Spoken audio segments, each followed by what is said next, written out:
Good morning, everyone. We want to welcome each and every person to this week's workshop on establishing and marketing a private clinic or private practice. The workshop is going to be in 2 sessions. The first session will start any moment from now, from around 10 a.m. to around 1 or 1:30 p.m. by Dr. Uma Udom, which is going to be on the establishment of a private physiotherapy clinic or practice. And then we should have a break around 1 or 1:30 to 2 o'clock. And then from 2 o'clock, the second session will begin by Dr. Namdi Eze, which is going to be on marketing of a private physiotherapy practice or clinic. So our presenter is already with us and is set to start. Without wasting much time, I would like to welcome Dr. Udom for this week's workshop. And we can start. Over to you, Ma. Thank you so much. And we can start.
Hello, Ma. You can start. Well, we can't hear you. You need to unmute, please. Okay. Thank you. Yeah, we can hear you now. Good morning. Can you hear me well? Yes, we can hear you. Okay, I welcome everyone to this morning training, this morning workshop. My name is Dr. Omar Edet Udom, Managing Director of Body Care Nigeria Limited, Port Harcourt. Today, I'm going to talk on the establishment of a private physiotherapy clinic or practice. So we are going straight to introduction. We all know that physiotherapy trainings, especially in Nigeria, does not prepare us for business. It focuses mostly on clinical skills and competence. And so for a physiotherapist to go into private practice, it is very important that you should acquire entrepreneurial management capabilities. However, starting a private physiotherapy clinic can be very exciting, can be very fulfilling and rewarding, but at the same time, it can be very challenging. So you want to start a business, you want to set up a clinic. What do you want? What are you after? Probably you have worked in a few private clinics and you think that you've gained enough knowledge, you want to be on your own, or you feel that government work is not for you. You want to be your own boss. So you are after survival, success, and significance. Survival, to be able to run a business that will not fail, and you want to live well, and you want to live longer. Success, to be able to do a business that will grow. a business that is profitable and sustainable with innovations and steady clients. Don't want to start a business that after some time you close because you're not having enough clients or you are running at a loss. Significance. You want to make a mark. You want people to know you in that area or all over the place. That if you want physiotherapy, there's just one place to go to. So you want to run a business that grows and makes progress to improve on living standards and societal development. So you ask yourself certain questions. Do I have personal skills? So let's start by looking at clinical skills. Looking at yourself, how are your clinical skills? Are they good enough for you to start a business? Do you have the ability to assess, evaluate, diagnose, plan a treatment, care for the patient, and even have a discharge plan for the patient? A lot of the referrals that we have from the doctors will just put one diagnosis, and it is in your place as a physiotherapist to do your assessment and arrive at your own diagnosis before you plan your treatment. Because most times, if you follow what the doctor has written, you'll be giving the patient a wrong treatment. Do you have administrative skills? Are you able to organize? Do you know how to manage your time? Because when you go into private practice, you have to be able to manage your time because time is money. Can you solve problems, or you're the type that runs away from problems?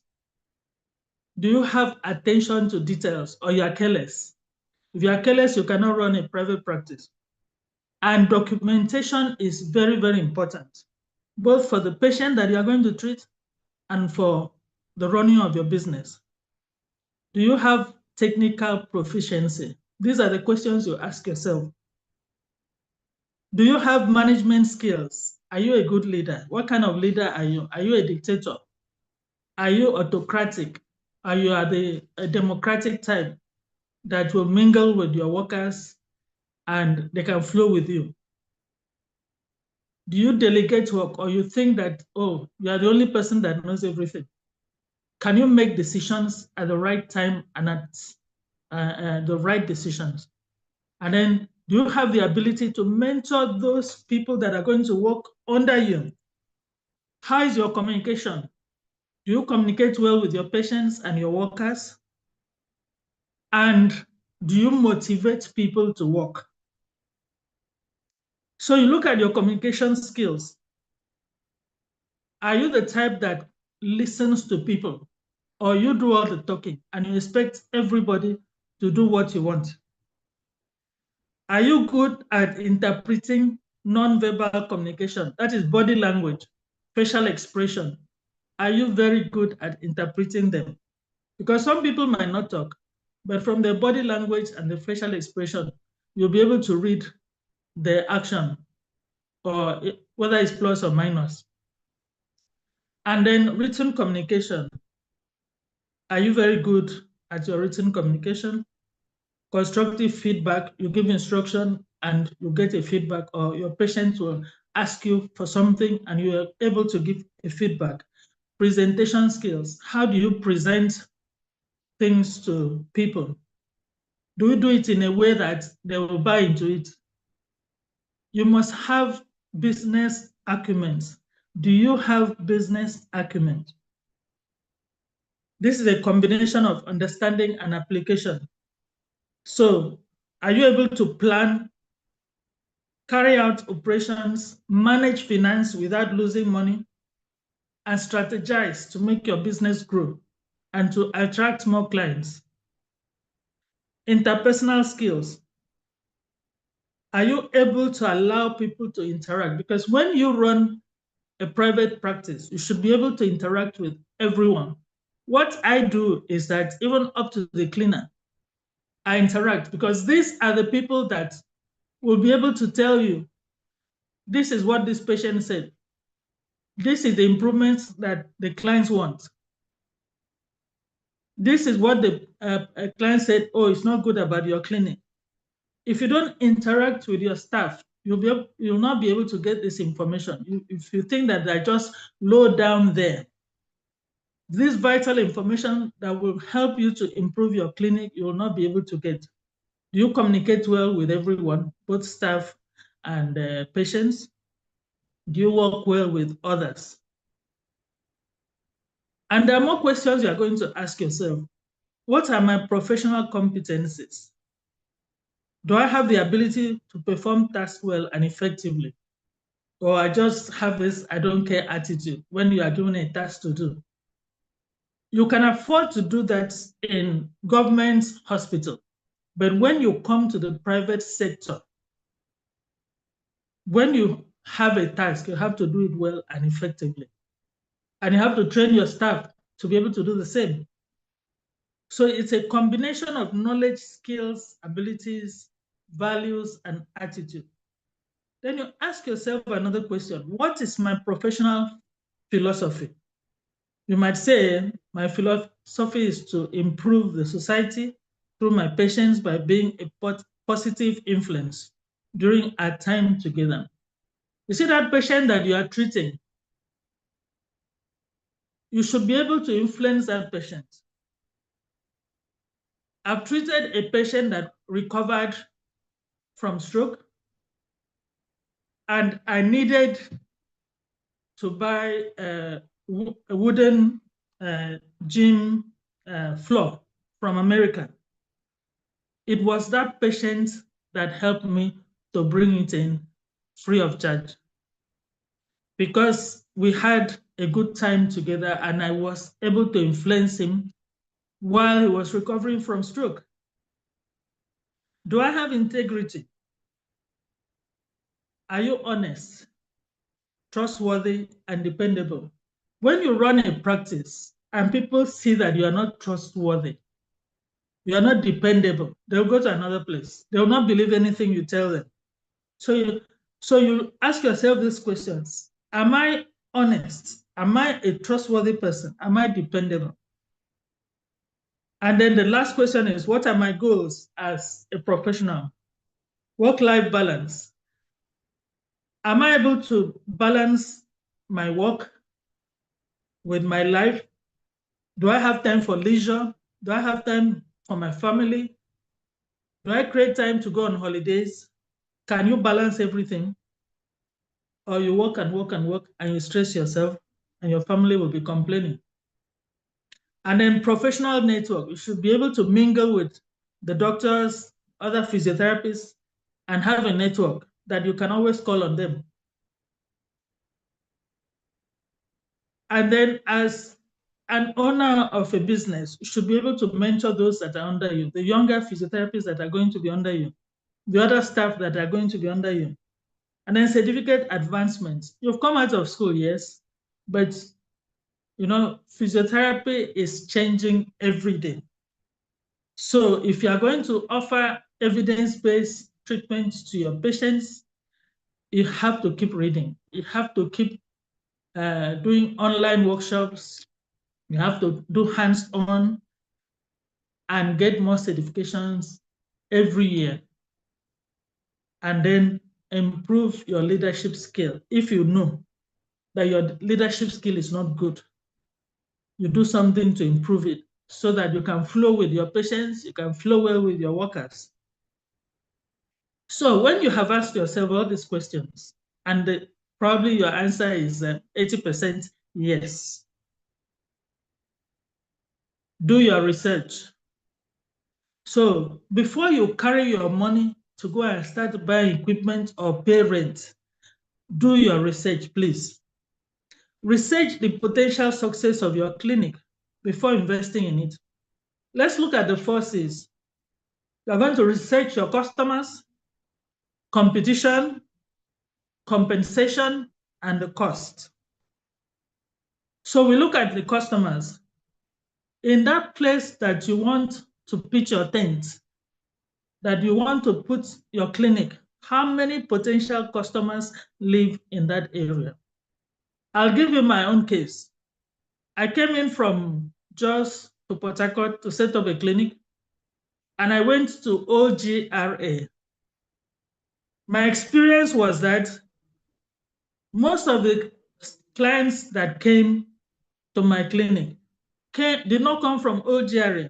They came from a more populated area. And that's why when I wanted to build my clinic to move from OGRA, I built in that populated area, and my clientele tripled.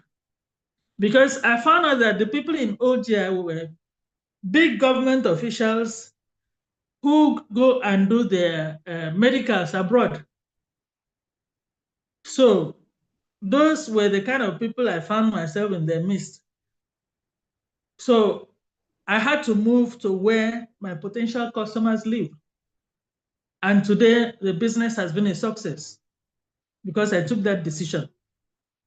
So how many people will seek your care, will ask for physiotherapy in the area you want to set up? Then research referral sources. Check out the companies, the banks, the hospitals in that area you want to set up. Talk to them and see if they will refer patients to you. Then you find out if there is a demand for a standalone physiotherapy service. We thank God for COVID, because before COVID, people really didn't know how to go to physiotherapy clinics. But after COVID, everybody wanted to take care of themselves. And that's why the number of clientele increased for those of us in the private sector. Then you look at competition. In every business you do, there is competition. Even if you are selling paper in the market, there is competition. So how many physiotherapy clinics are there in your area? You have to go around, market research, to know these are your competitors. Do you practice a specific specialty that is underrepresented? You look at these physiotherapists that have their clinics. Probably none of them is doing pediatric physiotherapy, and then you decide to do pediatric physiotherapy. So you see that there's no competition when you start. And then you have to check out the hospitals in your area. How many of them have physiotherapy units? So you now look at it. Who are your competitors? Even the young physios that are going to people's houses with their knapsack bags, they are your competitors. Because those patients should have come to you, but they are going to meet them in the house. They're still your competitors. But then you must have something that will make people attracted to your company or your clinic. And that's a competitive advantage. It could be the kind of equipment you have. Maybe you have shockwave therapy machine. You have so many other machines. And then you have space, you have a beautiful place, people are comfortable, and then you have skills. And then those other competitors don't have skills. That will be your competitive advantage. Then compensation, you have to look at compensation. The rates differ from city to city per state. Abuja charges more than Port Harcourt. I don't know what Lagos charges. Port Harcourt and Lagos might be the same. Port Harcourt and Lagos will charge more than Ibadan or Ekiti. So depending on which city or which state you are, you decide what your charges are going to be. And then you have to, looking at the community that you want to put your physiotherapy clinic, how much would you want your tariff to be? How much should you expect people to pay per visit? Are there enough people willing to pay this price that you are setting for you to be successful? How much will insurance companies pay for the patients if they refer patients for your specialty? I personally have refused to treat patients for insurance company because it's a cheat. And so I go more for corporate bodies because they pay better, and private patients. So you find out if you're starting small and you don't know anybody in any company, and you think that you want to start with the insurance company, you visit them, how much will they pay for physiotherapy? And how many physiotherapy sessions are they going to give you per patient? And then how much do you want to write off due to denials or lack of patient payment? There are some patients that come to your clinic. They will pay for assessment, maybe it's 10,000 or 15,000. And they're in pains. Okay, you finish all the assessments. They say they need treatment that day, that day, that day. Now you say, okay, go and pay for a few sessions. Let's start. Right in front of you, a patient can sit there, make a transfer, and show you that it has gone. You have not received an alert because the patient is in pain. You go ahead and you treat this patient. The patient goes. And then that money reverses back to his account. And sometimes they don't come back because maybe they would have had a relief that day. So you would have just done free treatment. But that's the kind of thing we see in private practice. Because sometimes you have to sympathize with the patients, especially when they're in pains. So you look at the cost. This is the number one question. How much is this business going to cost you? How much is the cost of the facility that you want to use, or the rental if you are renting a place? If you are lucky, your parents have a building that they're not using, you can make use of the ground floor and start off your physio. But then when you are doing your planning and so on, building the cost as if you are paying rent, how much will the clinic's equipment cost? How much is the cost of employee salary? And how much will you pay yourself? Because you too, you have to survive. So you have to pay yourself salary. How much is the cost of marketing? How much is the cost of making people to know that you are there in that location? So after the research, you now think about your potential success.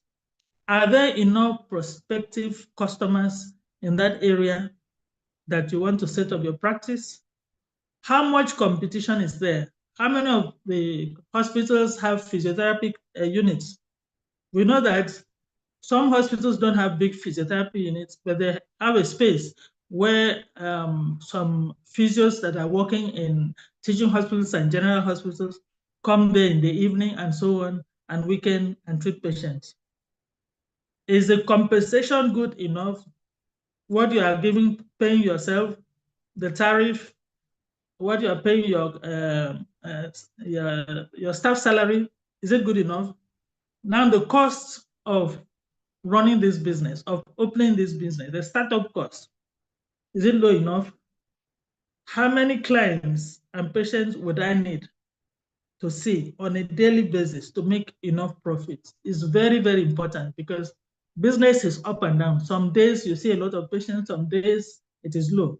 And it's those days when it was people used to go for summer, when the economy was good, you see that once schools have closed, your patient turnover is going to be low. But we thank God the economy, I won't say it's too bad.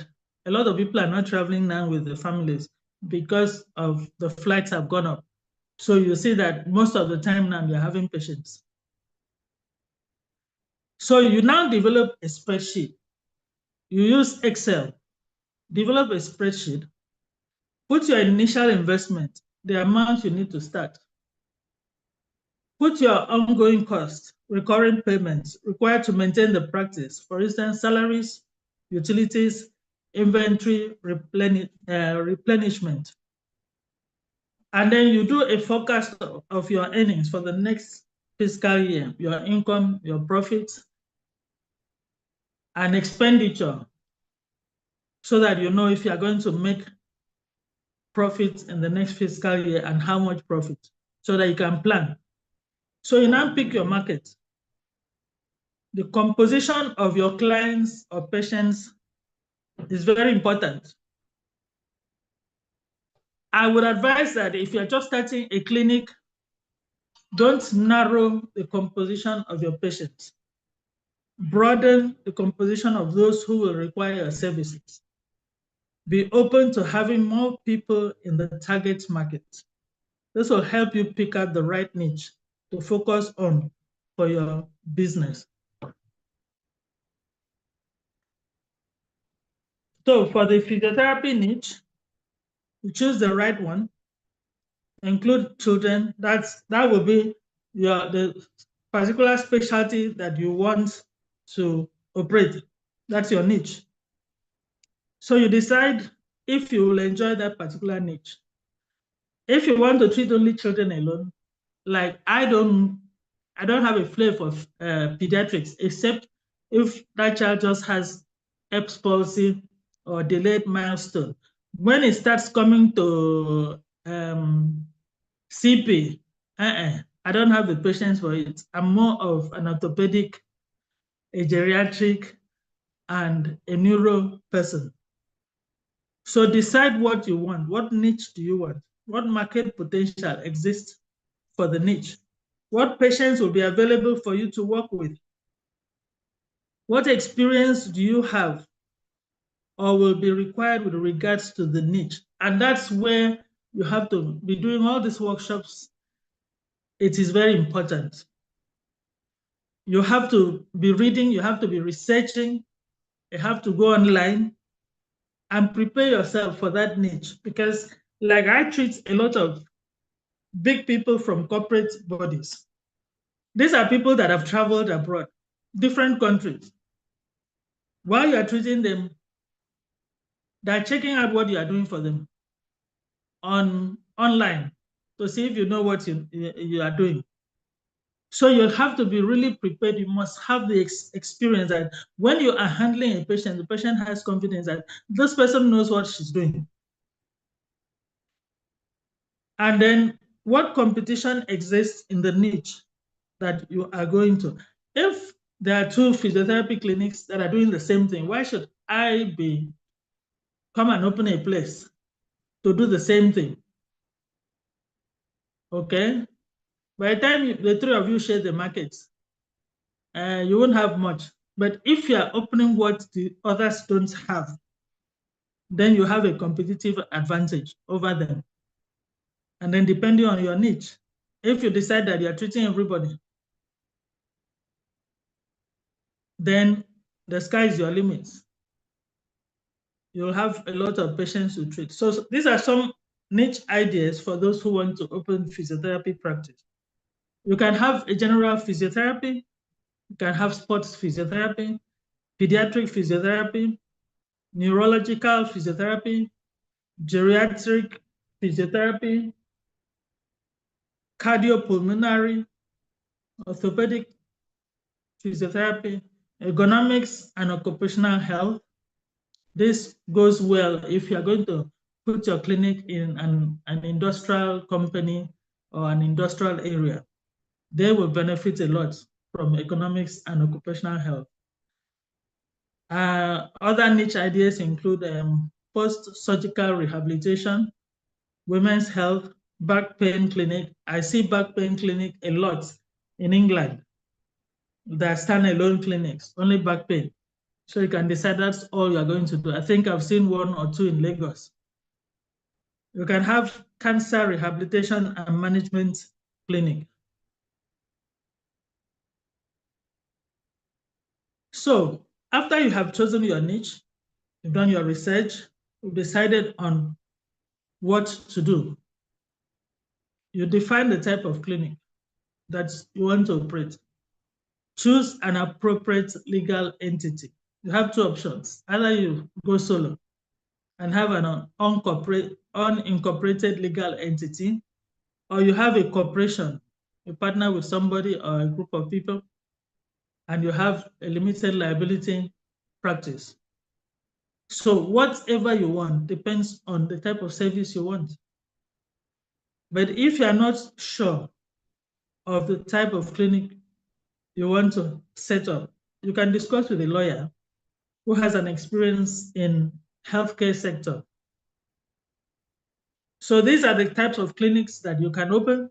You can have sole proprietorship, only you, partnership with another physio group, a couple of people in healthcare, corporation, hospital-owned, rehab, in-home service, can have contract arrangement with hospitals, can have contract arrangement with HMOs. You can rent a space in a hospital. On-site practice with companies, that one is mostly with corporate bodies. They give you a space, you open your practice there, and then you treat only the staff. You can also have your practice in schools, handicap setups, and then gymnasium. So we look at sole proprietorship. So that's you. You are the organ on top. Nobody is going to share your money with you. It is the cheapest and most convenient. Most of us started like this, just one room or two rooms, one owner, and we feel proud that we own a clinic. So you control all the operations. It's an unlimited liability. There are less legal formalities. The profits are taxed as your personal income. There is no sharing of profit and loss, and you are fully liable for all liabilities. So partnership, you can partner with another PT. If you're husband and wife, both of you can partner and have a clinic. So there is 50-50 share. So you have joint control of the business. You share both profits and loss. Because two of you are operating, maybe one person is a neuro person and one person is a pediatrician or pediatric physiotherapy, or one person is neuro, one person is orthopedic. You say that you make more money because you are going to have more people coming in. One person will handle all the MSK, the other person will handle all the neuro cases. So you have joint liabilities for expenses. And then when there is debt, you people will share how to solve that debt and pay your bills. So you can have another one, group practice. I love this one. I wish I could have group practice with, doctors. So here you have doctors, physiotherapists, occupational therapists, speech and audiology, prosthetics and orthotics, all together under one roof. The beauty of this is that you can refer to each other, So the patient does not have to leave that practice and start going to another place to look for an occupational therapist or a speech therapist. So you have a stroke patient that cannot speak well, okay? You refer, while you are treating that patient, the speech therapist also has his or her own session. And if you needed a splint, the P&O will do the splint for you.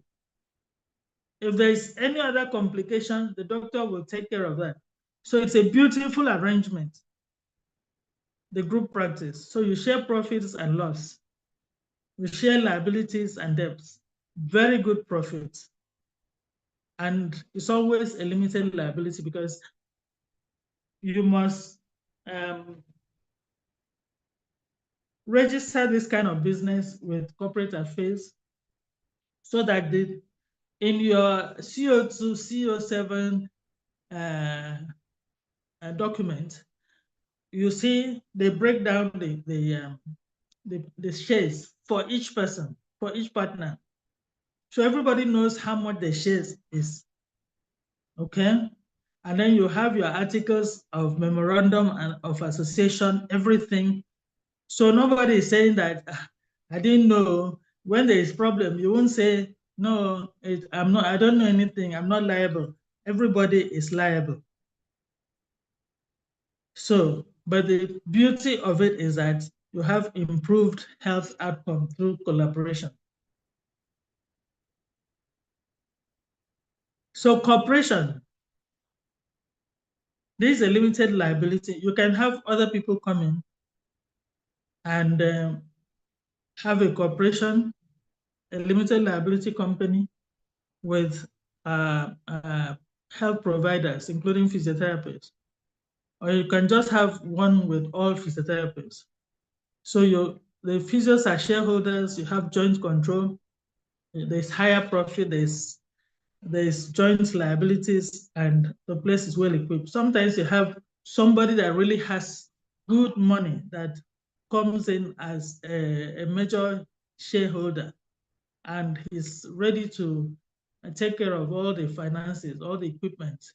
In that case, he might have the major share, he might have 50% or 40% share, and then the rest of the partners might have 10 or 20 and so on. It depends on what you want. Then hospital owned, a hospital might have its own physio unit, a rehab hospital might have its own physio clinic, and then you are invited to come and treat the patients there. So you have more facilities, because if it's a hospital, you have patients from across board. And that means that you are doing more of general physiotherapy. It's good income because you are sure of patients. People will be ill. You have inpatients, you have outpatients. There's high volume of patients, and you are sure of salary. So you can have a contract arrangement. This is mostly with HMOs or with companies or with some hospitals. They give you a space. If it's a hospital, they give you a space. You might pay annual rental for the space, or if people agree on this is what I charge for these patients, and then this is how we'll share the money. For the HMOs, they tell you how many treatments you have to give the patient. This is their tariff, and then you send the bill, and they pay. In this one, you are sure of regular referrals, especially when it's with the hospital and the income is good. On-site physiotherapy clinic. A big company might, in an industrial area, might require a physiotherapy clinic to be set up. So you can go in there, apply, they give you a space. The good thing is that you don't need too much equipment for this on-site physiotherapy clinic, but you must have very good knowledge of occupational health, because most of the patients you are going to treat, you might need to have good knowledge of occupational health, and you have to do their work for fitness test. Yes, it's a yearly thing. So you as a physio will be handling that for them. So it's good for you to know what you'll be expected to do in that place. So, but the patient volume is high, and then the income is good, and the profit is good. Now you can go to schools and treat patients. I sometimes go to schools and treat patients during their break. You can go to nursing homes and treat patients, and gymnasium. The good thing is that you decide when to go. If they say it's break time, you know that it's an appointment based. You can control your time. Though the patients are not very many when it comes to that, but nursing homes have more patients because you have elderlies there, and then people that are on their way out. So, but they require physio until they pass on. And then we have the mobile physio, which most of the young people are mobile physios. After work, they go to people's houses and treat patients. And then it's strictly on appointment. You control your time, and it's good income. So after you have decided on the type of clinic you want to set up, you have to sit down and plan. You don't start anything without planning. If you don't plan, you will fail. So you ask yourself, what type of practice do I want? We already looked at the type of practices, general physiotherapy and so on. What niche market do I want? Is it only geriatric? patients, old people, or only children. I'm going to treat everybody. And then write down your professional experiences. Oh, I can do this. I have experience in this. Write down your professional skills.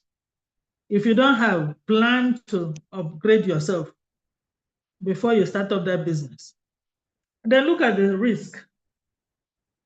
There are a lot of risks. So don't think that you just open and everything will be rosy. There are risks. If, for instance, in River States, you have to register with the Ministry of Health. They have to come and check the place and give you your certificates. If you open and you don't have a certificate from Ministry of Health, you stand a risk of your place being closed down.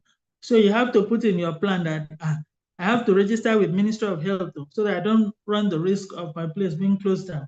The same thing, even the local government, they have their own tariff. The River States, what do they call them? RIRS, internal revenue. They will come with their own tariffs. And if you don't pay, they can cause problem in your place because they're always coming with police. But then you have operational risk. What you have to make the place in such a way that thieves will not break in. Otherwise, you come to work, they've carted away everything that you have bought to start your practice. So that's an operational risk. And then you have a security risk in that if you don't train your staff well, then they will mess up. So that should be in your plan that your staff will be well trained. So now you choose your reward is very rewarding. In fact, I don't think I can work for government.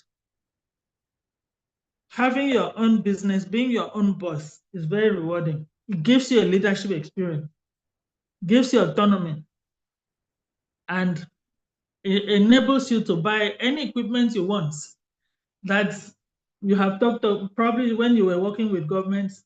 For years you worked there, nobody bought such equipment. But here you are, you have the freedom to buy any type of equipment you want, the latest model, so that you'll be able to provide the best treatment for your patient. And then you have personal freedom to do what you want. But at the same time, you have to be disciplined so that you will succeed. So you choose your team, all the people that are going to work with you, and then your staff. I would advise you start small. You start small so that you can cope with the salaries, and so that you learn to control people before you become big. Resources, human, financial, equipment, trainings. You have to plan. Leadership, what kind of leader are you going to be? I like to mingle with my workers. I want to sit down with them and we gist. That way you get a lot of information. If you're the type that is going to have an autocratic leadership, you are talking down on people, then things will happen and your workers will just look at you. They won't give you information. You won't get any feedback. So you have to plan, what kind of leader am I going to be? Then your location. Location matters a lot. So you choose a suitable location depending on your niche and the type of clinic you want to set up. Accessibility is very important.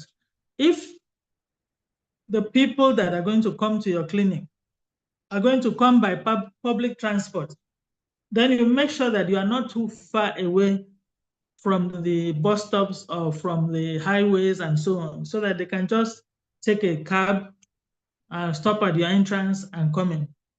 But if you think that it's only big men and those who have cars you want, you can choose the location that only those who have cars will come, but make sure that you have one big car park for them.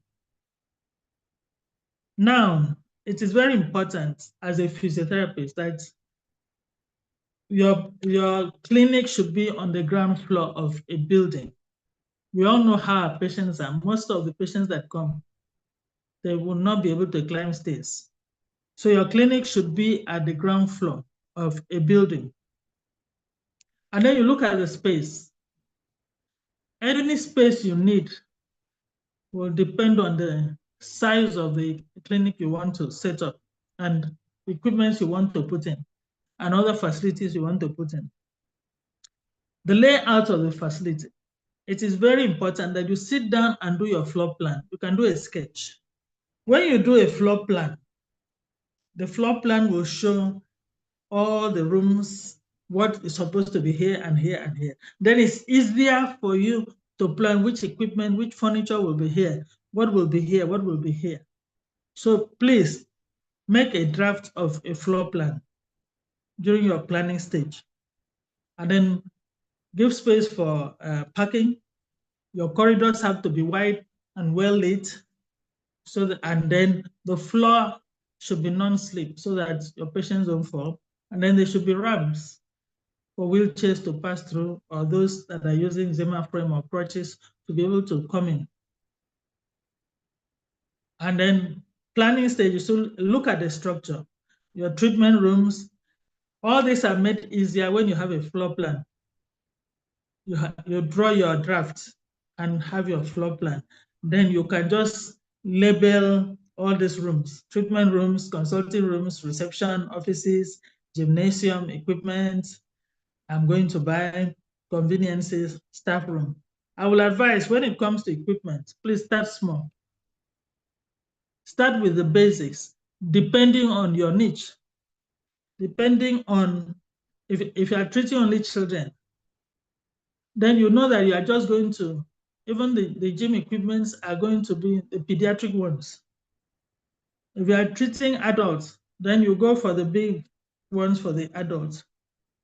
So your niche, the type of clinic you want to set up will determine the equipment you are going to buy. But please start small so that you don't spend all your money buying equipment and then you don't have money for other things. The conveniences are very important. You have conveniences for your patients, and then you have for your staff, and you have your own as the guy on top near your consulting room. You have a staff room where your staff can sit down and relax. So now we go to the business plan. It is very, very important for you to have a business plan before you start a business. If you don't have a business plan, what happens is that when it's time for you that you want to borrow money, even if you're approaching your family who said, oh, I want to start this business, please give me money. It is that business plan that you show to them. When they go through it, they will understand the business you want to do, whether it will make profit or not. The same thing if you are going to the banks to get money. It is your business plan that will make them to say yes or no. So it's an operational guide to your business. Defines the scope of your business. The goals you establish for your business is in your business plan. The methods you use to reach those goals should be there. The potential profitability of your business should be there. The yardstick to measure progress is your business plan. If you're not doing well, you go back to your business plan. What was I supposed to do? Then you go back and do what you were supposed to do, and you'll make progress. It's a reference point so that you don't veer off your plan. It's a communication tool to give information to bankers and lenders. So a good business plan, if you're going to write one, you must have the brief title page. And then you have a table of contents for the plan, an introduction summarizing the key elements in the plan. This is the executive summary, so that bankers and investors can see at a glance what the business will do and how and when it will become profitable.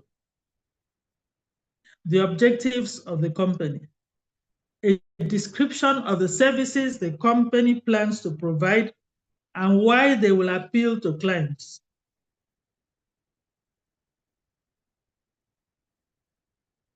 A description of your target market, a description of how you will market this your physiotherapy service. It's an operational plan explaining how you will deliver the service. So you have to explain this is what and what and what I will do to deliver the service so that I can make more money. A description of how you manage and organize that business. A financial plan detailing potential income, expected costs, details of how you plan to finance the business, and an explanation of how you arrived at those projections will be in your business plan. So, like we did our business plan when we did DPT, University of Michigan Flint. In that business plan, you have your name, address, and logo of your private practice. You outline your company's goals, strategic actions, and financial projections. The executive summary, which is what we read before, your mission statement, your vision statement, your company description, market analysis, your target market, organization of management, your service and production line, logistics and operation plan, service delivery, funding, how are you going to get money to start this business and run it, financial plan and projections, your income, your expenditure, your costs, your profit will be in the business plan.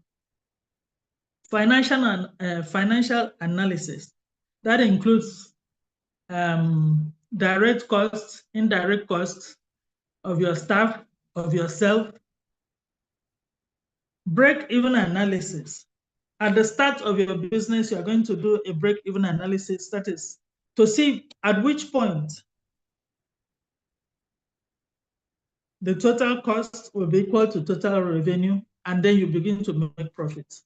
It's a graph that you have to draw, and you look at how much money is going to come in, at which month am I going to break even. So the break-even analysis only saves you when you are starting the business. Once the business is growing, you don't need break-even analysis again. You are looking at innovations and strategies to make more money and to get more customers and to expand. And then another thing is non-financial analysis. So in that your business plan, what you are going to do for customer satisfaction, innovations, social impact, your employee satisfaction. So business plan as a tool. When you are starting a business, the business plan can help you to turn your ideas and capital into a viable business. It can help you to secure finances from lenders and investors. There is no bank you will go to ask for money that they will not ask you for a business plan. So for those of you that want to start a business, it is advisable go online and learn how to write a business plan. The template is there. Depending on the niche, depending on the space, depending on the location, depending on what you want, you can practice how to write a business plan. Okay? A business plan for you that is a starter will be able to identify your strength, your weaknesses, the opportunities you have, and the threats. If you are managing an existing business, the business plan will help you to communicate your vision to staff and others. So you can tell your staff, next year, this is what I want to do for this clinic.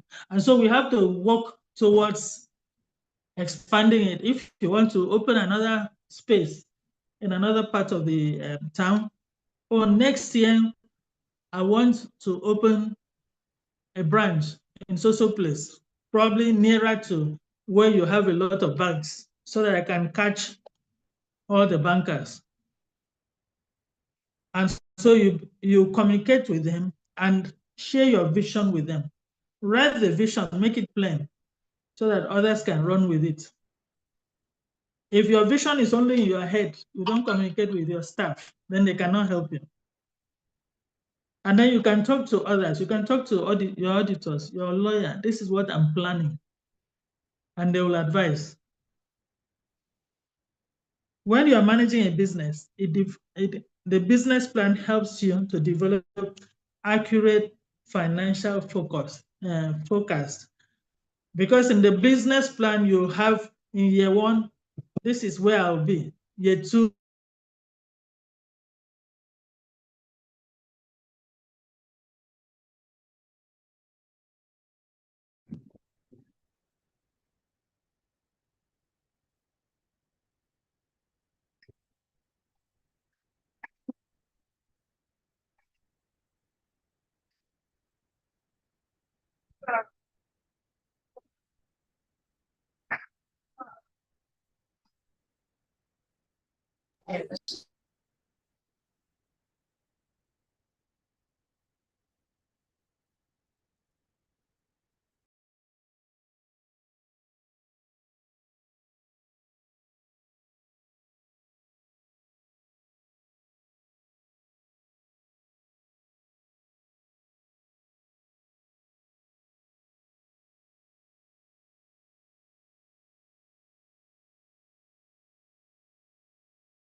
hello, can you hear me?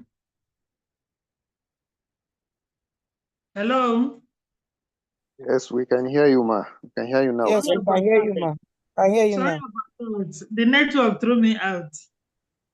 Okay, all right. Okay, so we can go on. All right. Yes, let's go. So the business plan as a tool, we were talking about managing an existing business. And we're talking about developing accurate financial forecasts that you can actually forecast for a few years in front. and you pray that nothing happens. So you can compare your planned and actual performance. So if you're in year 2, for instance, you go back and look at your business plan, and you were supposed to be at a particular margin in your year 2. You were supposed to make a lot of profits. You were supposed to make a lot of have a lot of clients and patients in year 2, but you see that everything is below your expectation. That means that you have to re-strategize. You have to think out of the box to be able to meet what you had planned for year 2 to achieve your performance for that year. So every year, a business is a growing one. Every year you have to plan to improve your business. For instance, when I started body care, the first thing I did, I went to England and I bought second-hand equipment from some physio shops. That is how I started. And then with those second-hand equipment, they were still functioning. I was able to attract companies to come and visit my clinics. And then because they saw this equipment, they said, oh, we are going to give you retainership. That's how I got retainership from 3 corporate bodies. And that has really helped.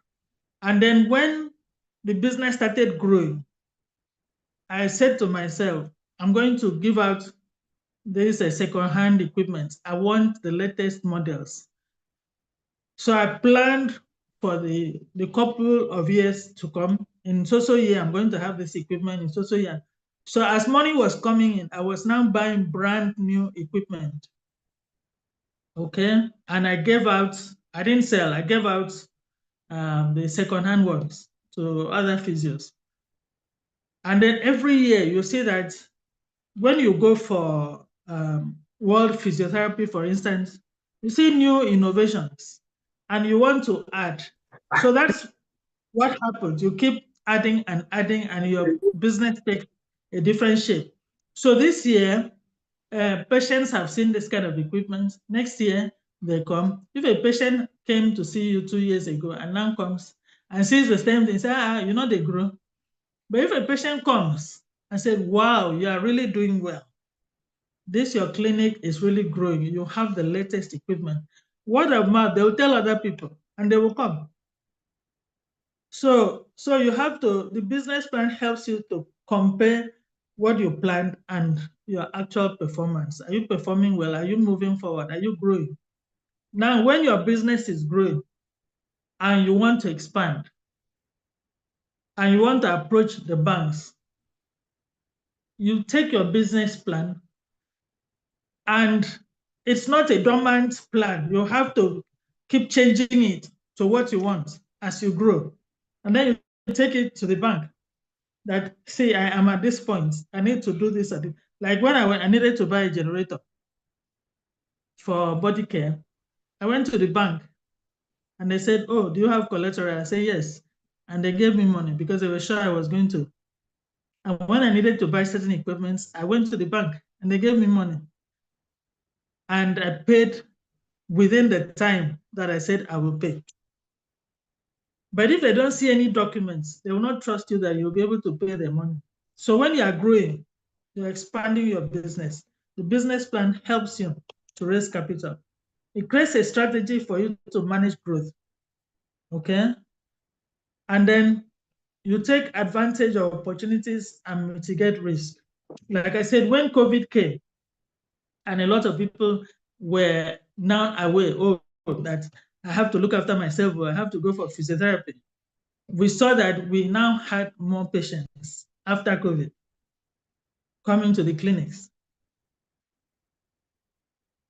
If you are exiting your business, for instance, you have reached 80, because a lot of physios abroad, when they have reached 80, they can sell off the physiotherapy clinics or they close. But if you have a son or a daughter who has done physiotherapy, for instance, and you want to transfer ownership, this is where the business plan will guide you, because you'll be able to bring that business plan, put it there, and show the person that this is how we started. This is where we are. We have grown to here. This is what we have. So even if you are going to sell, the person that is going to buy knows that it's a good business, it's a growing business, it's profitable. You have clients, you have patients.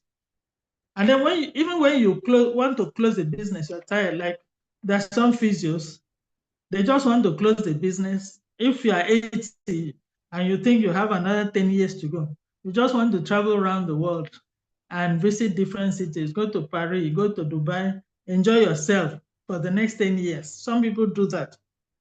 So the business plan will help you. That if you are closing and somebody wants to buy up that business, they would have seen that you have made progress and it's a profitable business. They will buy it. So if you're exiting that business, you establish a timeline. Like I have a daughter who is a physiotherapist. So if I'm going to transit this business to her, it has to be in step. She has to be a director. You have to include her in your CAC, from CO2, from CO7, your articles of memorandum of association. That child's name has to be there as the person that is going to take over that business, so that you don't pass on and there's confusion. There'll just be a transition, a smooth one. So as an exiting business, it helps you to identify financial and regulatory requirements. Every day, government is coming up with different regulatory requirements, and you have to comply. You have to pay. You don't want somebody to come and embarrass you. So you've done your business plan. You must sit down and do your SWOT analysis. It is very important. Very, very important. It enables you to look at the strength of your business, the weaknesses of your business, the opportunities you have to make more money and to grow, and then the threats.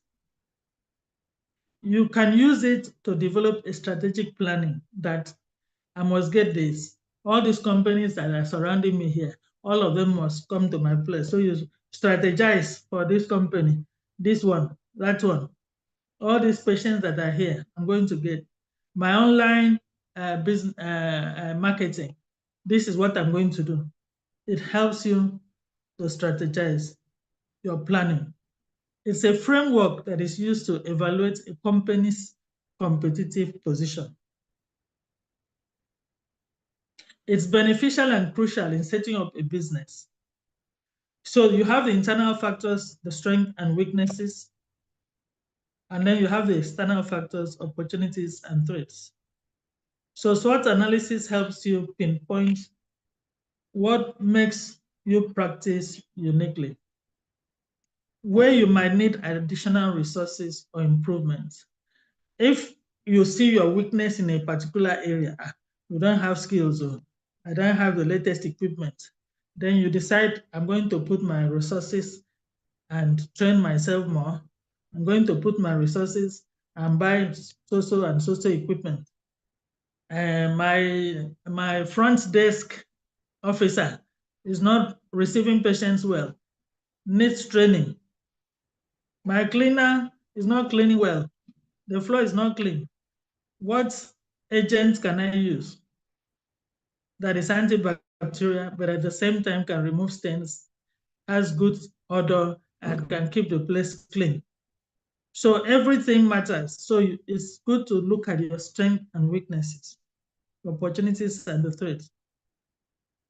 For the threats, what external factors do you consider? What are those threats? What are those opportunities? And so the strength is the areas in which your clinic does well, the unique capabilities that you have, and your competitive advantage. Your weaknesses are the factors that will limit your performance, that will hinder your performance. and also limiting factors that hinder your ability to achieve goals, opportunities, internal and external, that will help your business to grow. Potential risk, usually beyond your control, that affects the business. Those are the threats. So let's look at the SWOT analysis for physiotherapy private practice. So we look at the strength. It could be more than this, depends on you. So your strength can be highly skilled and experienced physiotherapists. It can be that you have state-of-the-art facilities and equipment. And then it can be that for each patient, you have this one-to-one thing, you have personalized plan for each patient. You don't do a same code fits all. Each patient has his own plan. That's the way you handle your patients. So it's not that when every patient comes, everybody massage, infrared. That means that you have done your assessment well and you have planned your treatment well, and you know what this particular patient wants and what the other one wants that is different. And then when you have strong referral network with local physicians, it's good to make friends with doctors, or whether they have their own clinics or they're working in companies. Make friends with them. They will remember you and send patients. If they have occasions, attend, so that you become their friends. And then your strength can be that you're in a central location where it's easy to describe to anybody. Oh, go to social place, you'll see physiotherapy clinic. Everybody knows that place. And so it's easily accessible. They can get there by public transport. They can stroll down into the place. So it's your strength. And then you have a strong online presence. These days, that even to buy shoe, people go online. To buy bag, people go online. So you too, as a physiotherapist, if they want your service, they want to go online to find out what's the nearest physiotherapist to my house. I don't want to go far. So when you have a strong online presence, is your strength. Now we look at the weaknesses. Limited marketing within and outside the community. You have set up a physio business, and nobody within the community knows what you are doing. They just see your signboard, they pass, they don't understand. You have not told anybody, oh, physiotherapy is different. It's not everybody who sees the signboard and knows what we do. So you have to market yourself. So one of the weaknesses is that the people around you don't know what you're doing. And then high initial investment in advanced equipment. It's not good. Whom are you trying to impress? Going for very high equipment, the type we saw when we went to Dubai, everything is, I just looked at it, I said, okay, this one is for Igbo. We can't afford this one. You don't have to break bank to start a physio clinic. So you start with a comfortable set of equipment, and then you upgrade as you grow higher, as you expand. And then limited brand awareness among potential clients, including health providers. The health providers don't know that they are providing physiotherapy services. And a lot of health providers, whether it's doctors or nurses, you really have to educate them on what physiotherapy is. Don't just assume they know. I have had to walk into a company and talk to the doctors. Oh, I'm a physiotherapist. Do you know what we do? I say, is it not massage? I say, it's not massage. Okay, let me tell you what we do. And I start educating those doctors. And at the end, the referrals increase. So if you don't do that, if you don't educate the doctors, if you don't educate the nurses and think that they know, they will not refer. Lack of online presence. Nobody knows you online. Everything is digital now. So that could be your weakness. Potential dependency on insurance reimbursement. Insurance don't pay well. That's why I don't want them. How can an insurance company pay you 4,000 or 6,000? compensation of Because you just how know much why. would you make? But I will just give this okay, life and water. Okay, so we look at the opportunities. There's so many opportunities. You only have to shine your eyes and ears. There's growing demand for preventable healthcare services, even in this country. You just need to educate people, including the big men. Let them know what we do, and you'll have a lot of patients coming to your clinic. Increasing awareness of physical wellness in society is an opportunity now. Collaboration with fitness centers for holistic wellness, that could be a plus for you. You look around the fitness gyms around you and collaborate with them, and they will refer patients to you. And now we have aging population that seek specialized care. I can say that more than 50% of my patients are geriatric patients. So, and because now the flight tickets are very high, a lot of people that used to fly abroad, they're doing physiotherapy in Nigeria now. So it's an opportunity. And then expansion into telehealth services for remote consultation. So if you can do your telehealth services, it's a plus. And then the third, changing consumer preferences. If, for instance, people knew you that you treat only children, and then you now change and start treating everybody without communicating with the community, you will see that there will be confusion, and it will take you time to be able to bounce back and get to that pinnacle that you wanted. Intense competition from established practices, yes, it can be a threat. So if you open physiotherapy and another person comes, stays in one corner, opens another one, and probably is doing like what they do in Aba, come out and stand on the road. Any patient that is coming to your own, they say, I beg, enter this one. This is physiotherapy. That is a threat. Regulatory changes affecting insurance coverage for those who are doing HMOs and so on. Economic downturn that affects income, yes.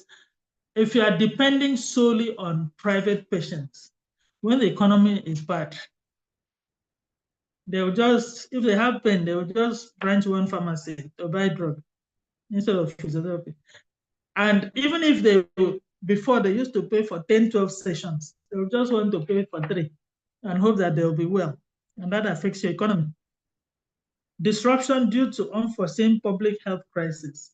Like during COVID, we couldn't open. They say close down. Everybody close down. Stay in your house. A lot of us lost money until it was time for everybody to bounce back. New competitors. If you have somebody opens a physiotherapy, big place around you, and has plenty of physiotherapists with correct skills, you have to sit up. But if you have new competitors coming up, then you have to up your game. That means that go and check them out. What do they have? What category of physiotherapists do they have there? Is it the ones that just came out of school? And then you have more experience. So this is when you plug in your competitive advantage and survive. Because whether you like it or not, people are graduating every day. And definitely you're going to have new competitors. But how do you survive when there is such a threat? It's up to you. So you do your feasibility studies. Look at the market, you do your market survey. What's the demand? What's the competition? Is there sufficient demand for your specialty? What is the main catchment area? Okay. Who are your target clients and patients? What's the income level? What's the socioeconomic and cultural factors? I come to the cultural factor in that I remember that when we were doing this particular point during DPT, we were told that if Indians come to the clinic, for instance, they come in a group, and you have to look at who is the most senior in that group. In the culture, that is the person that will speak, not the patient. The person is the one that will tell you all the history and everything, while the patient will just be sitting there quietly. So you have to use your eye to know who is going to speak when it's a culture. Now, if it's a Muslim, you know that a male physio will treat a male client, a female will treat a female. Even if the person is not Muslim, even if the person is a Christian and does not want a male to touch his wife, I've had many experiences. And that's why when you are employed, you must have a female physiotherapist and a male physiotherapist. Because somebody might just come in. A woman can even come and say, I don't want a female to touch my husband, to treat my husband. I want a male physiotherapist to treat my husband. So people have their different reasons, and their culture also guides them. So you have to comply and do what they want. So it is very important. Don't tell them that, Shebi, when you go to hospital, do you choose who treats you? Just follow what they want so that the patients will pay you and you do your job. Do feasibility studies. Who are your competitors? What competitive advantage do you have? Now you look at your resources, your human resources, your staff. What kind of staff do you want to start with? Receptionist, cleaner, 1 or 2 physiotherapists, security man. You can start small. And then you look at the financial aspect, the money, the funding. How are you going to get money to start? Who is going to fund it? Is it the bank? Is it your family? Do you have savings? These are the things you look at. Then the machines, your office machines, your clinical equipment. And then what trainings do you have? You have to train yourself. So those are the resources and so many others. So let's look at the human resources. It's always like we have a lawyer. My clinic has a lawyer. It has accountant stroke auditor. That's the person that does our financial audit report every year, because as a limited liability company, we have to submit a financial report, annual report, and then do our CAC returns. If not, you just go to the CAC website and see that your company has been inactive. Once they put inactive there, you're going to have problem with your bank. They won't allow you to take your money out until you become active. And then these days, government has announced that they're going to go around all limited liability companies and other companies to see those who are inactive, those who have not been making returns. So you as a physio, you don't know how to do all these things. So you must have an accountant or an auditor to handle that. All you do is submit all your expenditure and income for the year, and the guy will do his work and give you your annual report. And if you are having retainership with companies, they want this annual report every year to be submitted. They want to see how you are doing. So it's a very serious matter that you must have your accountants and all it. And it helps you because they will advise you. If you're not doing well, they'll advise you. They'll advise you on areas that you can do, upgrade and do better. You can have a software or IT staff to handle your IT. And then clinicals, physiotherapists. If it's abroad now, you have assistant physiotherapists. And then non-clinicals, you have your receptionist, your clinic, your cleaner, your secretary, and so on. And then you look at your financial resources. How much funds do you have to cover startup costs and your day-to-day expenses? So you have to look at that. Funding resources. funding sources. Have you saved? What savings? How much money have you saved? Probably you were working for government for a few years. You save money, say one day I will leave this government work and start my own. How much money do you have? Now, if you are going to the banks or investment company, be ready with your business plan. If not, you will not get anything. And then small, medium enterprises. There are some banks, if you check, there are some banks that give loans for SME. You can get that. The other day I was watching the telly and I saw a physio that was able to get loan from Bank of Industry. We have not tapped that area. I think the young physios could tap that area too. She was able to, I think she's somewhere in Lagos. She got a loan from Bank of Industry. So that's another area. Okay.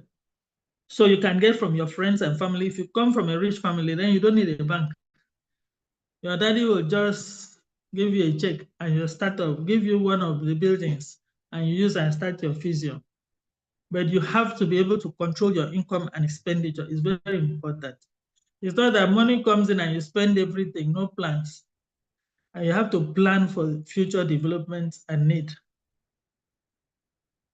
And then the equipment, the office equipment, you buy your computers, your printers, your intercom, and there is this physiotherapy practice management software. I think Dr. Nandi has developed one, and he's trying to get people like me to understand how it is being used.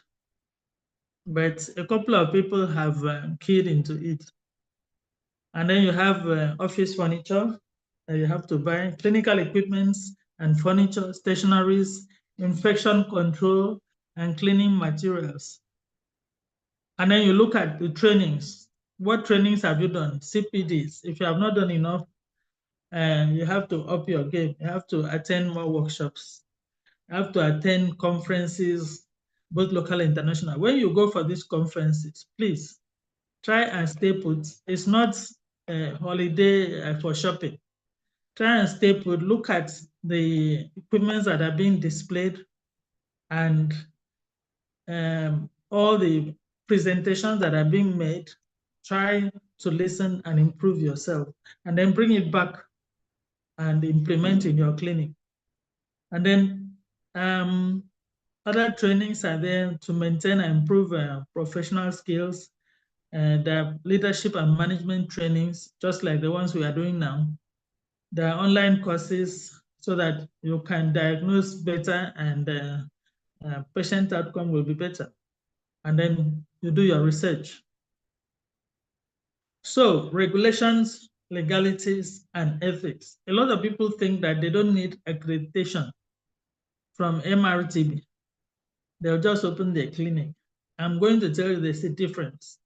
I remember when MRTB first came to do my accreditation, all the things they told me to correct, when I complied, it helped me to make more money. It attracted more patients to my place. So accreditation is not punishment.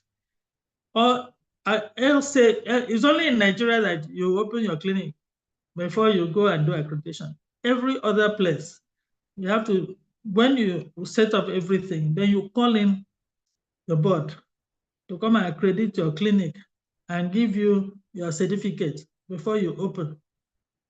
But it's joy that somebody walks into your clinic and sees your accreditation certificates in your reception. It adds a plus to your clinic. And then you renew your license and then do all the CPDs that MRTB says you should do. And you must be a member of a professional association. It's a must when you open your clinic. What happens, I'm talking from my own experience, is that every year, the companies that have business with you are going to ask you for your annual returns, that annual financial auditing report. They're going to ask you for your indemnity, which is the health insurance, and then the national something trust fund, NSITF, which is for your employees. That one covers your employees.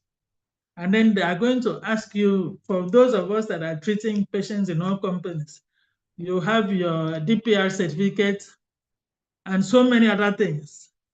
Every year you must submit. So all these regulations and legalities you must do. And so for limited liability companies, you must register with Corporate Affairs Commission. And you know that you have to do your annual returns every year. Then, depending on the state where you are, because like River State here, there was a time they went around, those physio clinics that were not registered with the ministry were closed down, and they now had to go on. The first time I went to the Ministry of Health and asked for the form for registration, I noticed that there was no physiotherapy there. They just put hospitals. And I told them, no, you have to go and redo your form. Put physiotherapy, you want to see physiotherapy. Don't put us under clinics. I said, how will you know how many physiotherapy clinics are in River State? And because of that, they went and changed their form and did another form and put physiotherapy. That's how they were able now to go around and check which physiotherapy clinic is operating that has not registered with them. And every year they go around. You pay your tariff to them, they come and inspect the place, and you have your certificate for the year. Next year now, you have to do another one. Then registration with NHIS for those who want to do insurance and HMOs. Please, I'm begging everybody. We want to survive, all of us. If you see that somebody has opened a physiotherapy clinic in Rumubiakani, don't come and open another one there. Go to another room and open your own so that all of us can survive. So let's live and so that there's no friction. So give somebody space when you're opening your own so that we can all survive. Then health, safety, and environment. That one is the health of your patients, the safety of your patients, the safety of your staff and employee, and the entire environment. Okay? You read up what it's all about and you put them in place, the policies for health, safety, and environment. And then comply with your professional ethics. It's very important that something should guide you, the way you behave, the way you run your business, the way you talk to your patients, the way you look down on people. You understand? I have had to take a course on mental health to be able to handle a lot of patients that's in neurology. And I found out that has really helped me because I now understand them, understand their wives. If the husband is the one with stroke and the wife is complaining, he does not listen to me, he does not do this, and they're always quarreling when they come to the clinic, I know how to handle both husband and wife, and everybody's happy. And I know when somebody's depressed, and I know what to do to lift the spirit. These are the things you have to do for your patients. And that course I did on mental health has really helped me to understand what people go through when they have problems. So that enables you to talk to people nicely, to encourage them, to do all you can, knowing their anxiety, to do all you can to make sure that they are well and they go back to their work or business. So we look at the clinic business. So we talked about accounting, all records, all everything you buy, all money you spend, all monies that come in, everything has to be documented. The tax you are going to pay, like where we are, when it's January now, the River State Revenue Service will bring all kinds of tariffs. You have waste disposal. Meanwhile, they will not come and carry your waste, but they will tax you. You have effluent discharge, all sorts, signboard, and they expect you to pay. If not, they embarrass you. And then you now pay the main tax for your company, and then you now pay your own tax for yourself, especially when there's need. You want to travel and you need to get a visa. Definitely, you must have your own personal tax certificate. So annual financial report, we talked about that. That one is your accountant or your auditor that will help prepare for that. So you have a ledger book where you put down all the things you buy. I've had to learn all these things. You have a ledger book. Every day that you are spending money, what you spend the money on must be in your ledger book. It is that ledger book that you hand over to your accountant or your auditor at the beginning of maybe January, and then plus all your income that came in, all the salaries, staff salaries that everything you hand over to him, and he'll prepare the financial annual reports for your company. And this is what you now use. If you're a limited liability company, use it with CSE to file your annual returns.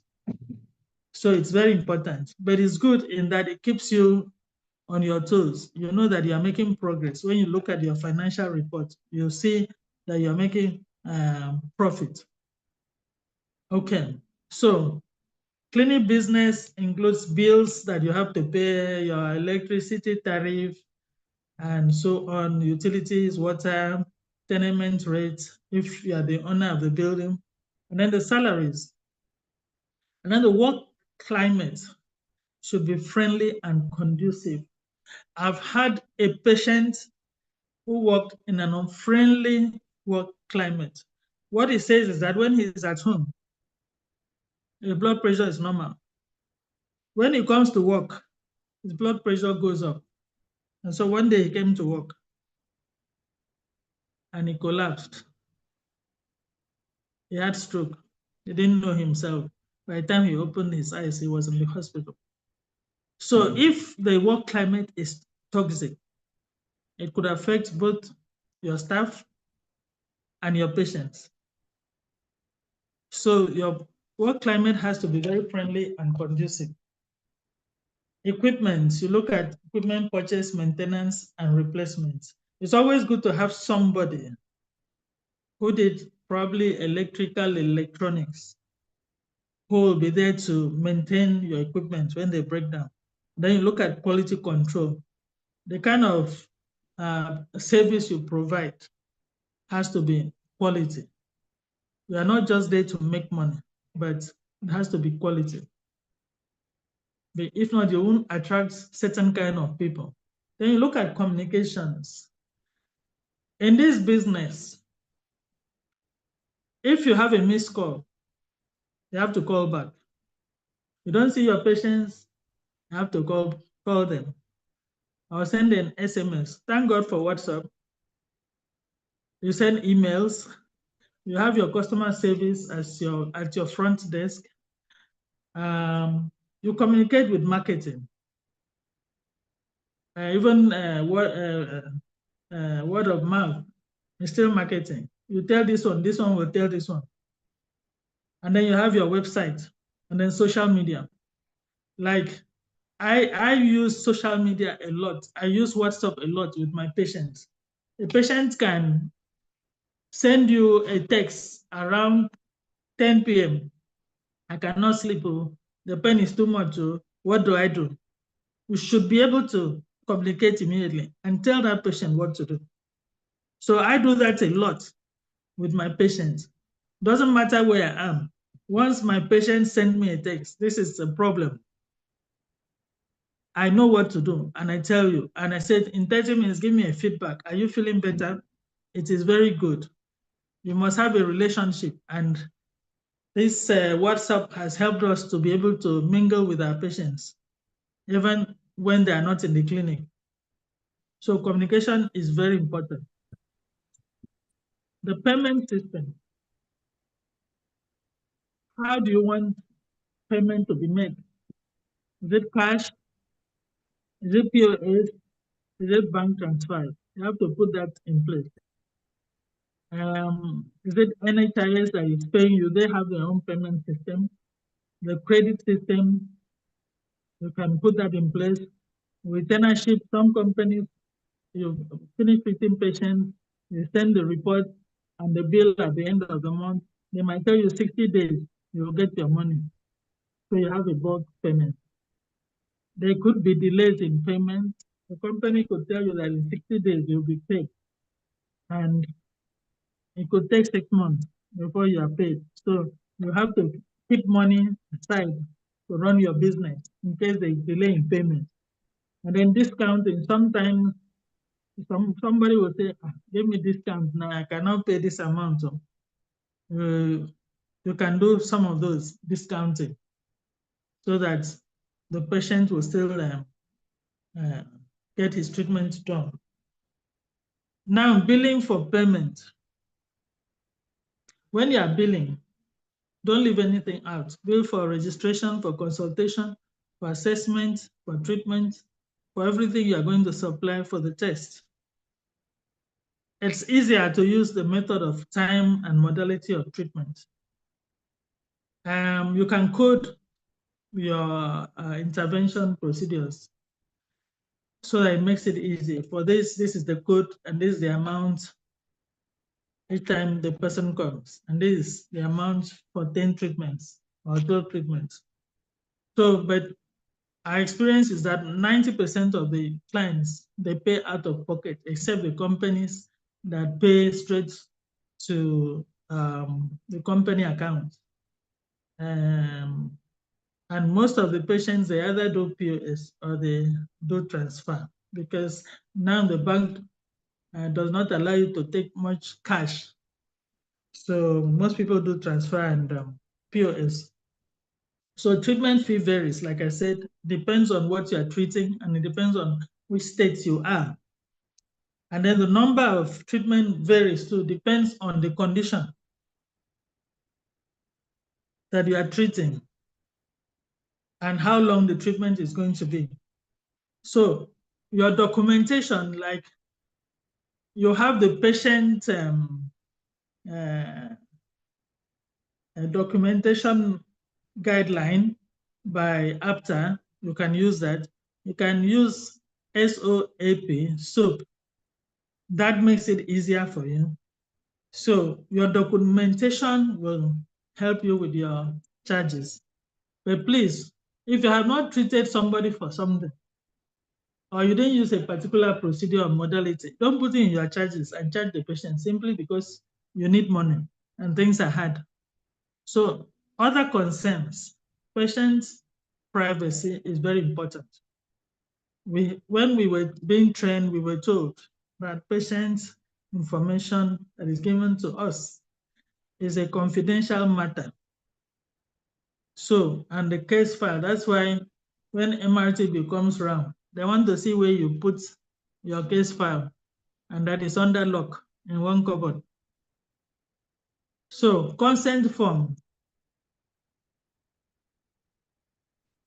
To prevent legalities. Oh, that patient will come and say, I didn't know, I didn't agree on that treatment. So you treated me and it has gotten worse. It's good to have consent form. Let the patient sign that, yes, I have agreed for you to treat me and to use this.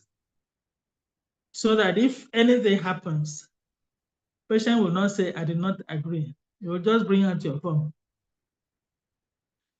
So other concerns, it's the external, the location and access to your clinic, The internal, it has to be well lit and keep the noise down. Some patients don't like noise, they get irritated. And then you look at the physical work environment, it has to be friendly, it has to be accessible, equipment has to be maintained. Don't use broken equipment on patients. Don't use damaged equipment on patients. They can have electric shock. And then infection control and garbage disposal are very important so that you don't breed all these germs that will now turn around. Somebody came to hospital and now picking other conditions in addition to what he came with.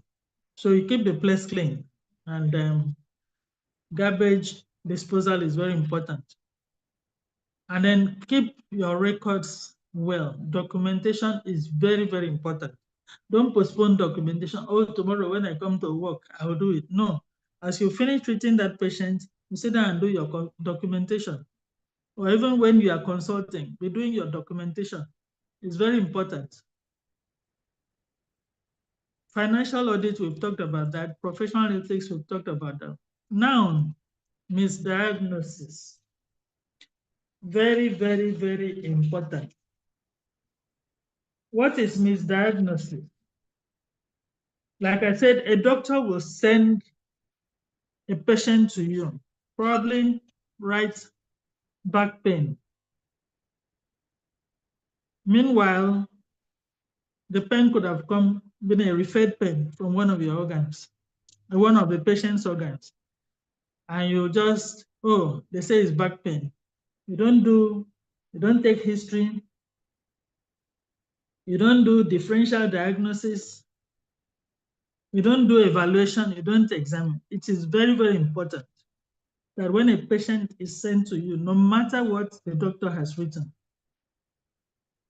take your history, do your evaluation, examine that patient, check out the prognosis, arrive at the right diagnosis, do your plan of care, your treatments, and even the discharge plan for that patient.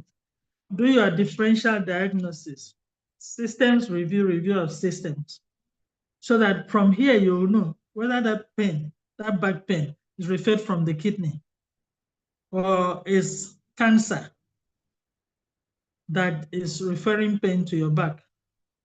And when you now see that that patient is not MSK, is not for you, you now refer it probably to an oncologist if it's cancer. If it's any other thing, you refer to the right doctor. They will handle that. And when the doctor has finished and thinks that, oh, the patient is okay, let me send back to physio, the doctor will now send the patient back to physio.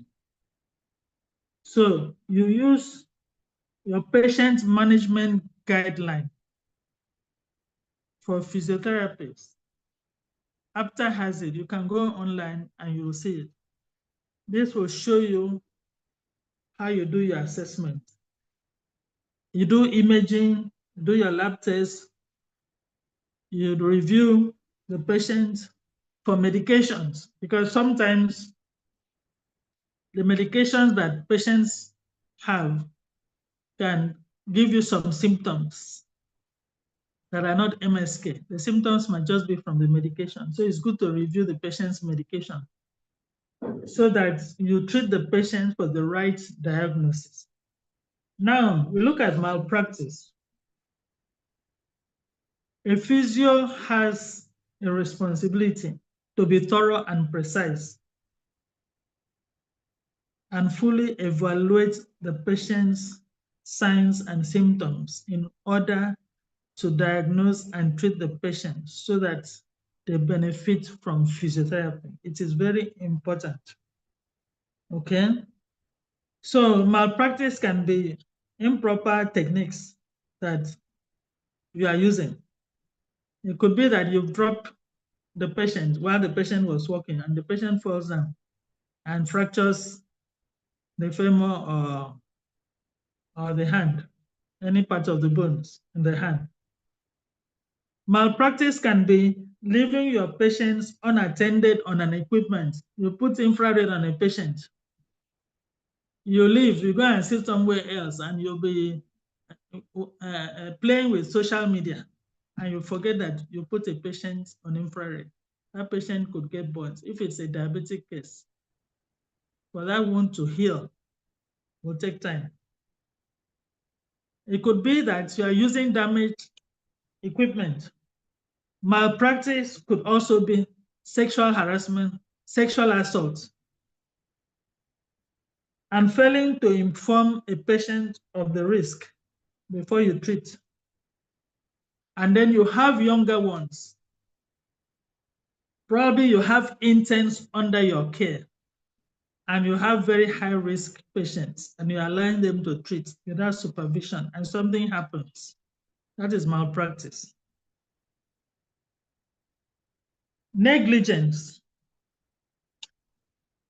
is a conduct that the way you are treating patients falls below the standard of the behavior established by law for the protection of every other person against unreasonable risk. You were negligent. You are a professional. The things that you are supposed to do, your law says, do this, do this, do this, and you didn't do it, and something happened to that patient. You were negligent. So it could be simple negligence that you did not show care to that patient. It could be a willful negligence. You did it purposely. You said nothing will happen. You didn't care for that patient's safety, and that patient fell down. A patient said, sorry, I cannot walk. He said, I've been treating you since now. Why can you not walk? Instead of giving that patient a Zimmer frame or a pair of crutches, he said, stand up and walk. Walk, and the patient falls down. Okay, you caused it. So, fraud, overbilling somebody, overbilling a company for services you did not provide. Okay? Because you want to make more money. You write what you didn't do. And there was a case that a patient did not need back slap. The physio made back slap and collected money simply because he wanted to make money and knowing that this patient is ignorant. That is fraud. Altering a patient's record to include notes that was not there initially is a fraud. Okay? Abuse of your power as a physiotherapist is very close to fraud.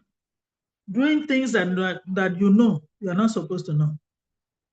All these things, misdiagnosis, malpractice, negligence, fraud, abuse, could land you on medical legal issues. We saw the other day that the lawyers in Nigeria have started looking at medical legal issues. And misdiagnosis, malpractice, negligence, fraud, abuse could land you in medical legal issue and you can be sued.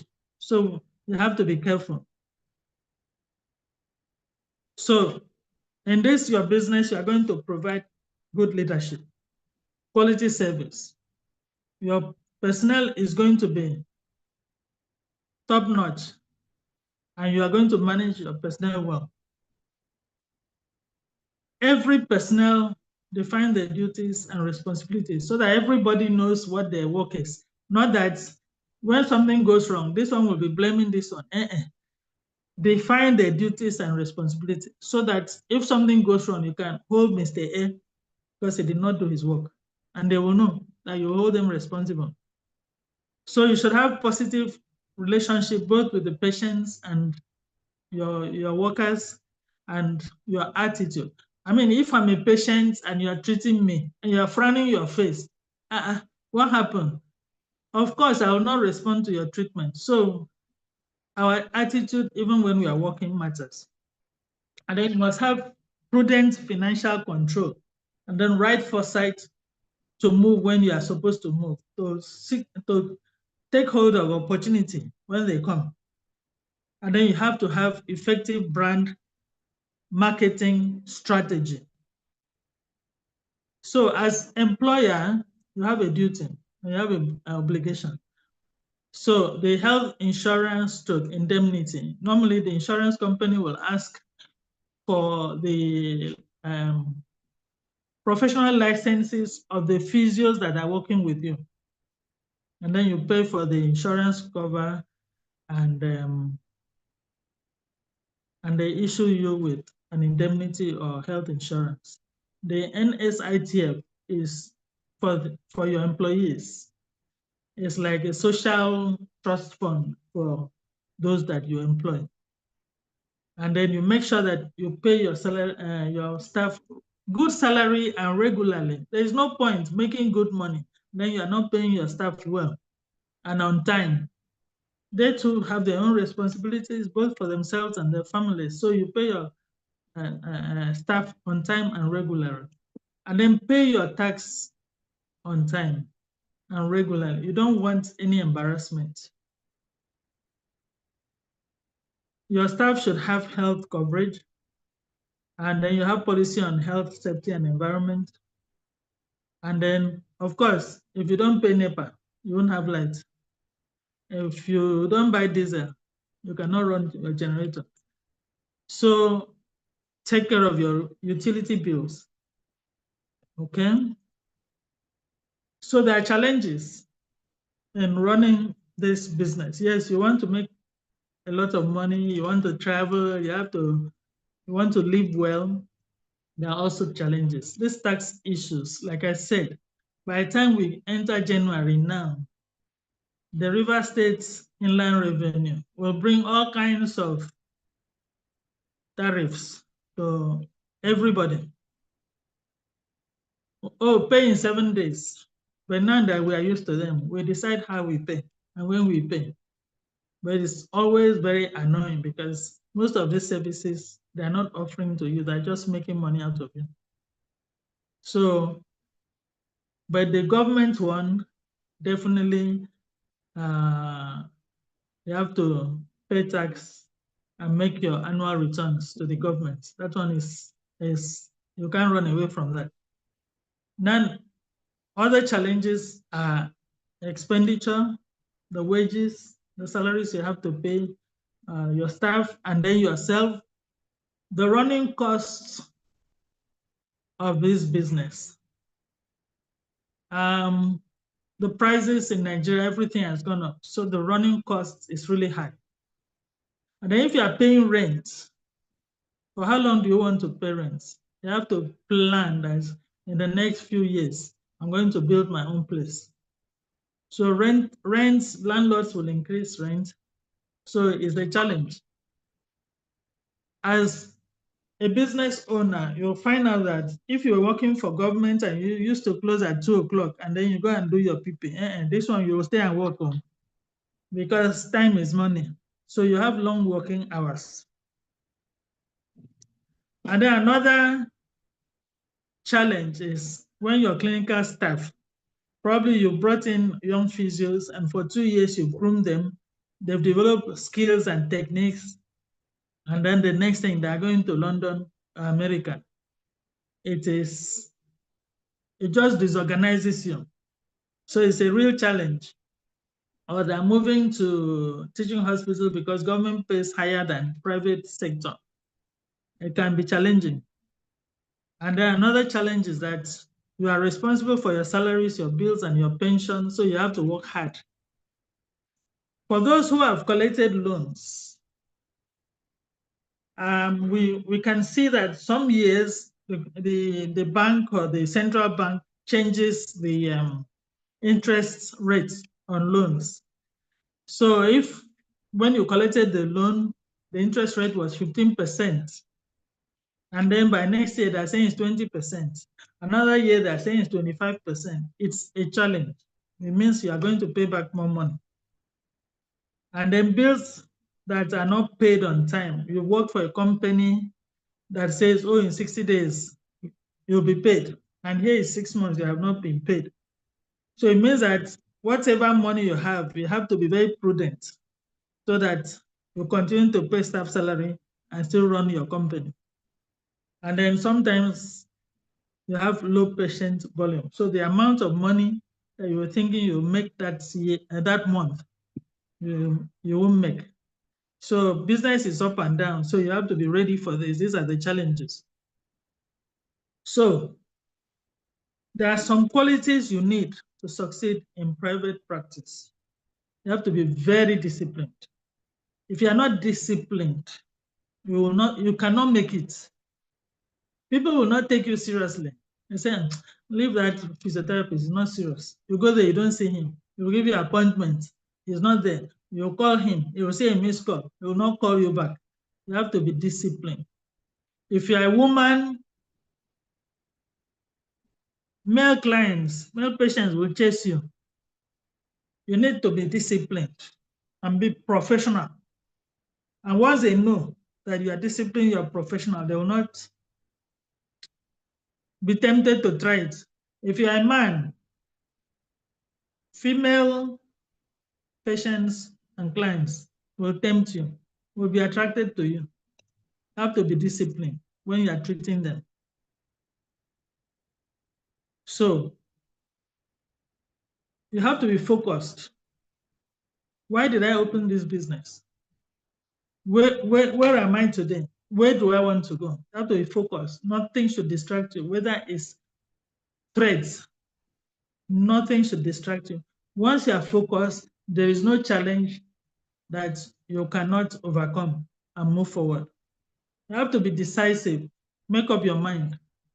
Not that today, this business is not moving well, or whether I should change to another thing. You have to be decisive. Stay there and succeed. You have to have a burning desire. You must love this profession. You must love what you are doing. I love physiotherapy, and I don't think I can do any other thing. I just love this physiotherapy. Apart from the fact that it has given me plenty of money, I just love my profession. So you must have a burning desire to help people, to make people well.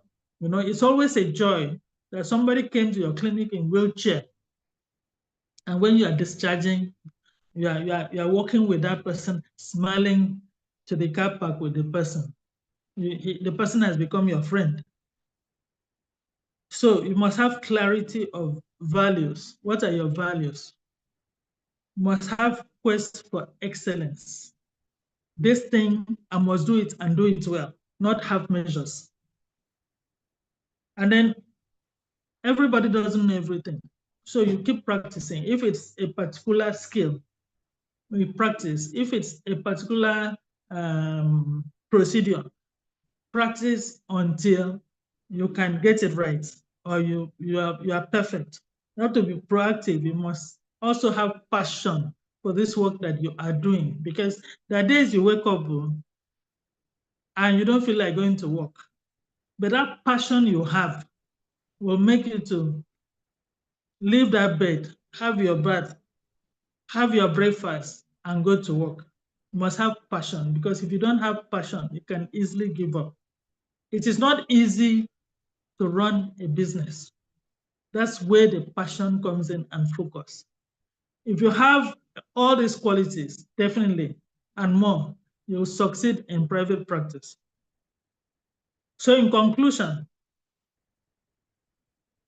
I'm going to say that setting up of any private physiotherapy clinic is easy, but also challenging.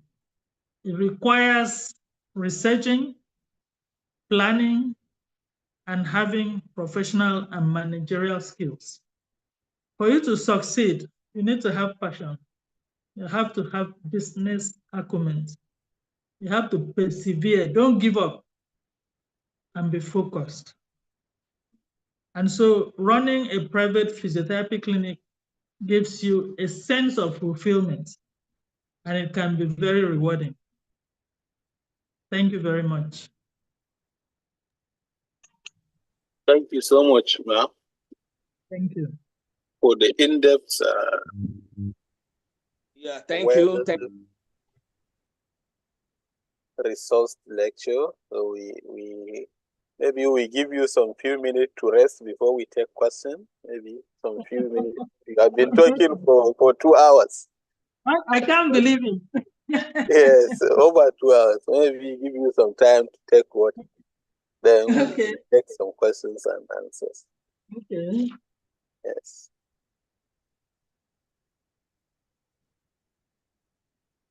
We already have some few questions in the chat box.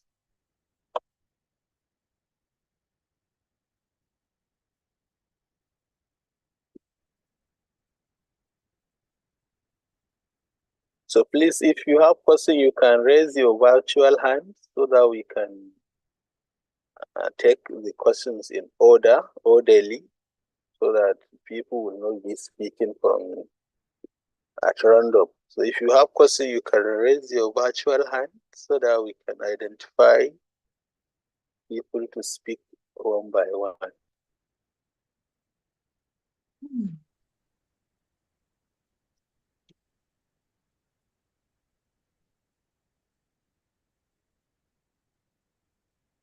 Or you can drop your question in the chat box.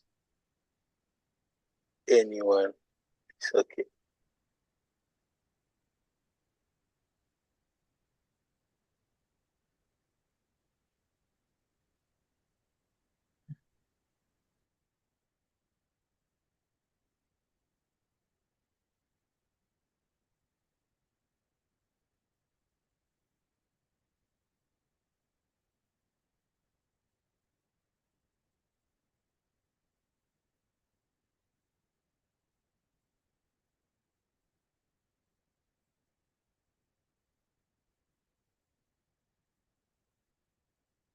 Hello. Can you hear Yes, me? can we take the questions? I've seen a question on the chat box. Yes, I'm not sure. It says MRTB, do we have to pay for accommodation and flight? Yes. Okay, let me answer that because I have had my reaccreditation done this year. What the new registrar has done now, because of all the complaints we have had all these years, that do we have to pay for flights and accommodation? What they have done now is to use the people in that state, in that city, to form the team so that you don't have to pay for flights and accommodation. So that makes it easier and cheaper for us.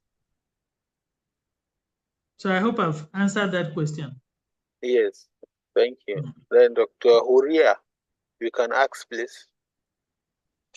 Good morning, ma. Good morning. And How are you? Okay. Thank you, ma. Thank you so much for this beautiful presentation. We really gained a lot, ma.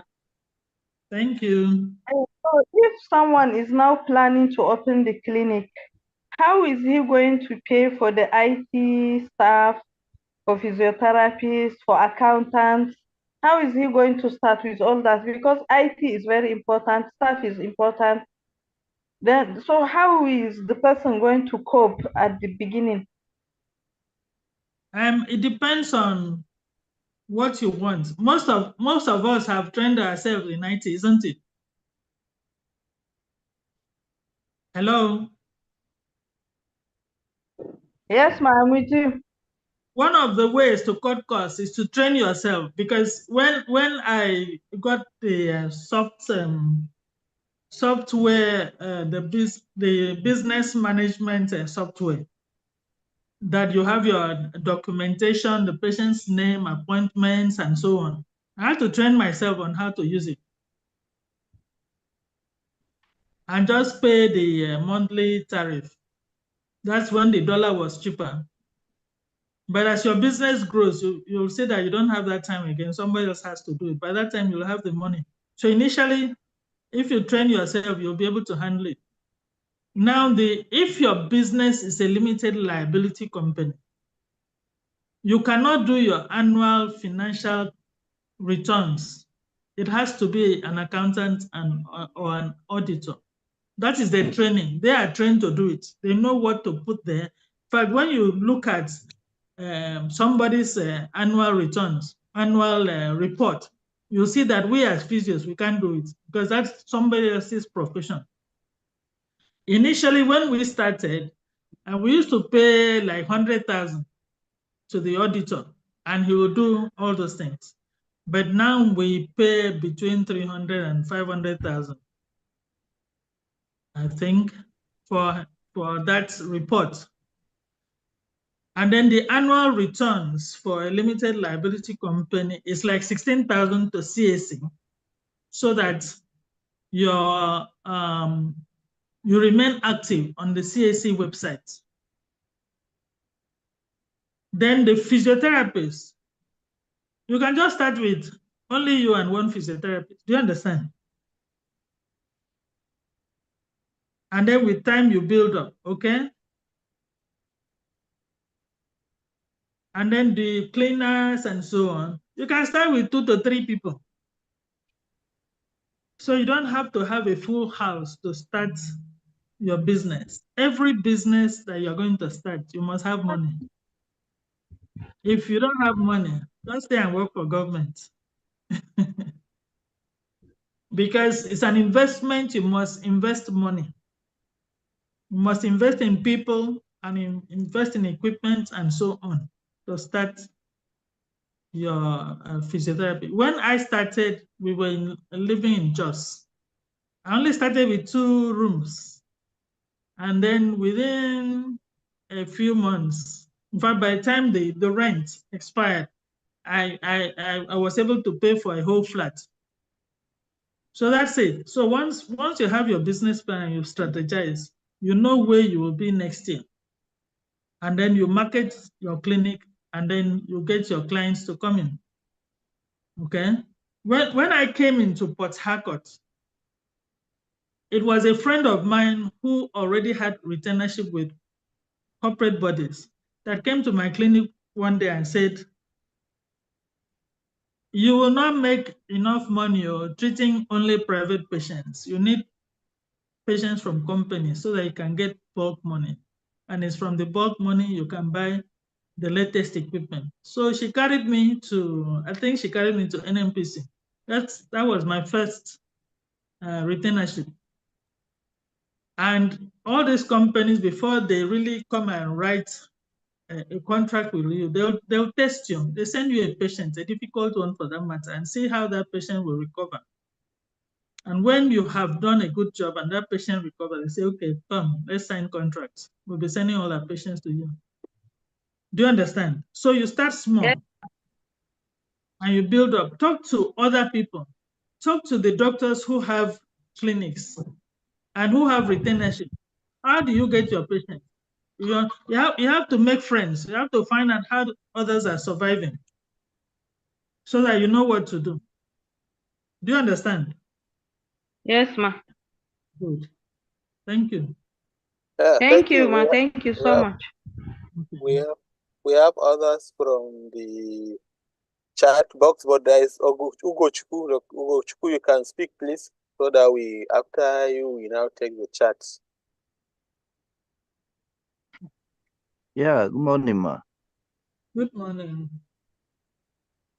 Thank you so much for taking us through this educative learn. I think I've learned a lot. Actually, I think you have answered my question. Like with all these things you just explained now. It's that was the way I was looking to ask you. How you have been managing all that. But yeah, you have quite explained what I wanted to ask. Thank you so much. Thank you very much. Yes, we have some few in the chat box. Difference between private and practice and community physiotherapy. Okay. Community physiotherapy means that you are actually going to, let's say, my village, and you want to set up a physiotherapy practice. Do you think the clientele there can pay your price? Do you think, how many patients do you think will come? and patronize you, and you are going to make enough money to survive, do all the expenditures, and still pay yourself. Most community physiotherapy clinics are actually owned by the government. It's like an extension of physiotherapy department. They now open open community physiotherapy. But you on your own, if you want to open community physiotherapy, if you're looking at the income of the people there, will it be able to make you stay afloat?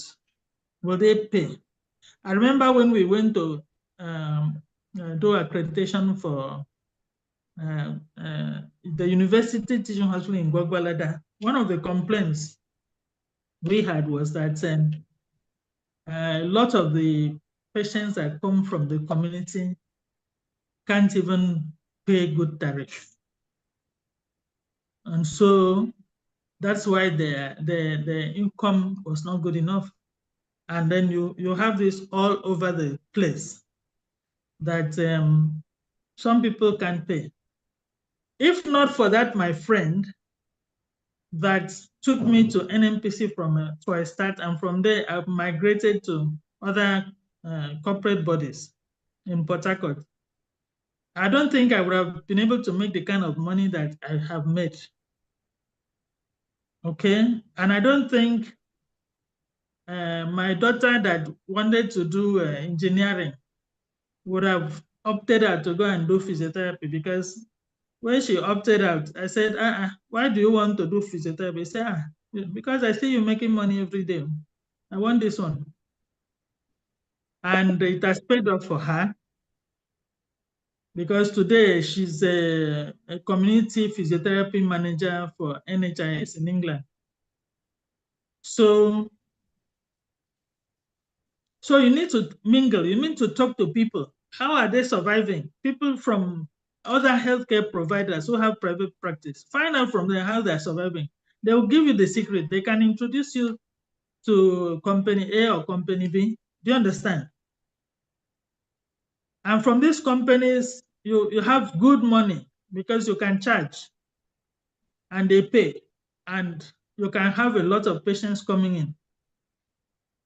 So, but you have to have good relationship with the doctors.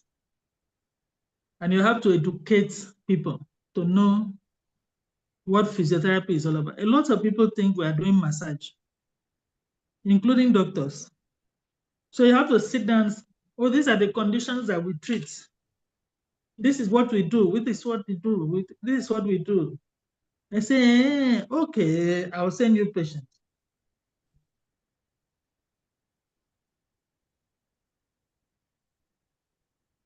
Somebody sent the chat, some people placebo. What do you mean by that? Break it down for us. There is another one. How did you handle cases of clients who come to you and got traditional practices? Okay, I'll give you an example. There was this patient that came in from National Hospital Abuja. He had back pain. So he said he didn't have much money. He spent a lot of money in Abuja. I said, okay, pay for a few treatments. After the assessment and everything, I decided to treat. And after 1 or 2 treatments, we didn't see him. We didn't know that he had gone for a jaw massage, which is traditional treatment, massage. The following week, he suffers at my clinic on a wheelchair. And then he was accusing me of not stopping him from going to traditional. And I said, Oga, I told you, just stay put, pay for your treatments, we will treat you well. With time, this pain will go. You wanted it fast. You're an adult, so I left you with your opinion. Now you have seen the other side. Now you're back. Are you ready for us to treat you? He quickly paid, he even paid higher for us to treat him so that he will come out of wheelchair. So these are the kind of experiences you have, that you are treating a patient. Mind you, when somebody has a condition, there are too many advisors. Go there. When I had this problem, it was also a place that they took me to. And by the time they come back, the damage has been done. Our doors are always open. When you go, you come back and we collect your money and we treat you. This time you pay higher because damage has been done. Okay? Okay, there is another one. Okay. He said, I have problem with compliance of personnel. Some are practicing without registering with MRTV. Please, more should be done in this regard. Your opinion, ma? Yes. MRTB,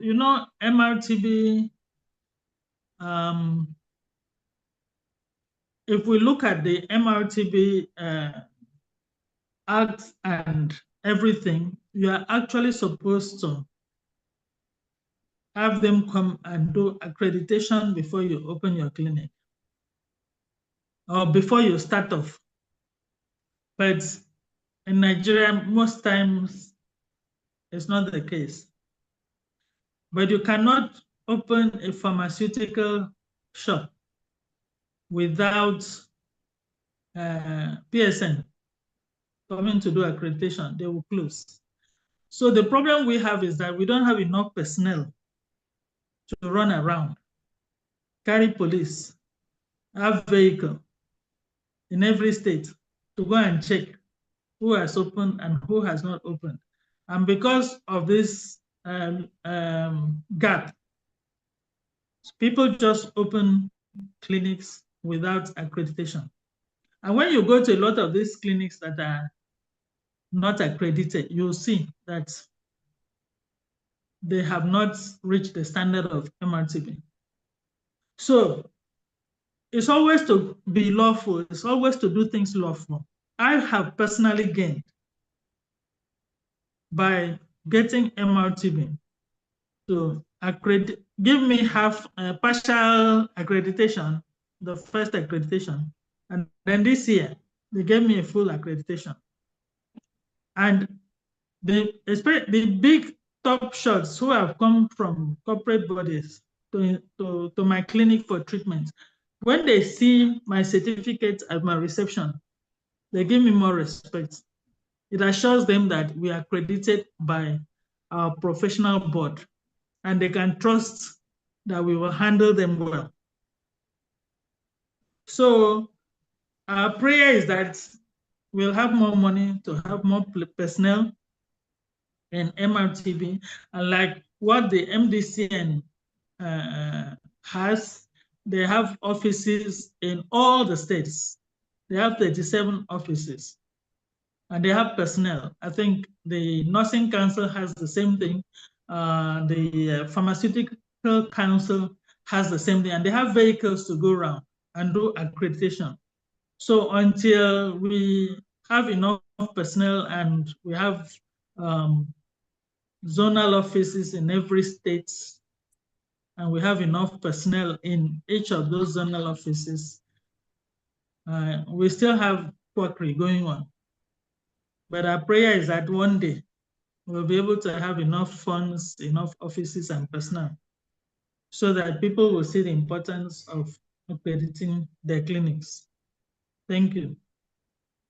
Thank you. There's another question from the YouTube that considering the nation's economic uncertainties, what strategy would you recommend for sustaining a private practice, especially regarding bills, staff, taxes, and impacts?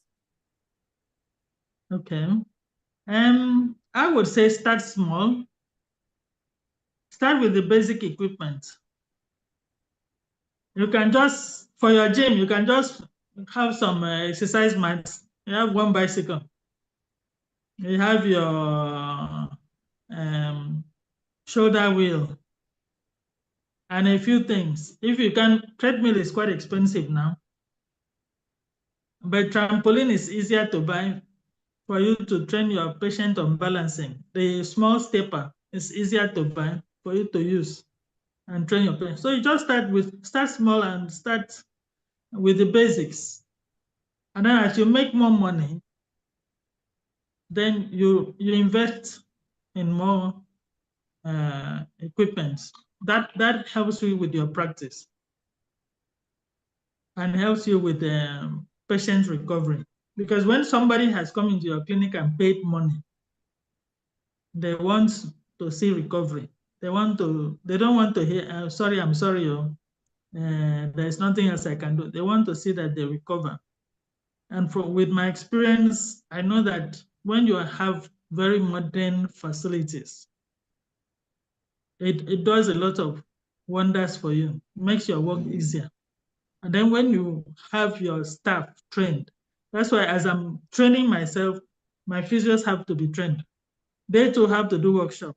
They have to develop the skills so that we don't have complaints. So start small and grow. That's what I can advise. Yes, I think this answered. There is a question that says, "What will you advise the young ones that want to start physio clinic, considering high cost of gadget?" I think it has answered. If you have addition. Yeah.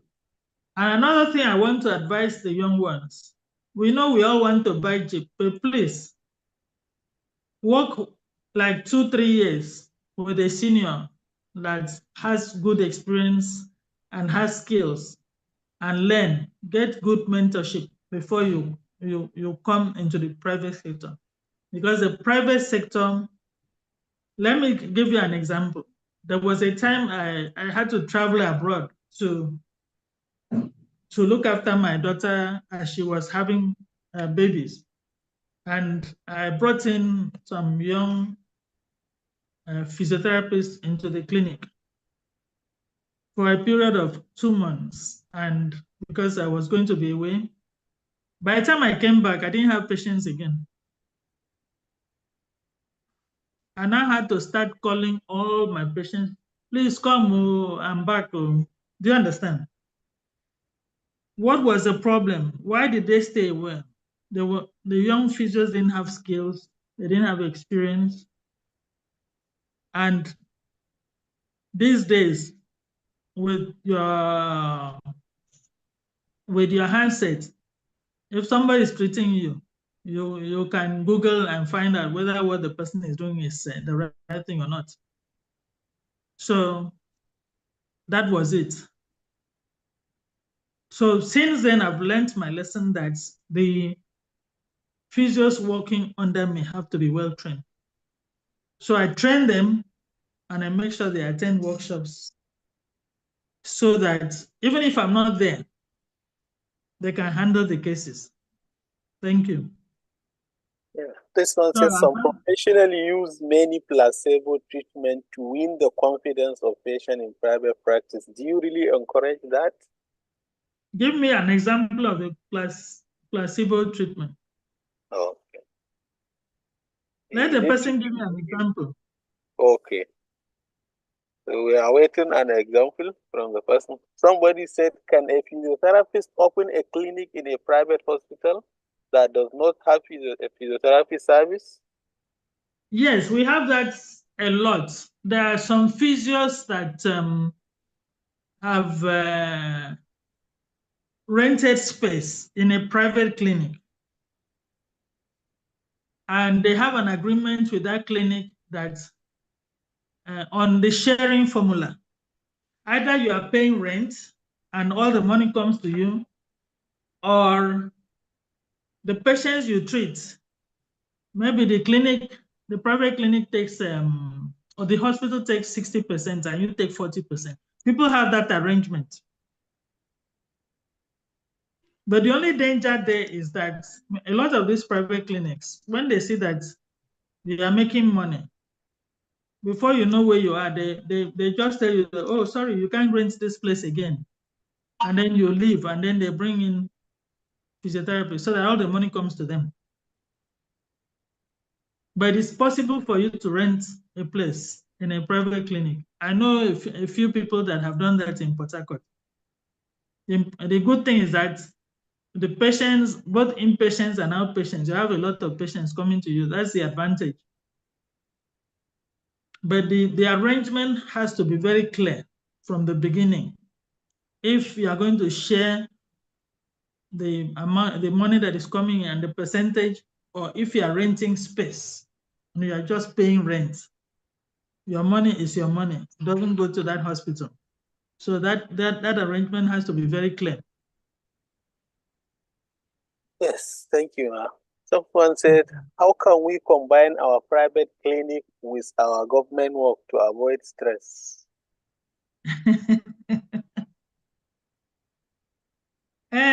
Well, that's where the time management comes in. Do you understand? When I started my private clinic in Jos, I was working for the Jos University Teaching Hospital. So I made sure 7:30 to 4, I'm working for the government. I don't use government time to go and do PP. Then I will go home, eat, 5 o'clock. I run my private practice. So you can you do that combination, but make sure you don't cheat government. Initially, they said if you're working for government, you can't open a private clinic, but we see that everybody's doing that. So I don't know if it has been allowed now, but I've seen the doctors who work in teaching hospitals have their own private hospitals and and so on. The physios, some physios that are working for government have their private clinics. So where I don't like is that you are supposed to close at 4, and then you leave the government work that is paying you for your private patient. It's wrong. Whatever you do after the hours that you are supposed to work for your employers is your own business. But please don't use government time to go and treat your patients. So you can have a small physio unit somewhere, and then, but do it after work. Okay, the last one says, which one is better, paying staff, paying physios, or the sharing formula? Sharing formula, if we are having partnership, you can have another sharing formula of commission. What percentage? If you make 2 million for me in a month, what percentage do I pay you? Am I paying you 10% or 20%? That's another way, commission. Okay? Or salary. The commission one, because I have another business, I have a salon, a hair salon and nail studio. I use commission for that business. But the physio business, I do salary. But I make sure that the salary is good enough. And the patient, the physio can walk in and say, madam, country hard to shake body. I say, okay, I'm going to add this. This is what you are going to earn. I mean, your staff should have that freedom of coming to tell you that things are hard. Please increase something. And you as a human being, you should understand and increase the salary. But if you are more comfortable in commission, the advantage of commission that I see is that the person will not be having an excuse, will come to work. Because the more money the person makes, the more he will earn. Then the sharing 50-50, that is partnership. You are partnering with that person. So you people share. It's not just you are sharing the profit, the income that is coming in. You have to share liabilities. You have to share losses. If you are having a 50-50 sharing formula. Is that okay? yeah, thank you. There's another one that says, does a private hospital need MRTV accreditation to run physiotherapy services? You said? Does a private hospital need MRTV accreditation to run physiotherapy services?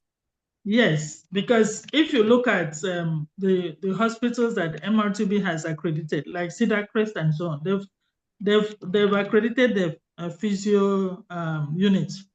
and so many other hospitals that have physiotherapy services attached to the hospital. Yes, MRTB is supposed to accredit those physiotherapy clinics or units that are there. So just for the hospitals to be open and invite MRTB to come and accredit their facility. It's a plus when you allow MRTB to accredit. There's a difference. There's a lot of difference.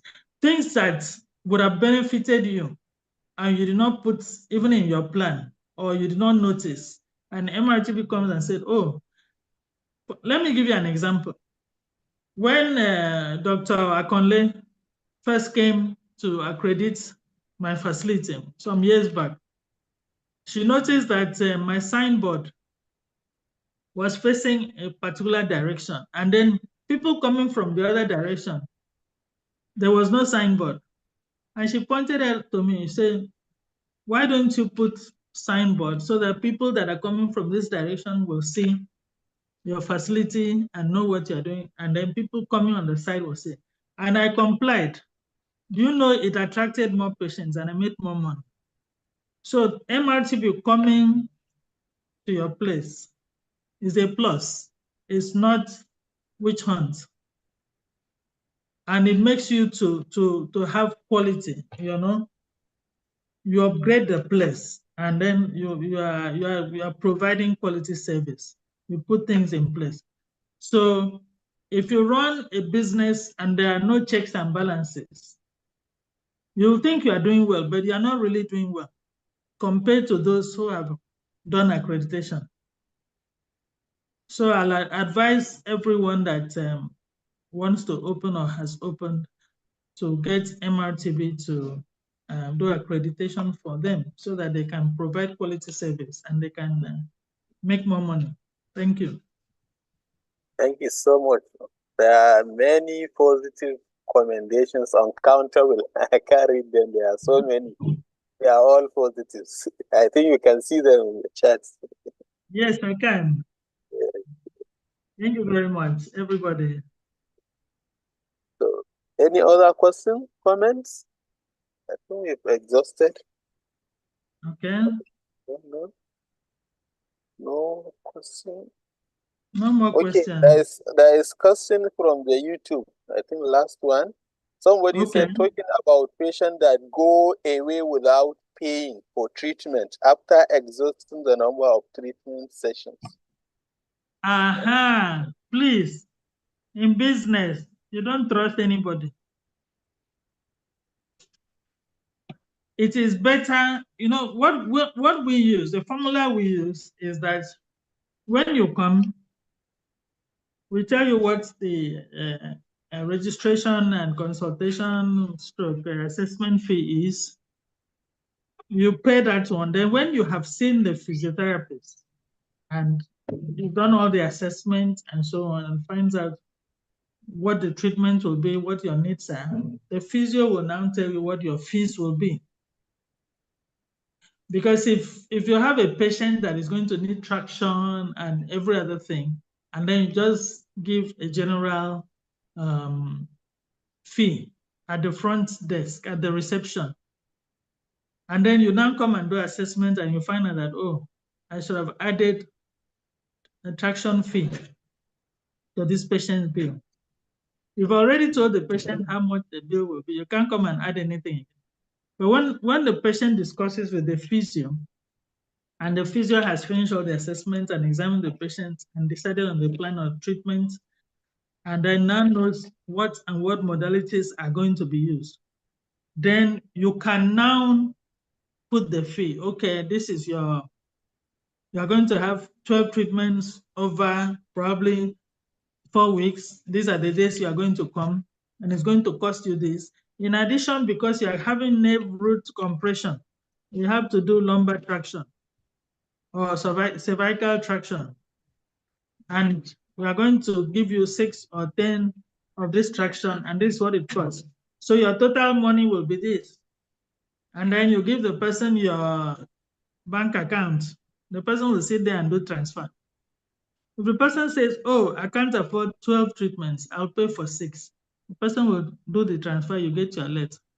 Now, if you, out of sympathy, the person says, oh, no worry, I go pay end of the month. My dear, once somebody is well, you will not see your money. So it's better we collect our money upfront. That way, I don't have problem with anybody. And nobody plays me. We collect our money upfront. If you want 6 treatments, you pay for your treatments, 6 treatments before we start. If you want 12 treatments, we pay for your 12 treatments before we start. That way, nobody goes with my money. So when you are running a business, yes, there's empathy, but you have to use your number 6 and get your money. So don't treat a patient who is going to tell you, I'll pay at the end of the month. You will not see your money. I've gone to treat a patient in a hospital. This patient had an RTA, broken hips and pelvis. Over the months, everything united, he was well. The bills were there. The relatives smuggled this patient through the window. And they didn't carry anything. They just told security at night, will they go buy something? They left. All that bill for how many months? They didn't pay the hospital. So the same thing can happen in physio. Patient comes in pains, out of sympathy, you treat, you don't collect money. No worry, I go pay. They never pay us. Once that patient is well, you'll not see your money. So use your number 6 and collect your money. Pay before service. That's what I do. Thank you. Thank you, ma'am. There is an information here.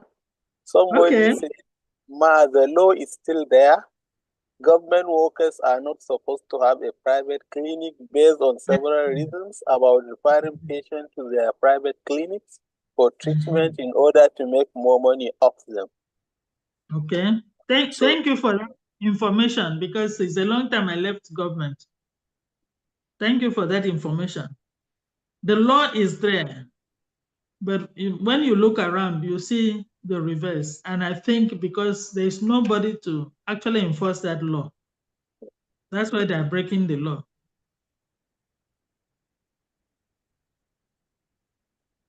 I think we've exhausted the question. Okay. Thank you so much, Ma. We appreciate the presentation. Thank you very much. Yeah.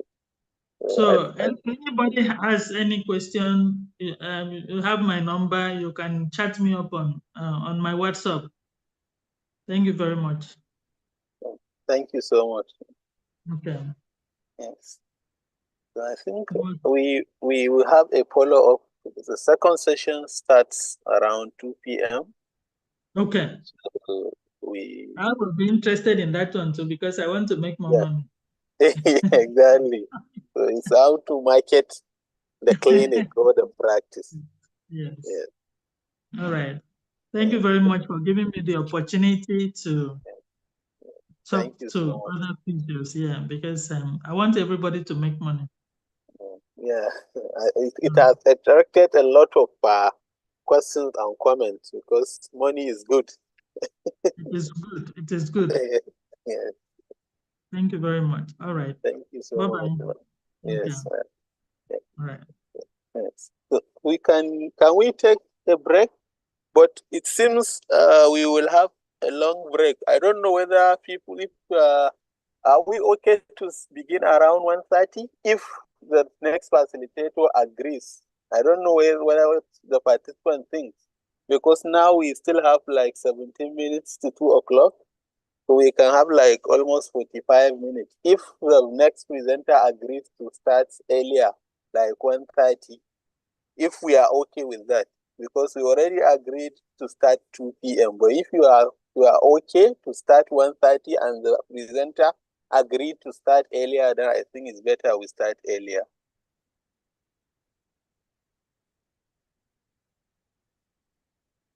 Okay. Some people are asking for materials, so we will not forget.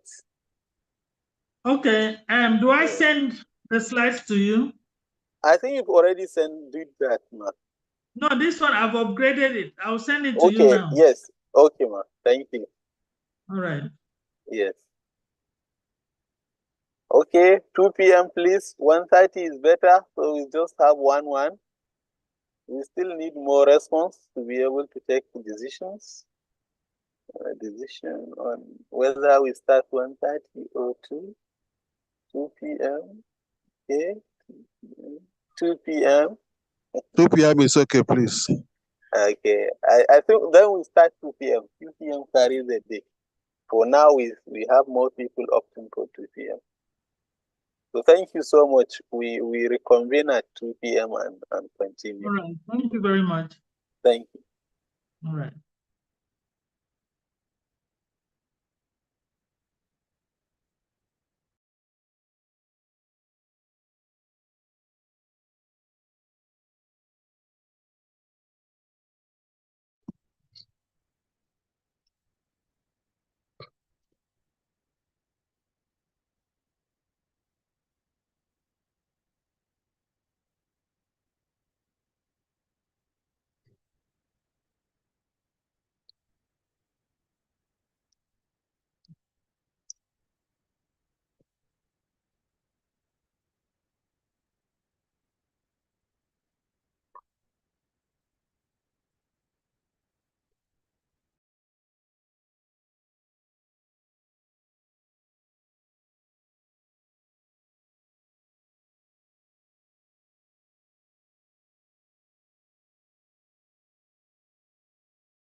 This thing is not working.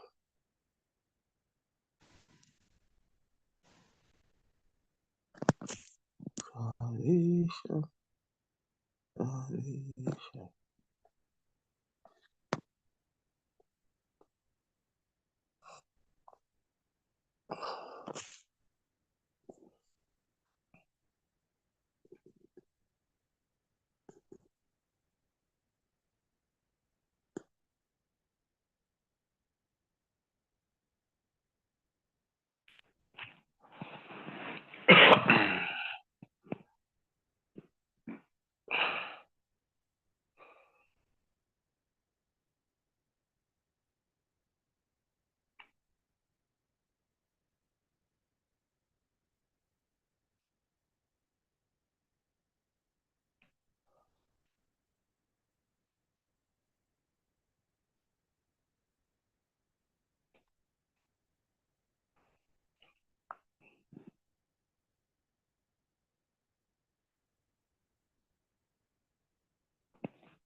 My phone is ringing.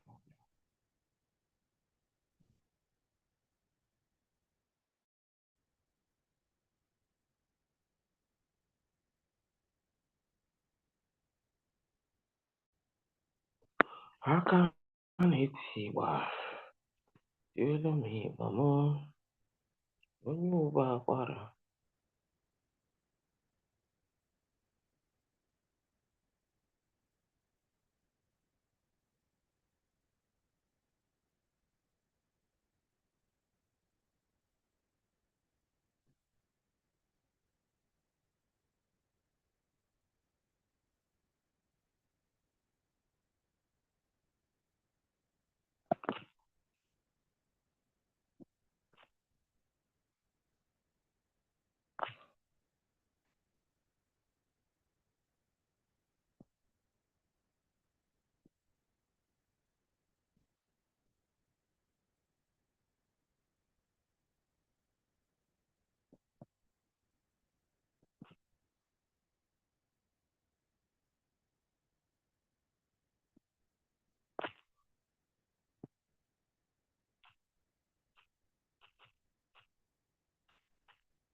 Hello? Am I audible? If I'm audible, you let me know. Let me know if I'm very audible so that we can just do some testings on the electronics before we get started.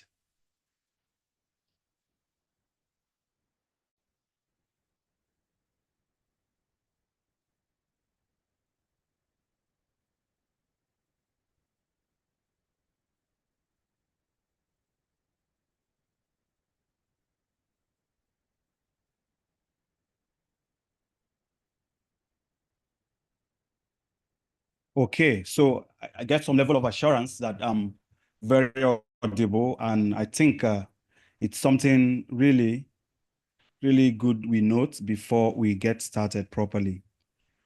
Okay, Yes, so thank you so much for letting me know.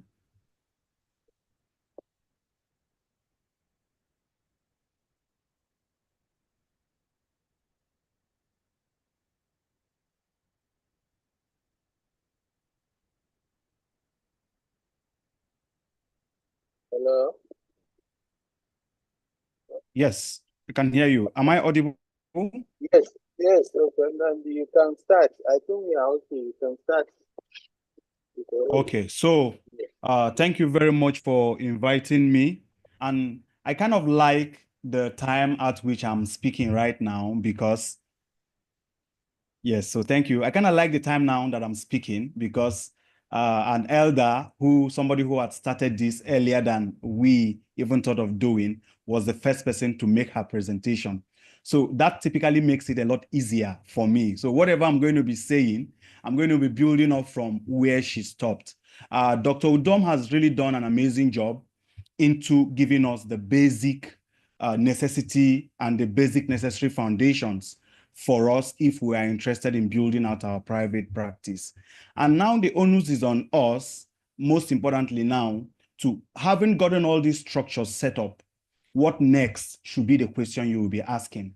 So I'm going to be focusing my presentations on the typical blueprint it is for you to start succeeding. So it is very easy for someone to really come up and say, this and this are what you need to start with your private practice. You need to do this. You need to get this sorted out. You need to have some level of insurance. You need to get this. But nobody has ever asked that singular question. How do I get my patient? How do I feed my family from there? When am I going to get my first patient? What and what should I need to do to get my first patient? When I get my first patient, aside from the physiotherapy treatments that I know how to do, how do I maximize the lifetime value of that patient? How do I make that patient become not just a loyal customer, but an ambassador for my practice? So I'm going to be dwelling on a couple of all these things, and I will also tell you how I was able to scale my own practice from what it used to be, from where we started to where we are currently. Okay, so my startup story. 5 years ago, when I started my physio clinic, yes, so I had a private physio clinic owner who wanted to travel abroad for a program in Sweden, and he wanted me to buy his business or help him sell. And, you know, it looked as easy as it sounded and as interesting as it could be. That made a lot of sense because I didn't really need to start thinking so much about what to do.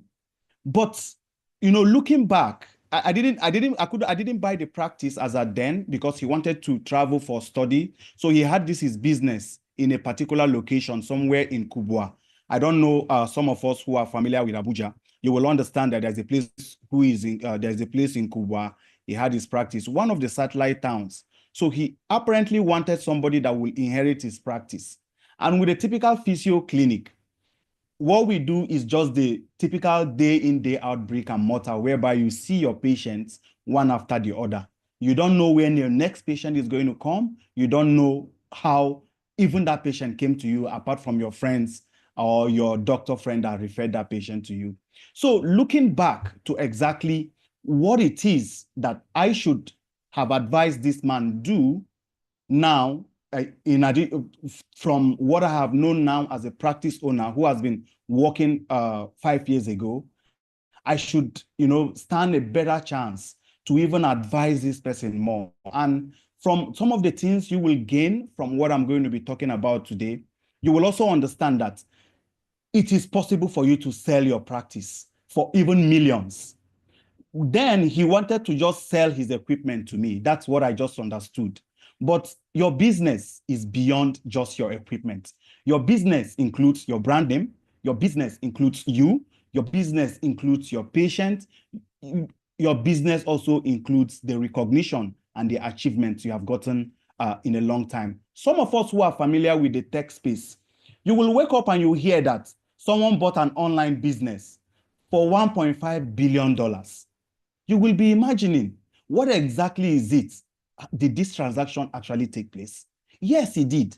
Your physio practice can sell as much as that too, if you have all the necessary strategy setting. It's not about your certification. It's not about how intelligent that you are. It's not that you set up everything. If you miss this one vital thing that we're going to be talking about in the course of our presentation, then you also will struggle to sell your practice like that, my friend, in Kubwa 5 years ago. So when we put up the advert for this presentation, there was a pool I wanted to take a survey of something. So I decided to, when I saw the Ray Institute put out their own advert for this program, I also wanted to coin something a little bit different, just to compare something. And I want to actually know exactly how many of us, I don't know if you can see my slide.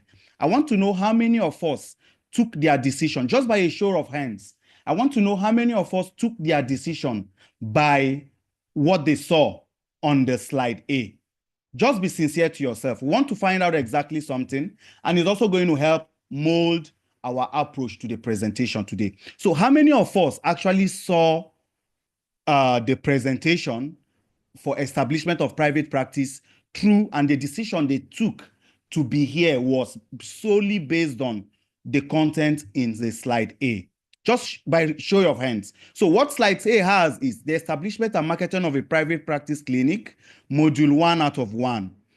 Date, then categorically it stated that we had CPD, 6 CPD points, and it cost 3,500 Naira only. So if this was your motivation to join this workshop, just by a show of hand, let's see exactly how many people did that. We just want to find out something, and just be sincere to yourself. Let us know if your motivation for joining it was because of the content on slide A. Let's just give like 1 minute for us to do that very quickly. I just need a few people to volunteer for us to do this so that we can plan better on how to structure this presentation. So if your motivation to join this presentation was from the content on slide A, where you saw 6 CPD points, 3,500, please, can you indicate by raising up your hand? Can you indicate? Let's see. So Khalid said slide B. Let's see. Kelly Kaltum, which one did you indicate? Slide B. So Samuel Mobi said slide B. So let's see more people. Let's get more people. Let's get more people, please. Type in the chat below very quickly. Let's see how many people got into this from slide A or slide B. Then slide B had, looking at 2024 so far, are you happy with how things have gone? If your answer is no, and you want to make 2025 better, you have got the chance to change something. So let's see exactly what the motivation for you joining this workshop is all about. Then I'll tell you why towards the end of the presentation. Then we'll probably give a prize for the winners in this contestant. We're going to give a prize. So you have to sincerely, if you fall into the people that will win this poll, then absolutely you have something in return. If you also, instead of you sitting on the fence, because we want to have the motivation and the driving force for why we got into this. So type into the chat. I can see slide B. So absolutely beautiful, beautiful. So we'll continue as we continue to also ponder and make sense of what it is that we are going to be talking about today. So, like every other young physiotherapist, I graduated in 2012, and what absolutely will a typical physiotherapist do after graduation? Most of us will have to sit down at home and wait for when we will be called to do our internship. So that typically sounds you do between when you start looking for that internship to when you get that internship is important and is very pivotal if you are going to make progress in life beyond that point. I'm not talking about traveling abroad. I'm not talking about whether you are going to be whether you get a job in government. I'm basically talking about how you can shape your life towards starting a private practice or any business whatsoever. So for me, I didn't get my internship until 1 year. So some of us here, when they see the registrar, the first question they want to ask is, let them have many places to get accredited. And their grievance is always towards why they have not gotten their internship up till this very moment. So I will tell you it's not today it started. As far back as 2012, I had to wait 1 year to get my internship. Maybe I was a very dull student. I don't know. It could be one of the reasons. But I discovered that in my course of wanting to get my internship and traveling across Nigeria, I discovered that even if I had stayed 4 years before I got internship, it was solely the fault of people who are in this profession, not only with the regulation, but for us not to have made necessary provision for people that are supposed to be coming behind us. So let me make it clear. Now, I traveled, I live in Enugu, and I went across Enugu. Only one place was accredited for internship in Enugu, UNTH as at that time. Now, when I compare to check some other medical professionals like us, I discovered that private clinics were also accredited for internship. So what it then means is you could do your internship as a radiographer in a well-equipped private diagnostic center. A lot of them did theirs there. But I found out that while I traveled from Abuja to Enugu, to Lagos, to Oyo, to Oshun, to Ondo, I discovered that I barely could see the presence of a private physiotherapy clinic, let alone even get accredited for internship. So you see where some of our problems are coming from. We do not have enough space to accommodate a lot of the things that we need. So that's a typical challenge that we really need to look into together as providers of this awesome profession to see how we can elevate our standard and create a lot more jobs. So you are not also here just to earn the knowledge, but also to implement it.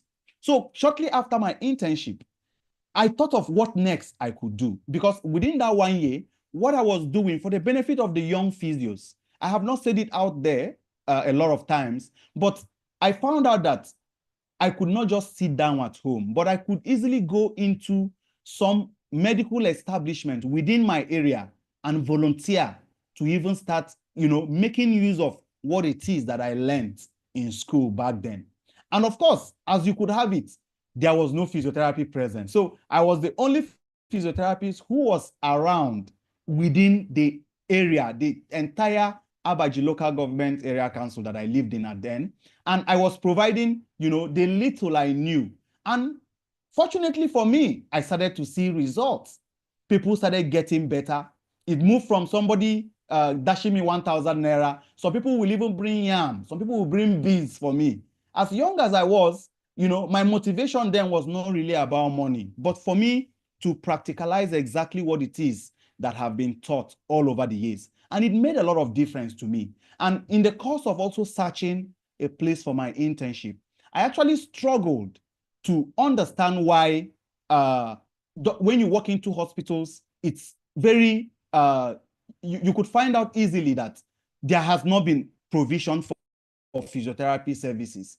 Why? Maybe it's a question that all of us may have to answer later.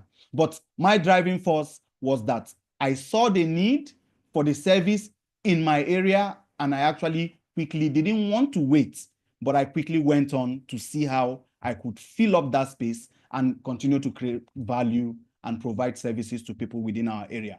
Then shortly after my internship, the search for job now became the reality. I had to go for my youth service then. Then after my youth service, reality was dawned on me that I will need to have to now start looking for job. Then I looked back.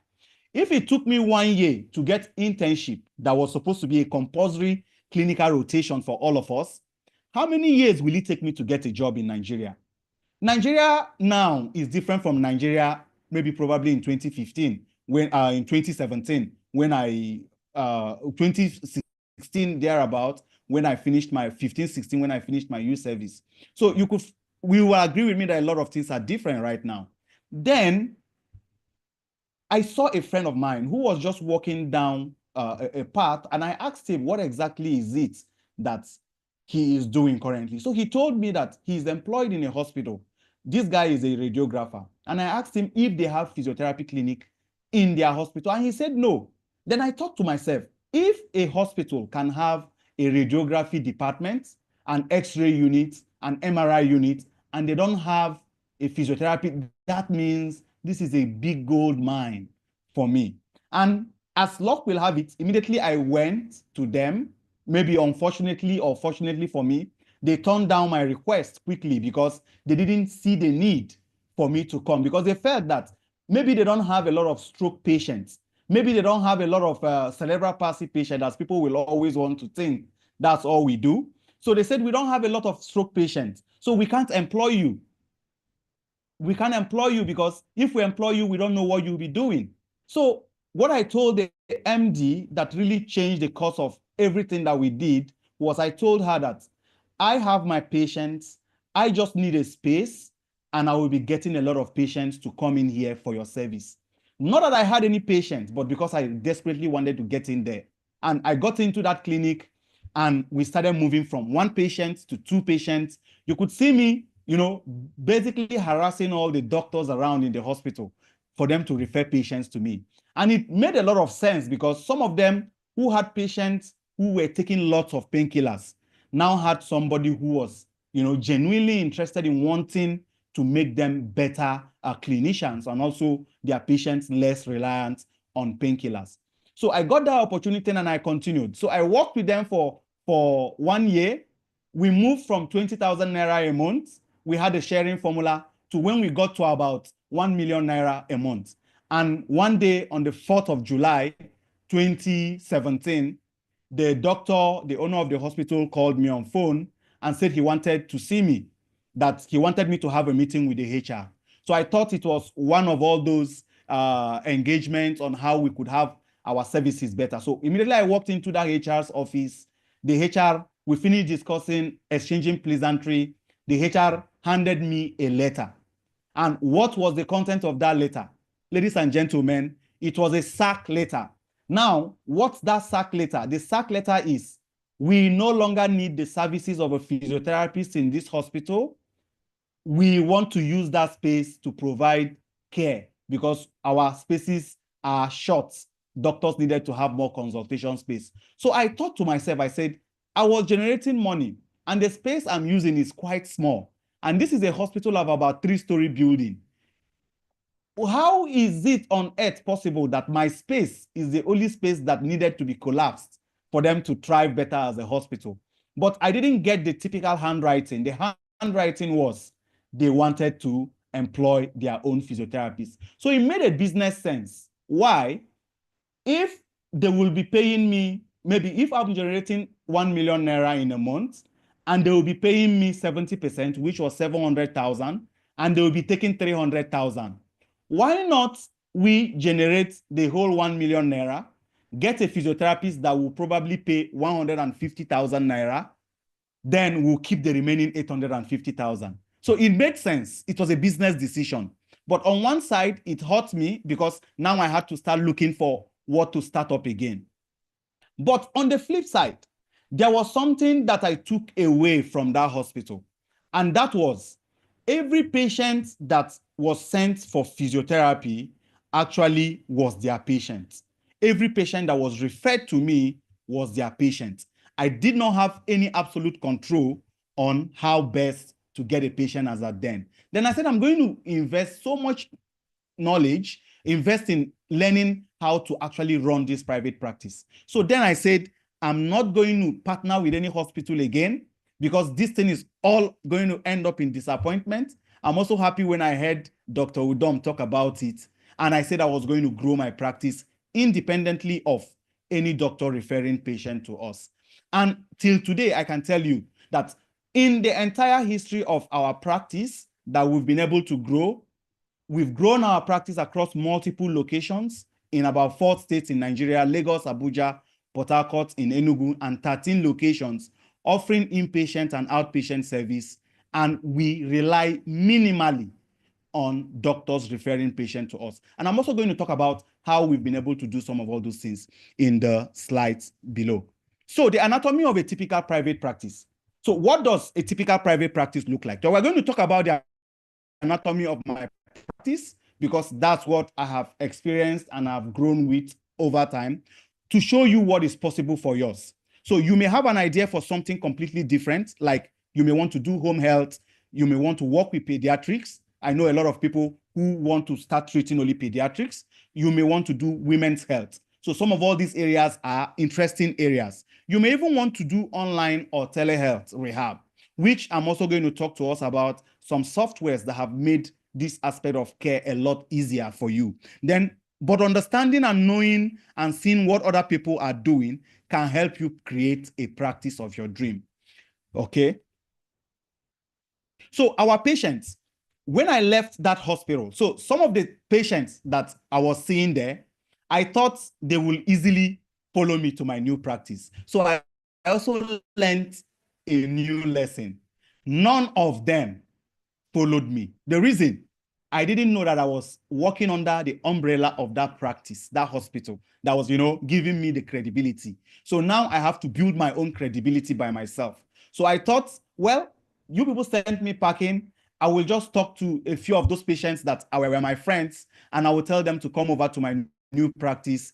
This is where I am now. Like typically, I remember recently, one of my barbers in the barbing shop I usually go to, so he had a problem with his boss. So he left and went to another barbing salon. So he sent me a message and said, bros, I've left that barbing salon. Oh, I'm in a new place.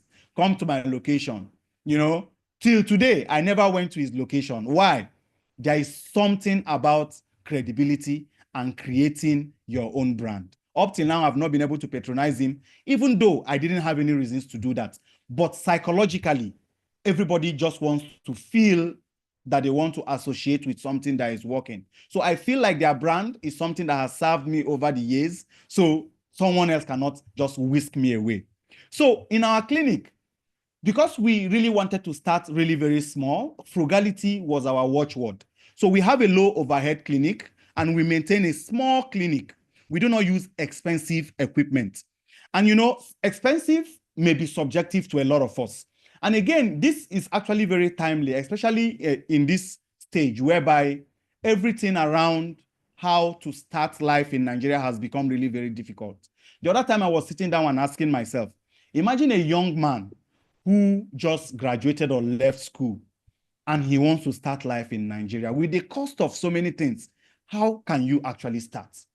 So if you want to start, frugality should be your defining philosophy. Frugal means getting the barest minimum as approved by your regulatory body. And again, my happiness again was when Dr. Udom was talking about, as the past MRTB chairman, she could tell you that the board is a lot more lenient now in terms of accreditation. And again, I was also part of the committee that reviewed some of the detailed, accreditation processes for established private practice clinics. And to start your private practice, get accredited by the board, it costs as little as even 40,000.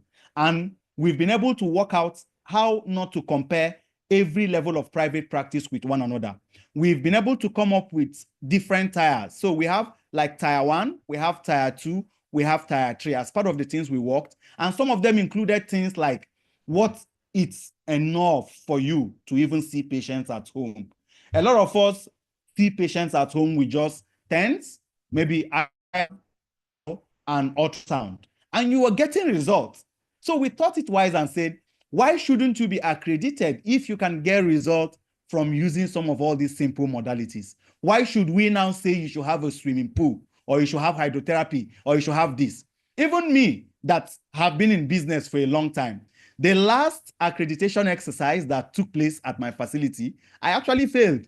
Why I failed was I needed to have a hydrotherapy plant. I needed to have infrared with 7 heads. I needed to have NRAF new news. I needed to have so many things that will not make sense for a small private practice clinic. So at the core of that, we really wanted to establish something that will really help every young physio that is at least starting our life to be able to start no matter how small. Yeah, so we focus on hands-on therapy because we found out that that's exactly what works. And we do purely based exercise treatment based on evidence-based approach. So I'll tell you something that happened in our practice before, when we were talking about how to get patients better. I used to have this staff when we were doing our monthly presentation. So he told us that he made a presentation on how to treat, I think, epicondylitis, one of those musculoskeletal conditions. And we want to do evidence-based and actually compare different RCTs and different studies to actually find out what we can replicate in our own practice. And he finished making the presentation. And there were some of the modalities that people always thought were to be used in private practice physio. None of them appeared in the research. No IRR, no ultrasound. Then one day we now asked him, you've presented all these things now, but now a patient with that particular condition came into the clinic. He said, you, Bayo, you've made this presentation, beautiful presentation. Everybody enjoyed it. But this particular patient that is in the clinic suffering from this same condition that you presented, the first thing you went to use was IRR, infrared, ultrasound, TENS. But you didn't see any of these in your presentations. Why? So he thought it wise, he thought about it and said it's true. But he said, you see, that's it. So some of us just want to do things because we're default made to believe that that is what works without even taking cognizance into what should be working and how we should be improving to make things a lot different because the world is really changing. So our patients are people who want to focus on where it hurts them. So we decided to change. They want somebody to touch them where it hurts. So we needed to give that care. And we had an understanding that our patients have been to other clinics and they may be looking for something different. And I'll also tell you something about our patients. They always want something more.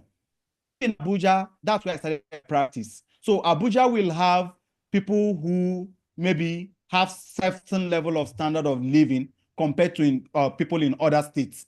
But I will also tell you that that doesn't matter at the presentation because we've been able to expand into different states. And our fee in Abuja is the same fee in Enugu. Nothing has changed. I will tell you how it works shortly. So our patient will walk into the clinic and they will, when we start to use infrared or IRR, you imagine these are the same patients that have IRR at home. They've been able to buy it. They even have more equipped IRR because my patients travel abroad. They go to the US. So they're able to walk into the pharmacies there to even buy some of all these equipment. They even have more sophisticated equipment than you do. They have ultrasound. Now, a patient walks into your clinic and you charge him maybe 10,000 naira per session, and you bring out your ultrasound. You bring out your infrared, and that patient tells you that he has, and his session is 10,000. He comes day 1, he comes day 2. After day 3, he stops coming. you begin to wonder why that patient stopped coming. It's not because you don't know what you are doing, but because the patient cannot continue to pay you to use the same equipment they have at home. A lot of us may want to think, they don't know the application. Is it the 5 meters away? Just a second.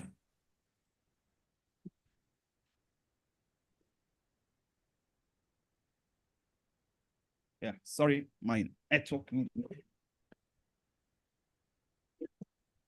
So is it the 5 meters or the 45 meters away that the patient doesn't know or can't read online? So what do you think exactly the patient doesn't know with using those equipment? So your patient will stop coming. So there are some places that some people will really wonder why their patient will price them very low. Why your patient is pricing you very low is they are more equipped than you are. If you want to contest with equipment, some of all those things they have, you wonder, they will call their maid to want to continue their treatment for them. The reason is they don't see the need to continue your treatment because you are not bringing something more to the table. So that's the kind of patients that we see today. So when it comes to your prospective patients, with time and experience, I've come to understand that there is something with everybody that walks in into our clinic. And to a lot of us who, have gotten certain level of experience or, work in a private practice community, I want to categorize them into 4. And there is a group of patients that I call the tire kicker patients. Now, who is the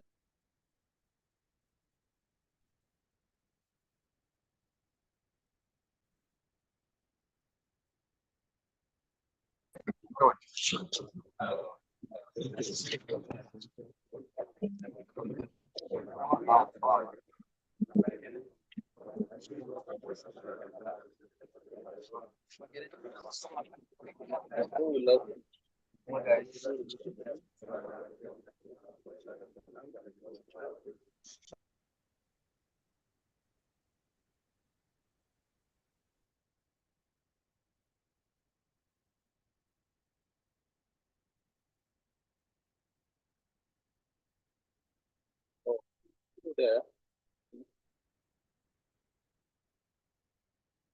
You need to unmute. Fantastic.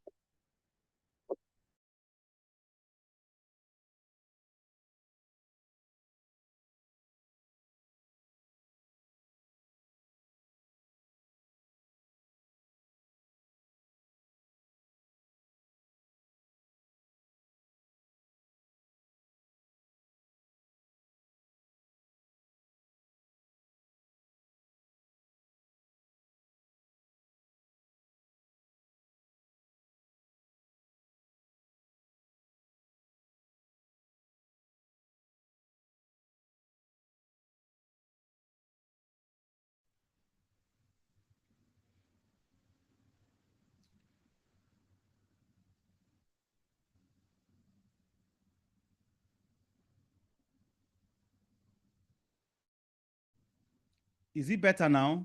Just let me know. Yes, Seems network keeps... Okay. Yeah. Is audible. It's better now, right? Okay. Thank you. Okay. Thank you.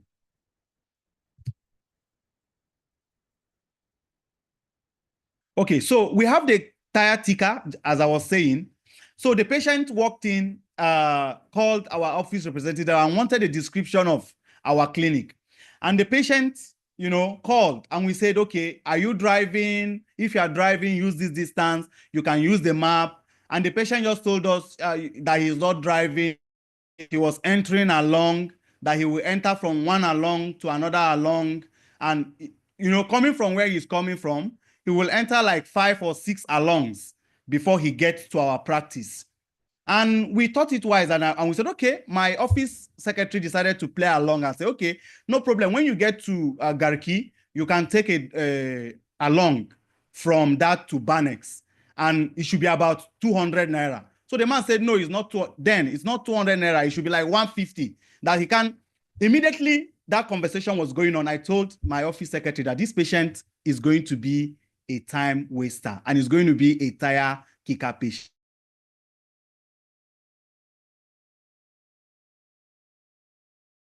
niches so that you can, devote more time, work on people who respect, value, and want you to work with them. So the second group of patients are the low-hanging fruits. So the low-hanging fruit are some of those people that, you recently shared your business card with, you talk to them about your new establishment, and, they are genuinely happy for you. And each time they want a service, they reach out to you. But the good thing about these people are the people that will always want discount. They are your family members, they are your friends, they are your professional colleagues. You have to give them discount. So they are the low-hanging fruits. And we need them because we want to have a stability. We want to have something to grow with. So imagine you start a practice, you don't have that stability. You struggle. Someone like me, when I started, 1 year, I couldn't even pay rent. So when Dr.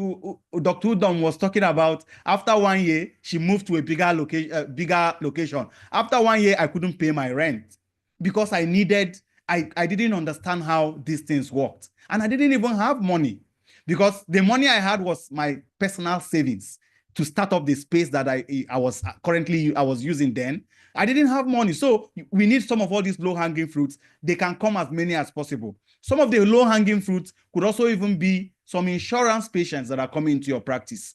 Some of us work with insurance like NHIS. NHIS are low-hanging fruits. They don't pay you so much, but they will never make you grow as a business. So when I say grow as a business, I mean being able to expand 1 location, 2 locations, 3 locations, or even not even expand into different to even be profitable to pay your staff well. This is what a typical NHIS patient looks like. Your physio will see 100 patients in a day. You won't even be able to pay that physio 100,000 naira salary. That is how bad it is. I don't know, as at then, they were paying 700 naira per session, and they will not give the patient more than 3 sessions.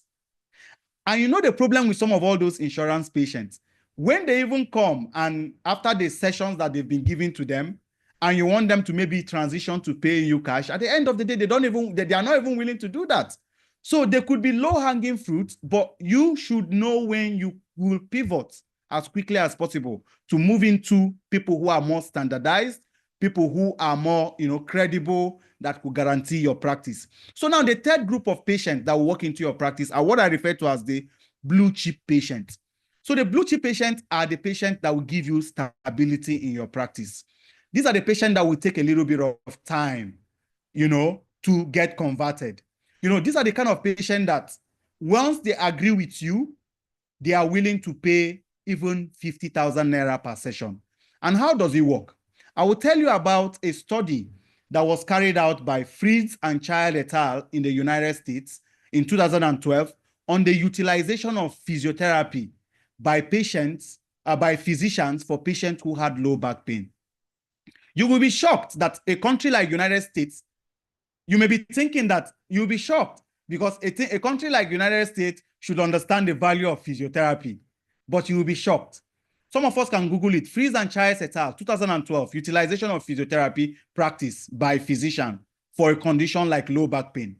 Now, it was discovered that only 7% of patients who we thought needed physiotherapy was referred for physical therapy in the United States as at then, 2012. So this is a country we think everything is working well in. But you could see that their physicians, their doctors even rarely refer to physiotherapy. So where does the remaining 93% stay? What do they do? So let's bring that kind of population into Nigeria. Let's say the patients that are being sent to us by our doctor friends, our colleague in the office that want to really support us are 7%. Now the 93%, just imagine where they will be. They will be in church, praying. These are the people that will go to herbalists. They are there looking for acupuncturists here and there. These are the people that will look for Ijaw men and women for their treatment. These are the 93%. Now, they are actually the blue chip patients. How can we convert them to our patients? You need to now start focusing on those kind of patients. Now, these kind of patients are people who are yet convinced about physiotherapy. We actually left the physicians to do the marketing for us, but absolutely, they are not interested. They also have their practice and their life to, to improve. They have their patients. And to be fair with them, they may be overwhelmed. They may even want those patients to go for surgery because that is where they make some of their own profits in business. So you wouldn't blame them if they don't refer patients to you because they also have something else they need to do. So it's very important that we realize these parts, know these facts, and know when a blue chip patient walks into our clinic, we have to do a lot of convincing, we have to do a lot of talking, we have to do a lot of value addition and stacking before they can make a decision to use us. Now, the fourth group of patients are the great white whale patients. So who are these great white whale patients? These are patients who are knowledgeable. These are patients who understand your practice. They understand physio. So let's say these are the patients who travel abroad. Or let's say these are the top guns in the society that understand, not all top guns really understand physiotherapy, because I can remember working with one senator then. So a particular person, let's say a deputy governor walked into his house and he was telling him that he's enjoying what this young man is doing for him.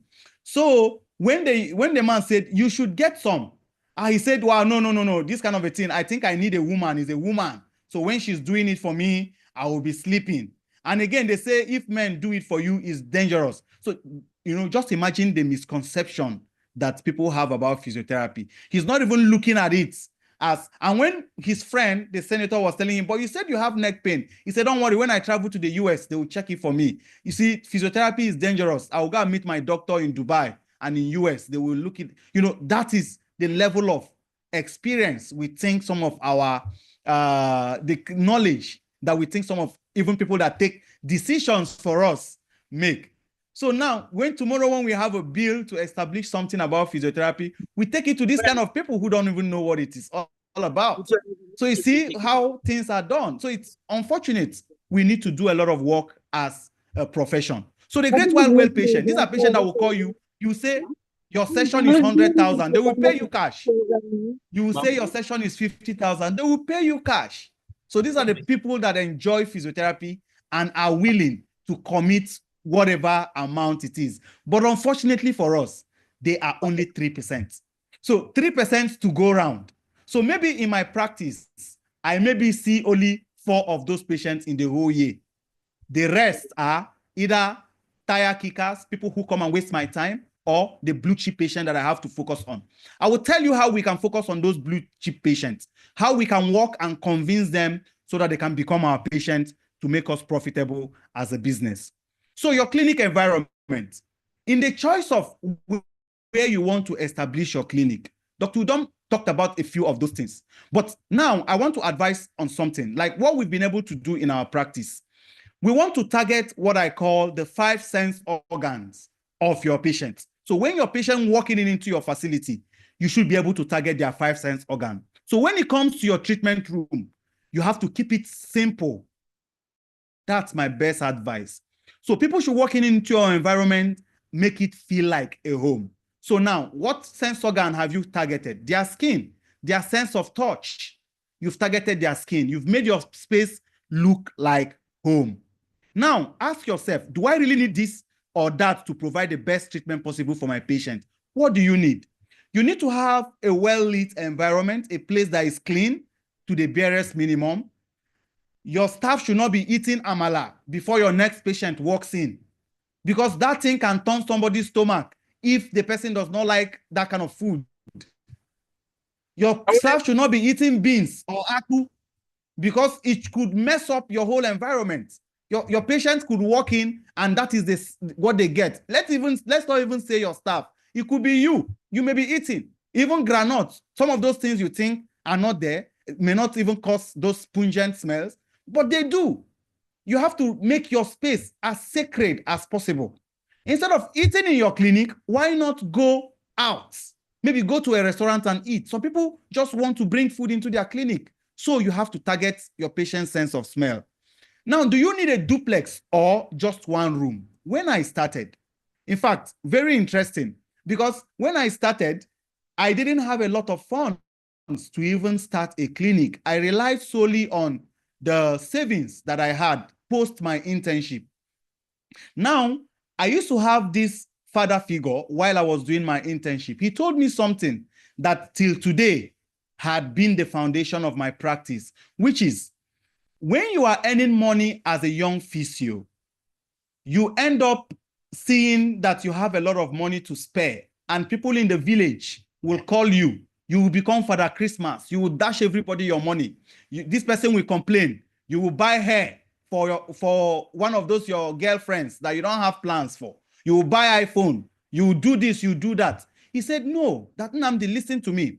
There is something I want you to do. He said, go and buy a car. Yes, fortunately then, the 130,000 naira that I was paid during my internship, when I put it together, even 1 naira I was not eating, because I was, basically doing PP, one PP to another. I was saving. I was able to buy a car. Now, that car was what I sold to actually start, and it was still not enough.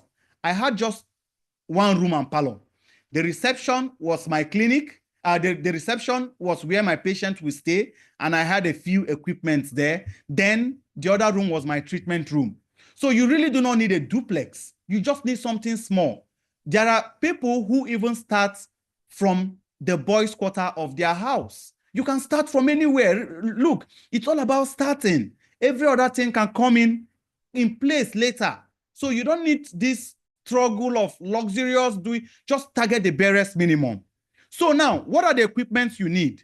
You need the barest minimum equipment that can provide value and improvement in the care you need for your patient. So when it comes to the sense of taste, when a patient walks into your clinic, like some of the things that we do, we even offer them water. I can imagine what that does. It gives that patient that homely invitation. So when people leave their house and they come into your clinic, they see it like a second home. So you should strive to make your clinic look like that.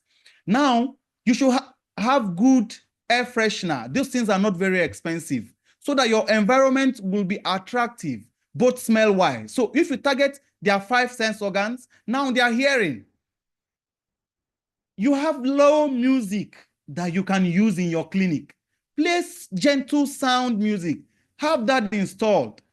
We now have some of all those small speakers that people can easily buy. Some of us have them in our home. You don't know how much that can do. Play soft therapeutic music in your clinic. I'm not saying you should play Davido or Wizkid. No, look for some of all those blues. Small blues, like maybe Celine Dion. Your patients are going to be older patients. So if you look for blues like 1970-something blues that they can relate with, then you could have that better connection with your patient. If you are playing Wizkid, Davido, or Dumo to Black, then they may not even want your music. You'll be thinking you are playing music, but it's driving your patients away. So target their 5 sense organ. Their sense of smell, your clinic should smell well. Their sense of touch, you should provide the best therapeutic environment for them, even with your treatment. Their sense of hearing, the music should be good. Their sense of taste, they should or drink, no matter how small. That goes a long way to give these people what it is they need. And we give your patient your service a lot of credibility. So your startup cost, personal savings are usually the best to start with. Banks will not give you loans as a starter in Nigeria from experience. And even if you manage to get loans, you may not be able to pay the interest. So it's very important and it's very critical for you to understand all these dynamics. You won't get a loan. So your personal savings is important. Now, as I had partnerships already in the past, some of the monies I saved was able to get me some of the little equipment I use in starting. Like I said earlier, I had just 2 rooms, a room and a parlor, and managing my patients collectively using that room was something that really changed my practice. So in the picture, I don't know if you can see that slide. We can see Professor Rufai, then he was the NSP president as of 2018. He came and commissioned our clinic. Now, there is a young man there who, with a permission, he said, I can share his picture anywhere I want, because he was a man that laid the foundation of my clinic. My first patient, he said he will always stand by me at every point. Now, on the picture in the middle, you can see me. Then, I was going through a lot, and that's my younger brother. So the other picture by the right, that's one of our clinics. So like I said, we have 13 locations right now. That is one of our clinics. So we moved from a room and parlor to something like this, and we've been able to accomplish that in 5 years. So that is the transformation that comes with patience, perseverance, and your quest to grow and make a difference in your society. So the private practice clinic mindset. You see, there was a reason I asked why a lot of us joined this meeting, either through the slide A or through slide B. The reason is there is a mindset approach to life. And if you must make progress in life, you need that mindset. And that mindset is pivotal for you to move from one stage to another. Yes, given we were not taught business in school. And some of us who were even exposed to entrepreneurship in school, it's not compulsory. A lot of people just did it because they wanted to, get a good score and improve their GP. Like me, there was what we call CED in UNN in those days. And that was what was used as our entrepreneurship or introduction to business. Our term paper then was to make a business plan. So when I heard Dr. Udom talking about business plan, I said, oh my goodness, I started writing that in school. And it's very important. A lot of us do not take this thing seriously. We just wanted to graduate, get licensed, and maybe travel abroad. But even when your plan is to travel abroad, there are two types of people that travel abroad. Useful people who travel abroad and people that are not going to add service. Let me tell you something about people that travel abroad. There is a reason why Indians are the CEOs of top companies in the world. An Indian is the CEO of YouTube. YouTube is worth more than $100 billion. Indian is the CEO of Microsoft. Indian is the CEO of Google. Indian was the CEO of, I think, worked in one of the panels in Facebook. These are people you can Google till today. Why? Indians are regarded as the top civil servant hires of the world.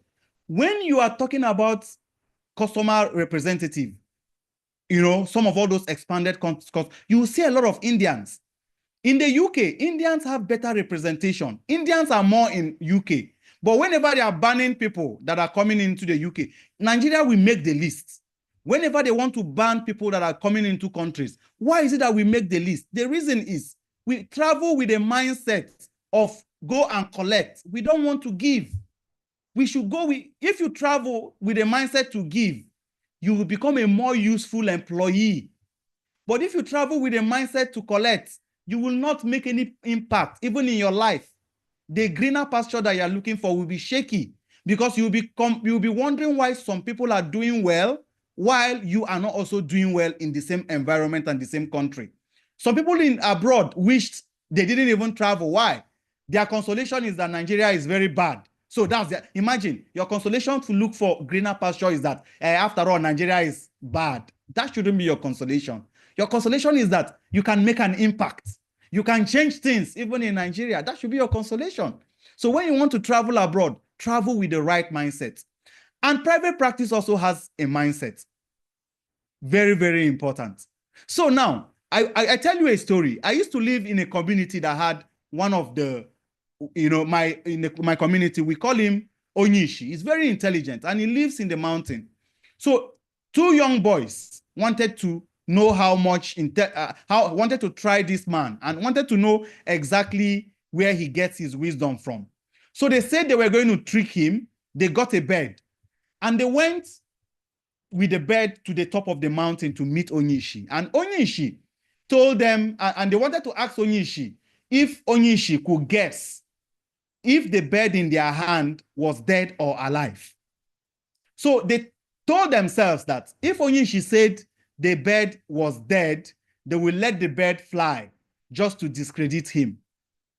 And if Onyishi said the bird was alive, they will just kill the bird. When they open their hand, Onyishi will also lose. But to their greatest surprise, when they went to Onyishi, they wanted to know what Onyishi would say about the bird in their hand. Onyishi said, behold, the bird you are asking in question whether it is dead or alive is actually in your hand. So the destiny of whatever it is, you need to know is actually in your hand. Don't blame anybody. You need to have the right mindset to continue to grow, right? So if you are in this seminar today and you have stayed up to this point, this seminar started since 10 a.m. A lot of people, joined because they wanted to register their presence to get their CPD. And, it's getting late. Some people will be tired and they may want to do something else. But if you remain up to this very moment, then you have shown that you want to control your own destiny. You have that mindset of growth. And I want to congratulate you for that. So what's your what? Very important. In the course of wanting to actually price or understand the growth that you need to have in your page, in your business, you need to even know what you are worth. How much are you worth? Think about all the investment that was needed to get you to this point. Think about how much was paid for your school fees. Some of us that were trained by our mothers, lost my dad early on in my second year. My mom had to, even if it was not too expensive, to enroll a child in Nigerian university. But think about how, if it's maybe a single parent that trained you. In my family, we are 7. So I'm the firstborn, and training me will also involve pausing the training for so many other people. My mom was a teacher who her salary barely could go by, but she had to do everything she could.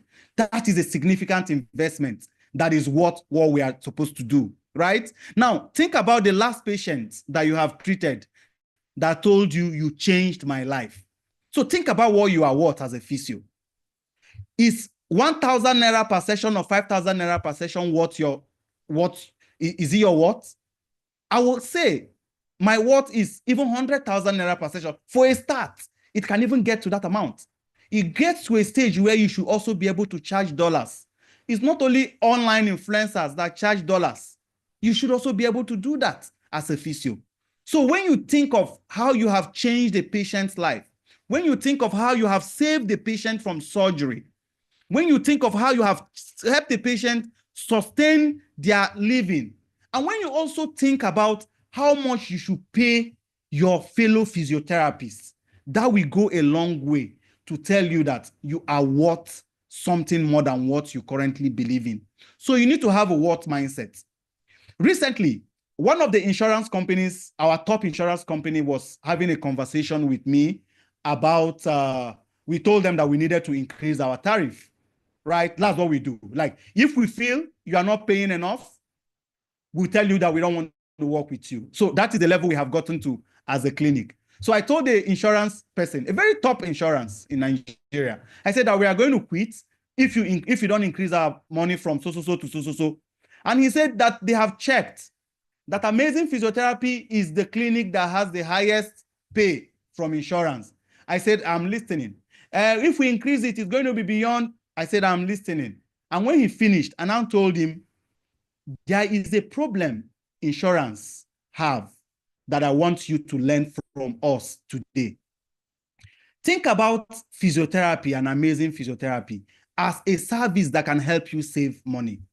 Imagine you, insurance company, you will be willing to pay 10 million naira for a patient to do surgery. You will pay for admission. You will pay for everything. Now, some of all these surgeries, patients can actually get results from physiotherapy. So now imagine that you give me half of that money. Just instead of giving me that 10 million, just give me even 1 million naira. Let me treat this patient for 1 month and save you 9 million naira. Have you thought of that? Now, tell me, insurance company, what is physiotherapy worth? He now started apologizing. He started saying, okay, I didn't understand it like that. I say, yes, why won't you? It is because nobody tells you that. Now, I was able to come up with that idea and talk to that insurance manager like that because I know what we want. If I can save a patient from knee replacement, help them live a good life, why should I not be paid a handsome reward by that patient? So you have to think about it. So it is all about value and transformation. That should be your watchword. If you don't have value, if you're not giving enough transformation, doing enough transformative conversations with your client or your partners, then you will absolutely struggle in private practice. So Now, the value mindset.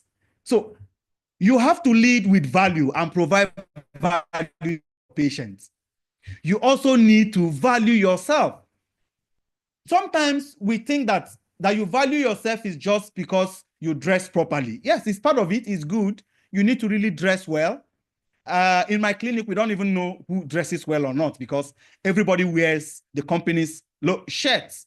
In fact, we got to a stage whereby some of our staff even wear short knickers. Why? Because we know the value we're giving the patient. The dressing was inconsequential to us because we knew what we were representing and the brand that we were pushing. So dressing was really typically not how much we wanted to value our patients. Then what is value? Value is what you provide to your patient so they know and understand you will help them get what they want, right?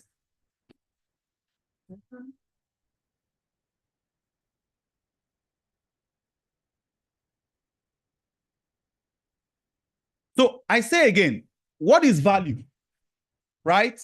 Value is what you provide to your patients so they know and understand you will help them get what they want. That is it. Value is a concept that is only from the patient. So you really need to understand what your patient wants. You really need to understand what your client is interested in so that you can know absolutely the value you want to provide for this patient. So you give them value by asking the right questions. Don't ask questions the patient the right question. Yes, the earlier presenter, Dr. Udom, talked about why you need to document properly. Yes, you document not because you were taught to ask past medical history or history. Those things are important for documentation and continuity of care. But what is vital for the patient that is supposed to be included in the documentation are value-adding questions. Example, what are some of the value-adding questions? Why do patients actually come to see you? Do you think your patients come to see you because you're a physiotherapist? No, they have a need. They have an internal problem that needs to be taken care of. Let me give you a typical example of an internal problem. A patient walks in into our clinic with knee pain, a mother, and that mother has knee pain. And she says she needs to be treated for this her knee pain that has been going on for maybe 4 years. Then you ask yourself, why is it that this woman is just coming into my clinic looking for care after 4 years? The answer is simple. If you ask the right question, that woman may expose to you that her daughter is getting married in December. And when she says her daughter is getting married in December, the value that you provide for that woman is helping her be able to dance. You know, they say women get married 2 times, when they marry and when their daughter gets married or their child gets married, their daughter or their son. So if you are having a conversation with this patient and you are not talking about how you can help her dance during her daughter or son's marriage, you have not added value to that patient. And again, no matter how much you tell her that you are going to treat her knee pain, it's never going to make any sense to her. So the conversation and the question should be, what does this knee pain stop you from doing? She will tell you exactly what she wants to achieve. You can ask her a question like, now, if we have this conversation in the next 3 months, looking back to where you are now, what will you say that you want our treatment to help you change so that you will see that we have given you the value you want? Then you begin to hear things like, actually, my son or my daughter has wedding in December. And this my knee pain that is paining me like this, I don't know how I'm going to manage. Now, it is not management she's talking about. She's talking about being able to dance. She's talking about being able to welcome her in-law. So if your conversation is around those areas, absolutely. Even if you ask that woman to pay you 100,000 naira per session because you're going to help her dance during her wedding day, her daughter's wedding day, she'll absolutely give it to you. So patients do not want more knee range of motion or even 100% from pain-free. Pain is always there. They want to be able to play with their kids on the floor, dance at their children's wedding, feel strong, independent, they can run away if they want to. that is what is a value for your patient. If you are communicating that, if your conversation is that way with your patient, then absolutely you have just laid a gold mine, right? Now, so to show your value as a business, consider what you can provide that is unique. Some of us may want to say we spend more time with our patients compared with a typical care. You go to a general hospital, they do this, they don't even, some of them will plug infrared on you and go and be watching, doing what, or treating 10 patients at once. Sometimes you walk into those patients, into those treatment rooms, 12 infrared is on 12 patients at once. They have forgotten they're going to do something else because they need to cover to treat so many people. They have like 30 people they are treating. They don't spend time. Sometimes one time I walked into a particular general hospital like that, name withheld for security reasons. And I was perceiving something like meat. And it was a patient that was burning. Now, this patient had diabetes and this patient had limited sensation. That particular infrared had burned this patient. Why? Because they needed to see many people at the same time. Not entirely their fault, or maybe it's their fault because they actually accepted to do that. I think if you say no to it, you say no to injustice, you should get better conversation done with your government or your employer. If a particular hospital or general hospital says, look, we see one patient 30 minutes, we see only 7 patients per day per physio, we are not doing more than that. If you want us to do this, you employ more physios. I think we'll have better conversations and add more value to our patients. So money or price is usually not the objection, but lack of clarity and understanding of what makes your patients look at you differently from others is pivotal. In the North, let's say everybody in the North believes that physiotherapy is gashi. Some of us in the North understand when patients say gashi, they've referred to physiotherapy. Gashi is actually a phenomenon coined from infrared. Gashi means roasting. So you are roasting a patient. Infrared is what they attribute to physiotherapy. So now the patient in his head has seen that infrared should not cost more than 500 naira or 1,000 naira. That is why my friends and brothers in the North, we struggle to charge patients who are willing to go to Lagos and Abuja and pay more, because they don't look at people in Lagos and Abuja as doing gashi, but they look at you in the North as doing gashi. You need to really start thinking about how to offer more value, understand those patients differently, and change your approach. Now, they look at you, they have stereotyped you, they look at you as somebody who cannot do more. No matter how much English you speak, they have attributed it to them.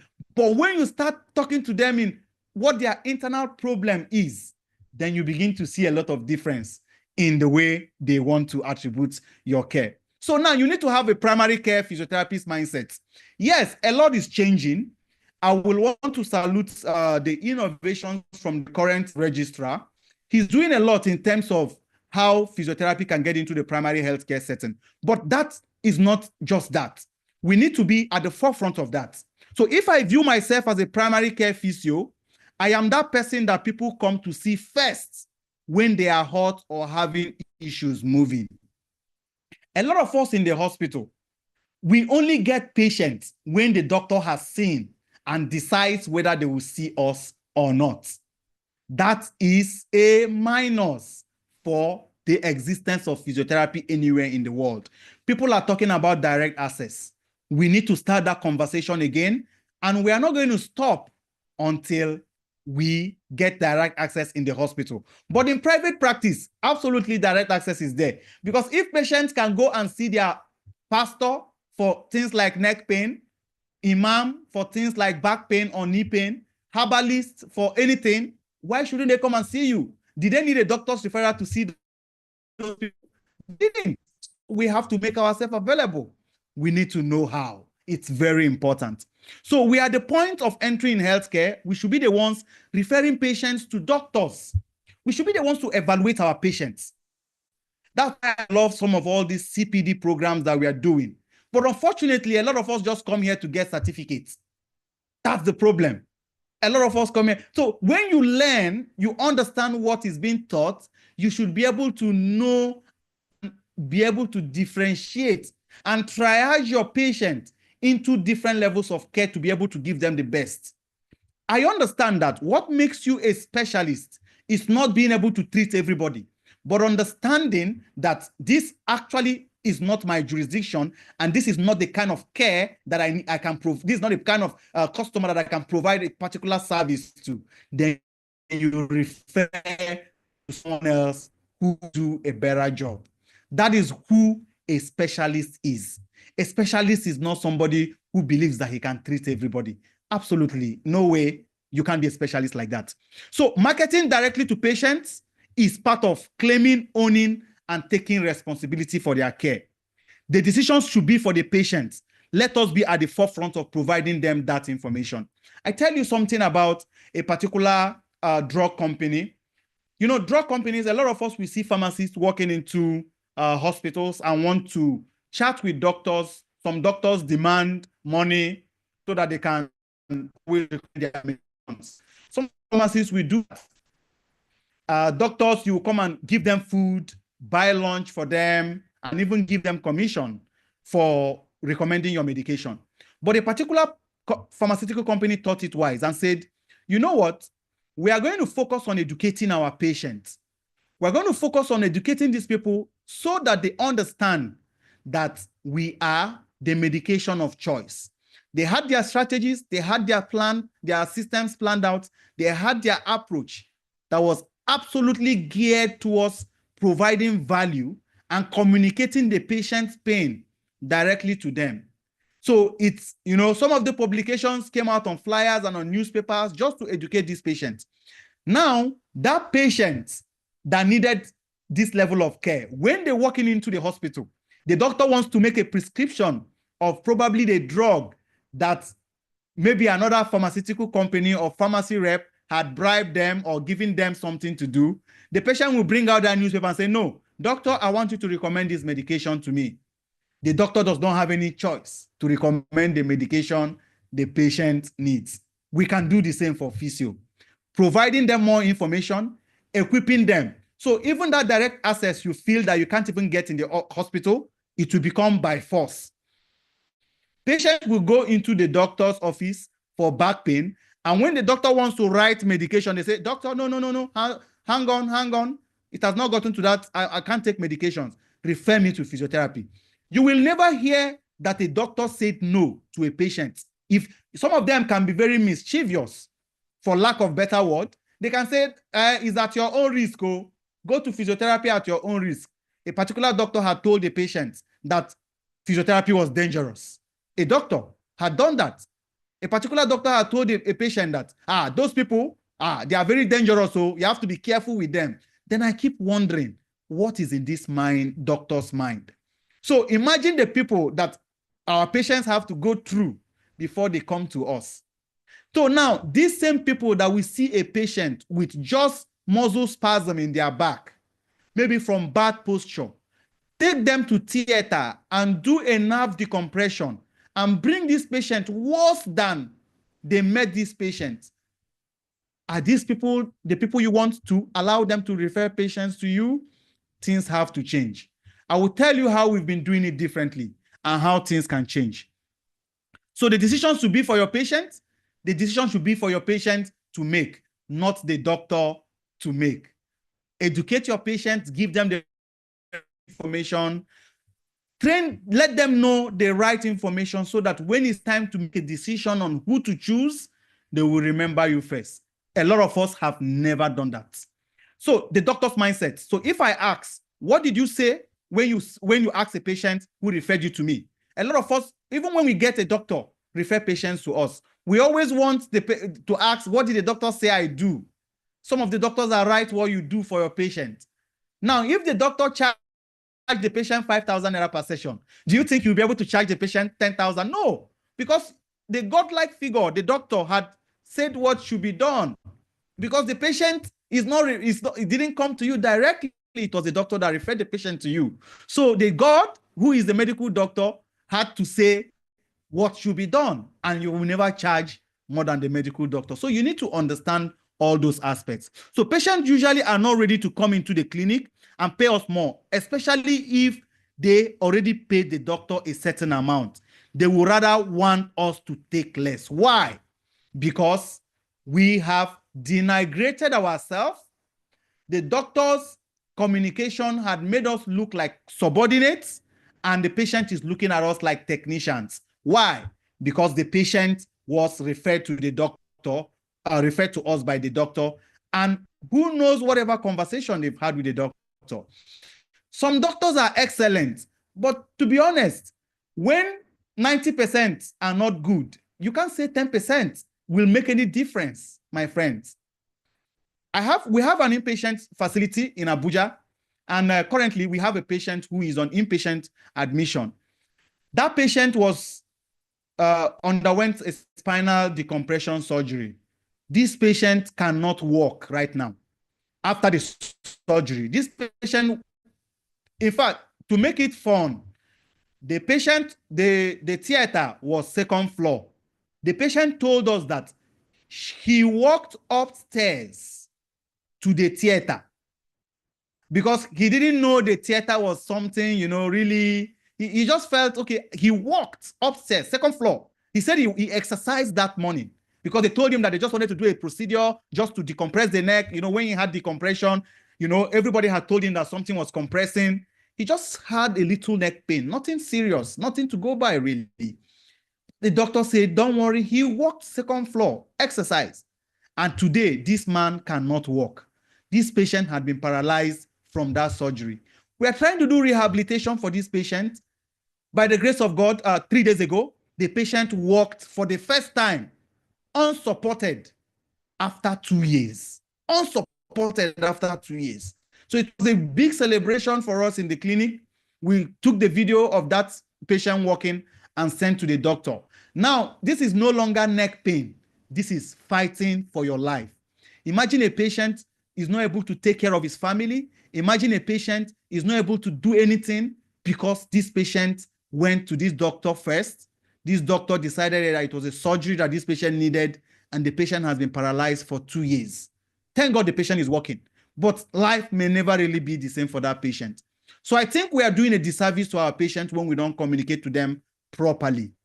If you want to succeed in private practice, communication with your patient is pivotal. If you want to make a living out of it, you should be at the forefront of communicating your value to your patient first. Once you do that, the rest will be history. So the mindset shift, I want us to practice this mindset. You have to say it in the mirror that I am the doctor. Say it 100 times every day. You are the musculoskeletal expert. Patients should see you first. Practice it every day. Beat your hand on your chest and say that I'm going to come out better, be a better practitioner for my patient. I'm going to provide more value to them. I'm going to provide more information to them, and I'm going to help them succeed. Do that, practice that, and it will help you get better. So now, creating a USP. You know, before you start marketing, which is very critical, you need to have a clear understanding of who you are talking to. People call it target audience. You know, I don't like big words. I like to make things easy. Target audience, you know, looks too technical. It is people you are talking to, the people you want to help. What does your help look like? Very simple. Shikenan, you don't need to make it too complex. So it is not just enough to say we are great, choose us, or we are the best physiotherapy clinic. No, no one really understands what physiotherapy is all about. Nobody. If we are in this meeting, if I sample everybody differently to define physiotherapy, I can bet you that all of us in this room, in this webinar, would define physiotherapy differently. Some people will say it's restoring to form and function, depending on the school you graduated from. Some people will say is helping people live a life free from painkillers. Some people will say, you know, there are so many definitions of physiotherapy. Even physiotherapists don't have one definition of physiotherapy. How do you expect your patients to even know what physiotherapy is all about? No. So now we need to have a definitive approach to defining our unique selling proposition. That's what USP stands for. If you're able to define your unique selling proposition, then that is the kind of people you will attract. If you market to everybody, you market to no one. You become jack of all trade. So that is why I always frown at physios who print out flyers. In their flyers, it looks like a herbalist. You will see, we treat stroke, we treat CP, we treat back pain, we treat erectile dysfunction, we treat women health. You treat everything. It's not good for someone to start. Choose one niche, choose one area, focus your marketing on one area. The riches is in the niches. Become a specialist. People rarely pay a generalist, but they will pay a specialist. So when you look at some of those your patients who are knowledgeable, they will always tell you, that place, people are specialized, they are specialists. You need to start looking at yourself as a specialist. If you're a generalist, you will struggle with understanding what your patients actually need. You need to understand that your patients need you uniquely to come in for them, not you becoming jack of all trade. I'm doing stroke, I'm doing massage. No, come up with an approach. If you want to do women health, focus on women health. All your marketing, all your conversation should be around that area. If you want to do back pain, focus on back pain. If you want to do stroke, focus on stroke. Like I talked about our inpatient rehabilitation, it is a different business. In fact, not every physio goes into that place. We have separate management for that. They do their separate conversation. They know who they attract. They attract some of all these people that doctors have endangered their lives. People who were working like that, my friend, that have been paralyzed. Thank God he's working today. Well, he started working just 3 days ago. So he's not been working for the past 2 years. We helped him make that happen. So now, it is not just enough to say we are the best. I'm a physiotherapist. No, identify yourself. You could call it, I am a specialist. This is what I do. You are a specialist. That is what makes you unique, and that's what makes you different. That is the only way you can form a USP. So think about what your patients want to hear.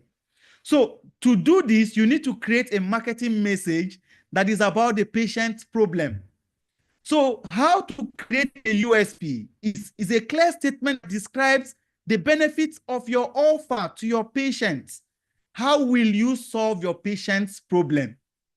Your unique selling proposition is not about you. It's about what your patient want to hear. It is about what your patient want. So let me give us a typical example. In Amazing Physiotherapy, what we do is we help people recover naturally so that they avoid relying on pain medications, injections, or surgery. The reason is we want to put doctors, surgeons out of business. That's what I told one of my doctor friends. I said, look, Amazing Physiotherapy is going to put surgeons out of business because we want to stop people from doing surgeries, unnecessary, needless surgeries. We want to do that. And we want to put painkillers out of business because painkillers are not good for patients. Yes, they are good for some. Surgery is good for some, but the people who they turn to drug addicts, opioid addicts, unnecessary back surgeries, that has to stop. And those are the people we should be advocating for. That should be the responsibility of every physiotherapist. Advocate for your patients. Advocate for unnecessary surgeries. Yeah, right? We have to talk against that. So you create your unique selling proposition to what your patients need. Every patient that walks into my practice, I don't know about your practice, they don't want to rely on painkillers. Every patient that walks into my practice wants to avoid surgery. So that is our unique selling proposition. That is how we want to communicate with them. And they absolutely love it that way. So when it comes to USP, your education doesn't matter. Your qualifications are insignificant for your patients. Let me tell you people something. Let me tell you how I knew that my DPT, my MSc was not necessary. Was one day I was treating a patient. I think this woman was the wife of an ambassador. So I treated her. She got better. She loved our treatment. And, it was a long-term care. And she traveled out of Abuja. and went to a particular a state like that. I think it was one of those Western states. And she told me that she's getting better, that she thanked us. I told her that, okay, she should try as much as possible to, look for a physiotherapy clinic, in the hospital where it was closer to her. Then, same thing with us not finding private physio clinics around was a challenge. We couldn't find. So we had to tell her, okay, you can continue with a private patient, a hospital physio unit, which she did not do. So one day we advertised for physiotherapy and she saw it on my status. And she told me that she wanted us to actually employ one girl that was helping her, that couldn't get any physio, couldn't go to the hospital. She now got one physio to be doing home service for her. So when she submitted a CV of that person, who to her was doing an amazing job, that I saw the CV and it was diploma in education. Which university? FCE Okene, NCE. The person had NCE. That lady is a physiotherapist treating my patients. Now, qualification does not matter for patients. That young girl was providing that woman value. She was communicating value. I don't know about what she was doing for her, but I know she was talking to her in terms of value. She was able to communicate with that patient the way the patient wanted. A lot of us don't know it. She had a unique selling proposition. Even her qualification as an NCE in Federal College of Education, Okene, didn't deter her from providing service as a physiotherapist that she was not. So one of the reasons why we have quacks everywhere is because physiotherapists are not also doing well. We're not doing our job well. We need to sit up and be there for our patients. So your USP should be your elevator pitch. It is how you can explain what the patient wants and how you can do it for them. It's simple. So once you have created your USP, put it on your website, your business card, your flyers, and other promotional material. Remember, we talked about how we're going to get our patients, how we're going to get that first patient. We want to get that patient. So we are gradually building up how to even have what it takes to attract that one patient. Yes, that's what all this presentation is all about. How you will get that your first patient. Nothing else matters. If you are the most skilled physiotherapist in this world, if you are the most intelligent physiotherapist in this world, if you don't have patients, you will be poor. Simple. There is no missing word. You need to have patients to treat. It's when you treat one patient, then you need to do something to that one patient to make that patient 2, to make that patient 3, to make that patient 4. That is what we're going to talk about. So if you stay till the end of this presentation, you probably will have to start seeing your first patient by Monday. I can assure you that if you implement everything that we are talking about today. So getting new patients, we've gone to the biggest elephant in the room. How do you get new patients? How do you get new patients? If you are getting value from this presentation, please, can you give us a thumbs up? If you are getting value, give us a thumbs up. If you are also for the CPD, give us a thumbs up. If you are here to change your life in 2025, give us a thumbs up. We need to know if people are actually listening to us or we are talking to ourselves. We need to know if you want to start a new life in 2025, give us a thumbs up. This is when you have to start taking notes, how to get your first patient, right? So this is important if you are unaware exactly what you can do for them. The first thing you have to do is just give me a second.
Yes. All right. All right. I'm back. Right. So good. I can see a lot of us are quite motivated. Beautiful. Beautiful. Beautiful. It also shows you hear me well. So that's the essence of why we are here today. We are here to change our life. So beautiful, beautiful, beautiful. So the first thing you have to do is you should understand that you need to start offering free consultations. So what are free consultations and how are they different? So this is important if you are unaware exactly what you can do for them. A patient will always reach out to you and we want to start getting care from you.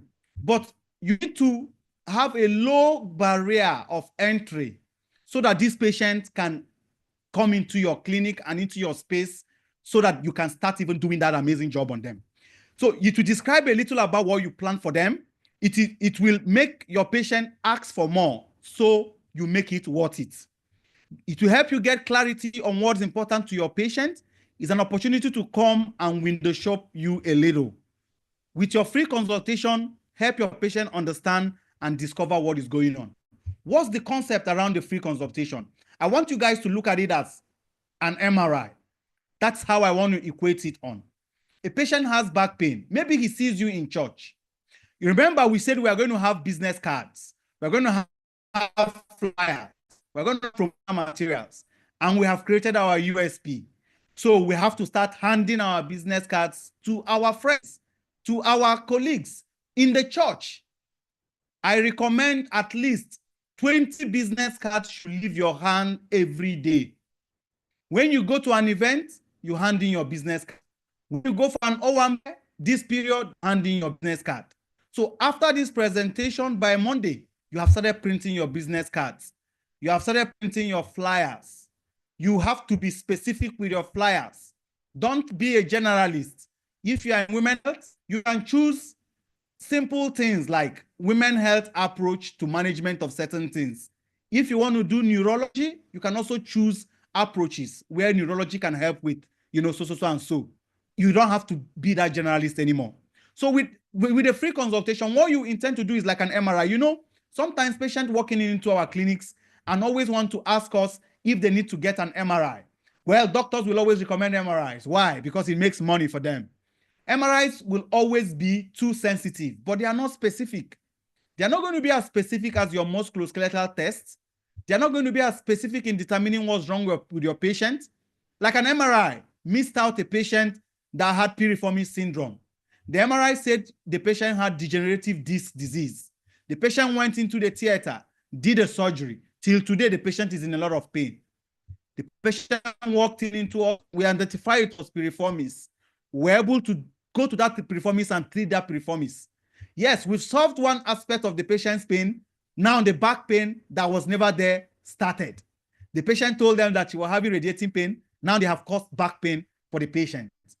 That was unnecessary. So when they come in for these free consultations, that is where you give your value. That's where you do your conversation. That's where you understand what these patients need. That is how you are able to give them the value that they deserve. That is what you do in the free consultation. Patient referral program, word of mouth. Now, our patients are our best referral agents. Market to your warmest lead. It is easier to follow up on those who already love, trust, and believe in your treatment. Word of mouth is the best strategy. It is a proven marketing principle that it is much easier to sell a service to someone who is already your customer. Sometimes in my clinic, we just do what we call reactivation call to old patients, and most times they just come back because they already believe in us. Now, to some of us who travel, let's say you travel and you go to a particular state, you may want to ask your friend or a country, where is the best restaurant to eat in maybe London, for example. And your friend who travels to London tells you, don't worry, go to one Nigerian restaurant is located at one street like that in London, maybe 44th Street. And you go there, you go to London and everybody is marketing restaurants to you on the road. Now, will you go to that restaurant your friend referred you to, or you will just take one of those flyers of all those other people marketing restaurant to you? absolutely, you will go to the restaurant that was referred to you. So our patients, people who come in for our consultation, of course, when they come in for that first consultation, we make it worth it. They end up becoming our patients. Now, it becomes a must for that patient to give us a testimony of our treatment. And that testimony will be shared to their friends. Now, their friends, those patients now become automatic referral source for the next patient that will come into our practice. Now, every patient that walks in, we always tell them, we are a new business. We are starting. Please, we know you have gotten better. Can you tell your friend about us? And your patients will always do. But you have to give them value. You have to have solved their problem. You know, before I found this out, I used to just tell patients, can you refer your friends to me? And they told me, when I get better. That's when I knew that my patients were actually not, making so much progress. That's when I knew that my patients were actually not making so much progress. So I had to, downtrack and, start up a better approach to improving their care so that they could refer their friends, and family to me more. So you need to understand that your patients are your best referral source. Some of us want, the way we practice is like we don't even want our patients to come back. There is what we call patient lifetime value. If a patient comes back for neck pain, comes to you for neck pain, there is every possibility that you should do your treatment well enough so that that patient will be able to come back for you for neck pain. So that patient will be able to come back for you for knee pain. So that if their mother comes for holiday, they should be able to bring their mom there. But a lot of us, the way we practice is like, collect it today, let the patient not come back. You need to change your approach so that this patient will look at you differently. So social media sneak attack, that's what I call it. So now that same patient, all of us, we need to have Facebook accounts. We need to have YouTube, TikTok, Instagram, and LinkedIn. This is what is required in the present day and age. If you are not active on all the social media channels, you are probably leaving a lot of money on the table. Now, you go in, that patient that has gotten better, even through that free consultation. In fact, that's why it's sweet.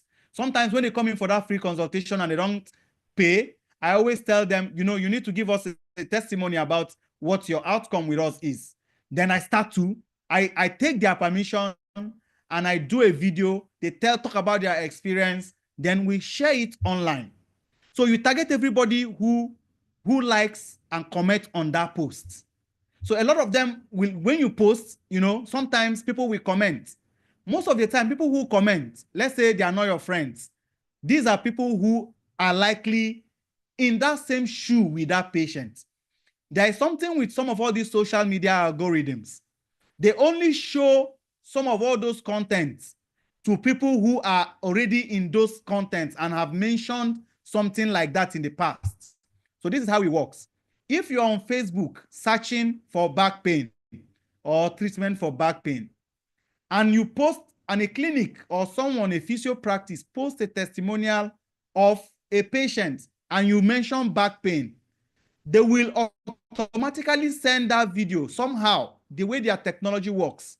That is called algorithm. It will be positioned for that person to see. So some of them will make comments on that.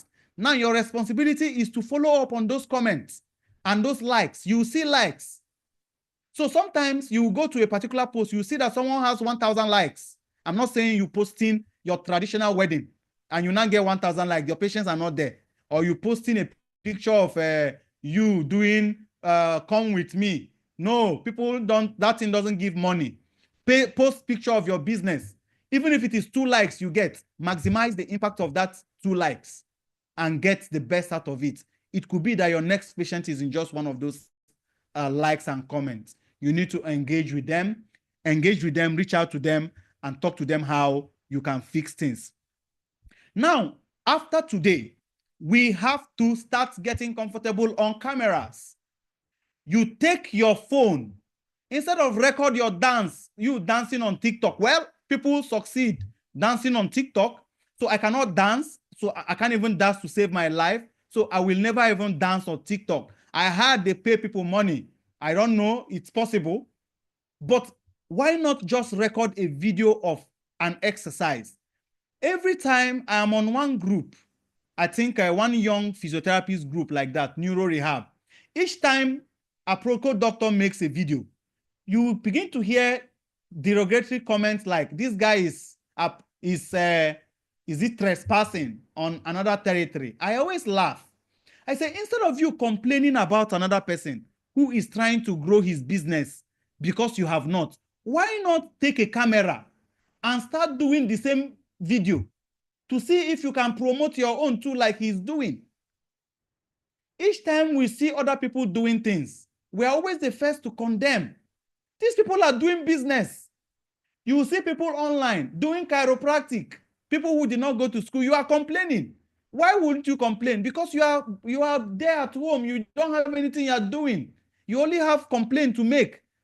Why not pick up your phone and start recording you doing those same things if they really are meaningful to you? Now, look at it as physios. Let's say all of us are not happy with people trespassing on our profession or doing something wrong. All the physios, let's say about 1,000 physios, all of us take our camera every day. We post 1,000 videos about misconceptions about physiotherapy. Do you think perception about physiotherapy will not change? It will. But we'll be complaining and we're not doing anything. Your patients are also there. You need to start thinking about how to get them with that. So when you post that education video, it could be an exercise. You talk about the why, you talk about the what they are going through, but you leave the how to them coming to you for treatment. A lot of us refer to YouTube for treatment exercises for our patients. Other people made those exercises. Do you think it's wrong if you're the person that made those exercises? I think someone should be muted. Someone should be muted. Admin, try to mute some of those people making noise.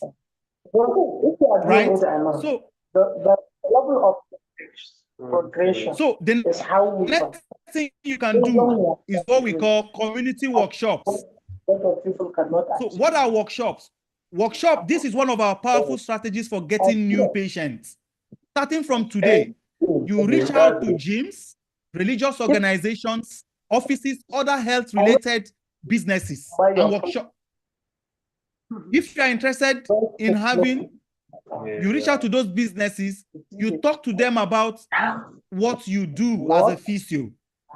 So let's say, for example, you want to go to a gym. Like I have a gym that I work out in. I discovered that I was always giving them money every month. Then I thought to myself, I said, I think it will make sense if after you go and see and trust. I think we need to meet somebody.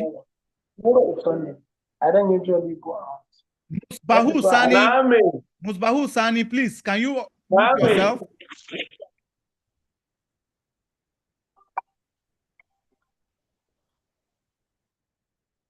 Musbahu Sani, can you please mute yourself?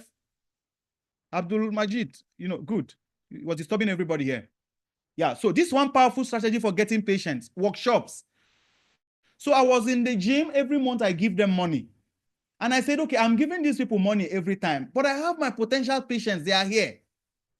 Now, I used to see somebody who was a master, training some of these people that are doing physical trainers. They will be training people on how to do sit-up and other things. So I discovered that a lot of people in that gym were always having shoulder pain. Then I just went to their management and I said, I'm going to do a workshop on shoulder pain from poor lifting. I did that workshop and my clinic was filled the next day. Why? Because I started providing value that no one else was doing. A lot of us, what we want to do is how we'll look for how MRTB or how we'll start getting physiotherapists employed in gyms. That can work. Gym is a business. It's not even physiotherapy. There is no law anywhere in the world that establishes gym under physiotherapy. They are different. It's just like saying we want to bring out a law for physiotherapists, for massage to be under. No, it can't work. It's not anywhere in the world. So focus on how you can start maximizing those areas. Instead of you complaining, why not start doing things to make a difference in your own life? Remember, I'm a Christian. I was told that you remove the speck in your eye before you remove another person's speck. If I take care of myself, I'll be able to take care of my family, and I'll also be able to employ another physiotherapist, and will take away unemployment from physiotherapy. But if I continue to complain, the next generation will continue to complain. The next generation, all of complain every time. We will not make progress. So that is how it works. It's not rocket science. We need to start creating value and communicating to people in the community. The next thing, one of the things that we did earlier on in our clinic, till today, we still have patients coming from that organization. We went to do an office presentation on ergonomics to a particular parastatal in Abuja when we started. And after that conversation with them, the MD at that time was having back pain. He clandestinely came. He didn't ask any question. So one day my phone rang and he asked me where I was. I said I was at work. He thanked me for the presentation I did. And he said, that he didn't want to start talking about his back pain, because if he talks about his back pain, his staff, civil service, they will start, saying ND is sick and things like that. Nigerians, we generally do not want to tell people about our health. Even the president that is using our money to go for health services abroad doesn't even let us know what is wrong with him. But that's a story for another day, though. So he came and we helped him recover from his back pain. Now, that MD, you will not hear that a staff didn't come to work because they are sick. In fact, that MD even refer people with stomach ache to me. Why? Because he values and trusts me. Why? Because I came and I did a workshop and I spoke to him and I spoke to everybody as if I understood what was going on in their head. That was what he said. So we need to start doing that.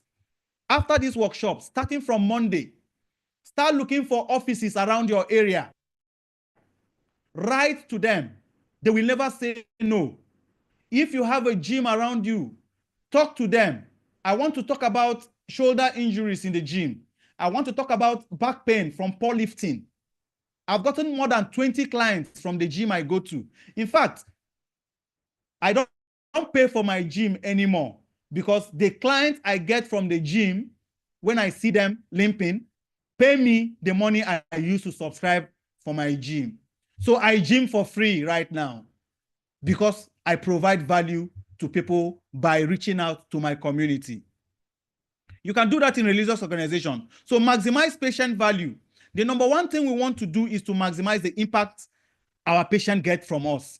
It is our duty to keep our patients in our immediate ecosystem long enough to fix their problem. Treatment should be in phases. Number one, what do I mean by that? A particular patient walks into your clinic and they're complaining of pain. Instead of you saying, I want to treat you for 12 visits, you can say, I will treat you for 6 visits in phase 1. Phase 1 takes care of your pain, relieves your symptom, and in phase 2, we'll start building your muscles, building more strength and improving your flexibility. And in phase 3, we'll move into more advanced treatment aspects that could improve your strength and even ensure that that pain never comes. You begin to see your patient want to get to phase 3. What if you said phase 1, 1 million, phase 2, 500,000, phase 3, 2 million? Do you think patients won't pay you? They will pay you. You need to start maximizing your patient's value. Remember, one of the other ways you can maximize it is to get them to pay ahead. So when patients come to you, you get them to make a deposit, pay ahead. And don't be afraid to charge your patient. Don't be afraid to charge them. You can be afraid to charge them because you are not providing value. But after this workshop, know that you have to start charging your patients differently. So when they recover, you can sell them other services like massage, fitness training, Pilates. I know my friend, a very good friend of mine in Kano, Aisha Physiolatis. She does Pilates. It's one of those products she sells. You could learn it. It's there. You can learn it. Invest in learning so that you can be a better person. You don't only earn from physio, you also earn from employing other people to work for you. So online marketing. Now, online marketing is the thing. We've agreed that we're all going to create a business social media page. You know, there are two types of social media pages that we have. The personal ones where we used to post our TikTok dance or the kind of food we eat on Sunday or the clothes we wear to pepper others, you know, pepper them. You have to create a business account. When you create a business account, then you start posting business related things. And this is how it works. You start with Facebook. So I think one of the mistakes people make when posting online is publishing what doesn't have any meaning to people. On your business page, you need to take it as a business. Sometimes exercises may not give them value. So why not share a story about a problem that you've been able to solve? For example, I can go online and share the story of how I helped transform this man that went to do an unnecessary neck surgery that got him paralyzed for 2 years and he started walking 3 days ago. And I share that story and I show some of the exercises that I'm doing for him. And I tell people, this is what happened, this is what we did, but if you want this kind of treatment, this is how I can help you. Do you think I will not get the whole people from Facebook knocking on my door? I will. So you need to start thinking about social media like that. Think about social media as a place to make your business grow.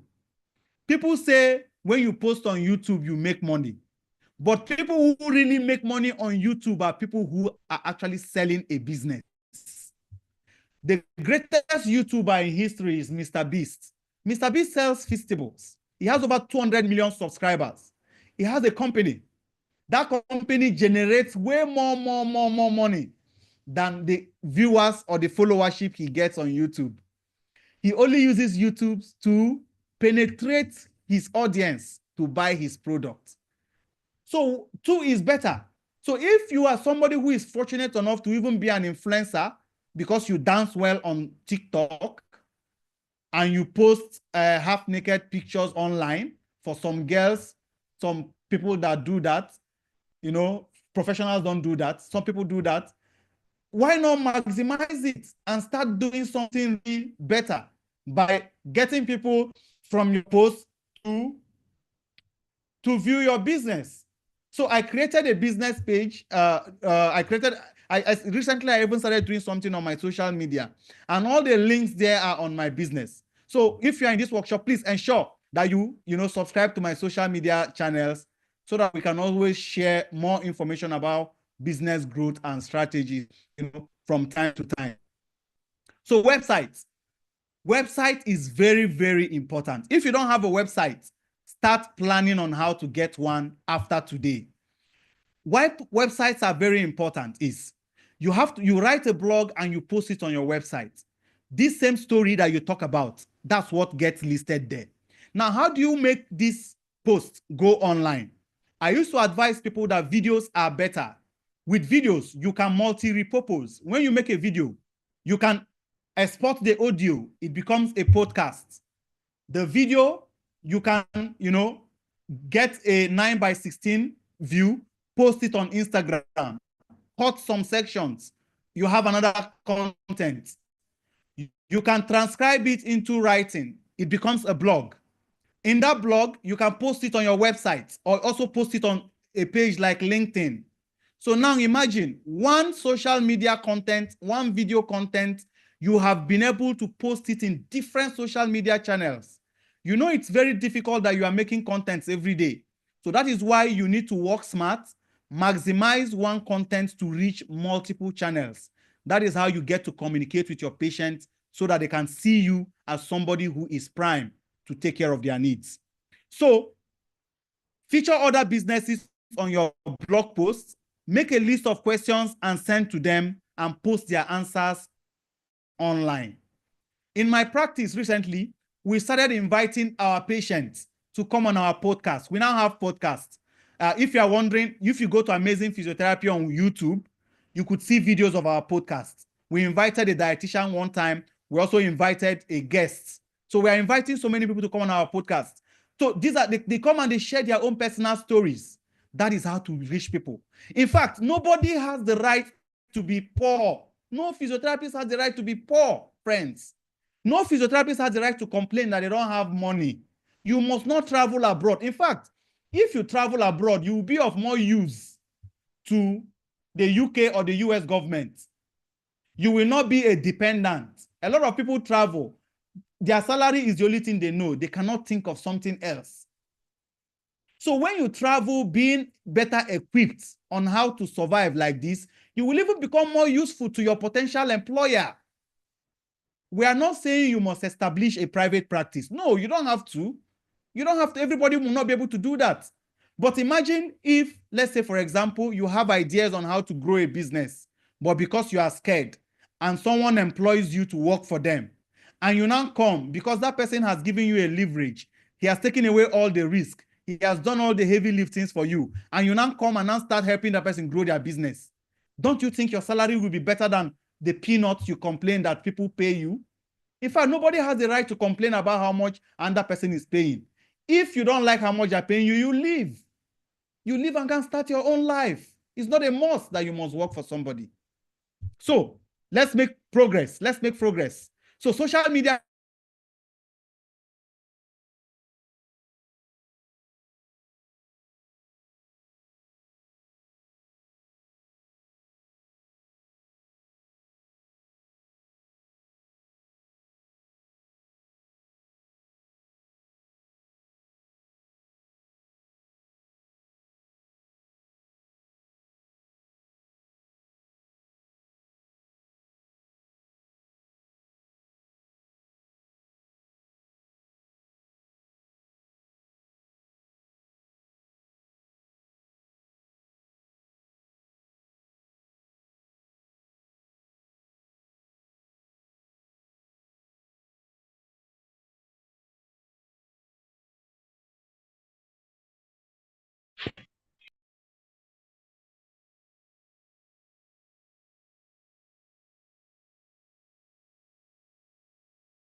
This thing was freezing at some point.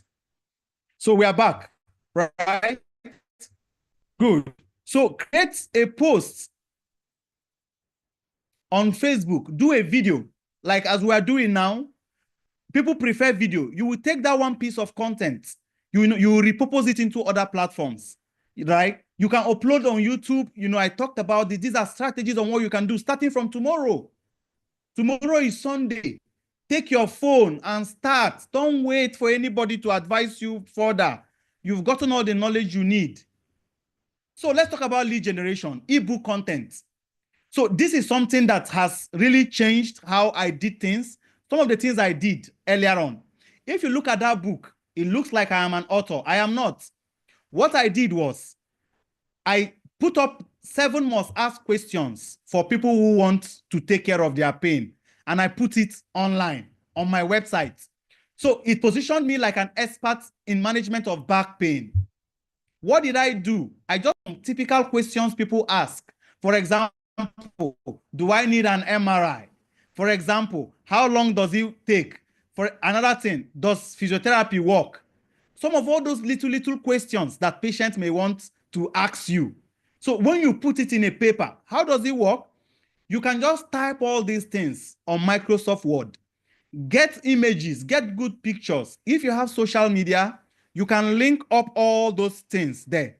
People will click on that. Then if you don't want people to steal your idea, you convert it to PDF. When you convert it to PDF, you put it in Google Drive. But for this to work, you should put it in a Google Drive and create a link online. Now, some of you must have seen videos of, just a minute.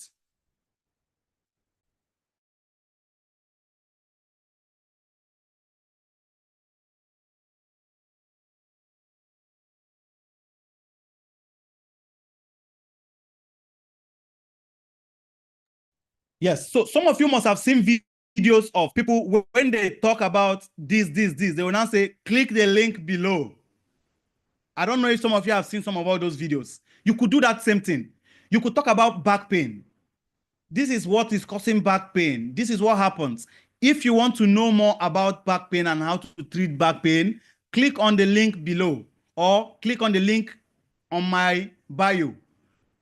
It could be this ebook that you put together that is in your bio. So when they click on it and they want to read it, your information will be there. They will see value. Maybe 7 must ask questions. In my own case, you could talk about misconceptions about back pain. You could talk about things like you don't need an MRI. But most importantly, one of your must ask questions is to see you. That should be your call to action. You must have a call to action. You don't have to keep providing values and you don't tell people what to do next. Your call to action should be all about to come and see you. So very, very, very, very important. So if you want to get more information about how to create this ebook, you can check online on how to create ebook. Simple things. It doesn't need to be too voluminous. It can be 3 pages, 4 pages, as long as you have created something meaningful. People will download it. Most of the time, they won't even read it. What we want from them is just maybe their email and their phone number. Then you can have a conversation on how to help them later. As long as they click the link on Facebook, I think Facebook and YouTube and Instagram has a way of collecting some of their information from them. Then you can reach out to them and start having a conversation with them on what to do next. So there are 3 target markets that you can focus your efforts to get more patients. Now, marketing to the general public is what we talked about. So this is simple. You market to members of the general population, people who never heard of you, people who you are coming across as cold. They are the direct patients you need. This can be the powerful marketing strategy if done right. So what is the strategy? You use workshops that I talked about. You go and do open seminars. You can do online version, but I recommend physically to their offices works really well. Remember, we are talking about how to get that one patient. You've put everything together, but patients need to come. Who told you that because you have a fine office that makes people to come in? No, you have to look for them. Are you getting me? That's how it works. Now, the second strategy is marketing to past patients. Now you've got that patient. So if there is one axiom in business, is marketing to past patients. Your best customers are people who already know, like, and trust you. So you need to really understand them and understand when to reach out to them. I can pick up my phone now. People I have treated before, and I tell them, you're traveling for December. That your back pain, are you still worried about it? Oh, Namdi is not there, but I'm too busy. I say, okay, no problem. Can I see you on Monday? And certainly I can tell you that I can get patients when I pick my phone anytime to call them. It could be people that came in for free consultation that didn't convert then. You can have that conversation with them and they will definitely become your patients. So what we do is we share newsletters with them. So we share newsletters telling them about what it is they can learn. Newsletters are simple things where you have like a lot of information. How we create our newsletter is we gather so many blogs, we put them in one piece. We gather all of them, put them in one piece and give it to, we print them and put in our office. Sometimes we put it online and we send it to the patients. Online on their emails, we send it to them. On their WhatsApp, we send it to them. They always have something to read, something to remember us for. But the truth is, some of them don't read it.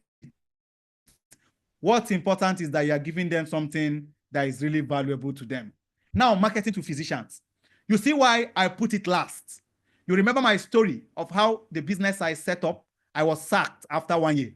And one of the reasons is because the patients they were referring to me were coming from their doctors. But I put this thing last. This is the strategy you focus less on. Marketing to physicians. Finally, this is the source we all know. It's simple. It's the act of getting referrals from physicians. So what can you do? So how can you get referral from physicians? What we don't do is it has to start from what you should not do before what you should do. A lot of us go to doctor's office and make presentation to them. If you are lucky, you will come to them when they are doing seminar. If you are lucky, they will be interested in listening to you. If you are unlucky, they won't even mind what you are doing. So what we have started doing is, because we know that these doctors love their patients, we presume that, and they would like to give them medications. We always tell the doctors, in addition to the medications you are giving to these patients, why not add this leaflet of information to them? We are not giving them flyers. We give them what we call top 3 programs. The top 3 programs are a list of different exercises for different things that patients may be going through. For example, we can have 3 exercises for back pain. Then we list some misconceptions down. We make it into like a 3 foldable pamphlets and send it to them, to the doctors. So when a doctor sees a patient with neck pain, he doesn't take anything from them. They'll just give it to the patient. The patient is not seeing it as a flyer. Flyer, when people are with flyer, when they leave your office, they drop it. But when you give them an information that is contained in something that will change their life, they keep it somewhere safe and they will make sure they don't lose it. Because anytime they need it, they always want to go to it. But flyer, once they just look at it, they will just throw it away. It's too bad. I rarely do flyers, to be honest. I rarely do flyers. Even though people in our office will always say, let's do some flyers, I'll tell them, look, this thing doesn't work. I'm just doing it for you. But I know this doesn't work. Let's do something else that really, really works. So you can, instead of doing workshops for doctors, or in addition to going to do presentation or seminar to them, let me tell you something. We will never change doctors. Just write it down. We will never change doctors. Doctors are the same today, yesterday, and forever. We can only talk to our patients. If you want to make your life better, start thinking of how to talk to your patients and forget about doctors. Say it. Today, I said it today and I'll say it every day. So you need to have entrepreneurship mindsets.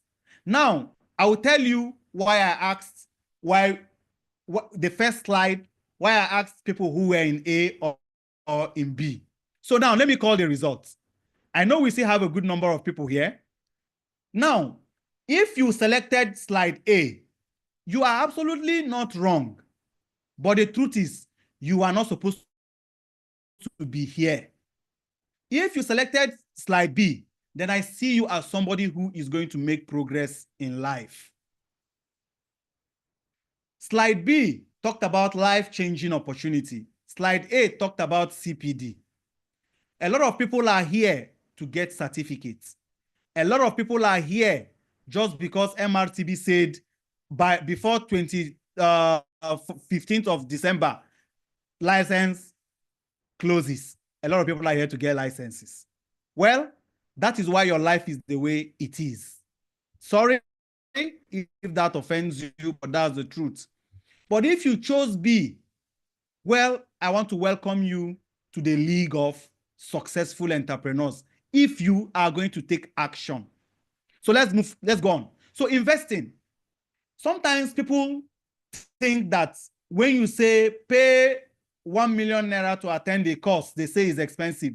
In fact, one of the reasons why Ray workshop is 3.5 is because I had people say it was expensive. Now I want to tell you people something. When I started my business, the first thing I did was I invested in myself to become a better version of myself. And when I did that, one day I invested about $1,000. I think my mom knows this, doing one workshop online on how to be able to run my business better. And when I told my mom almost slapped me. She said, imagine if you had used that money to buy land in the village, we would have even built a house. So people have different mindsets about it. And that is how, unfortunately, a lot of physiotherapists think. Some people will think, how much is $1,000? $1,000 is about 1.7 million today. How many of you are willing to pay 1.7 million to learn how to be successful? None. None of you. But some of the things I'm teaching you here is actually what I learned from a workshop I attended that I paid 1.7 million naira. That is what I'm teaching you people here today. So if you think you paid 3.5 for this program, if I'm you, I will not even ask for certificates. I will ask of how I will implement this. Because that certificate you are holding, what Dr. Udom had taught you with her years of experience and what you are learning here today is more than that 3,500. So you need to start thinking of like an entrepreneur and have the mindset for success. So invest in yourself, read books, learn more about businesses, not just how to treat patients. Treating patients is good, but if you are the best physiotherapist and you are not able to get patients into your clinic through marketing and how to run your business, you will also be broke. So these things complement each other. As you are learning how to be a better physiotherapist, also learn how to be a better business person if you want to start a private practice. Now you create systems. Creating systems is now when you have grown. Systems is simple things like how do you clerk? How do you do your consultation? How do you do your exercises? What do you want your admin to do? It could be a simple thing that you write on a piece of, type on Google form. The reason is so that if one employee leaves, another person comes, it's not difficult. The reason why you have a system is when you grow as a business, even when you travel abroad, your business doesn't get stuck. The reason why you should have a system is so that repetitive tasks can be easier and be done easily to be able to carry your business to the best stage in life. You need a system. Without a system, it will be difficult for you to grow and scale whatever practice or business it is that you're doing. So you need a system. Your system runs your business, and the people that you employ will now operate the system. So sometimes some people will see that I traveled and my business is still running.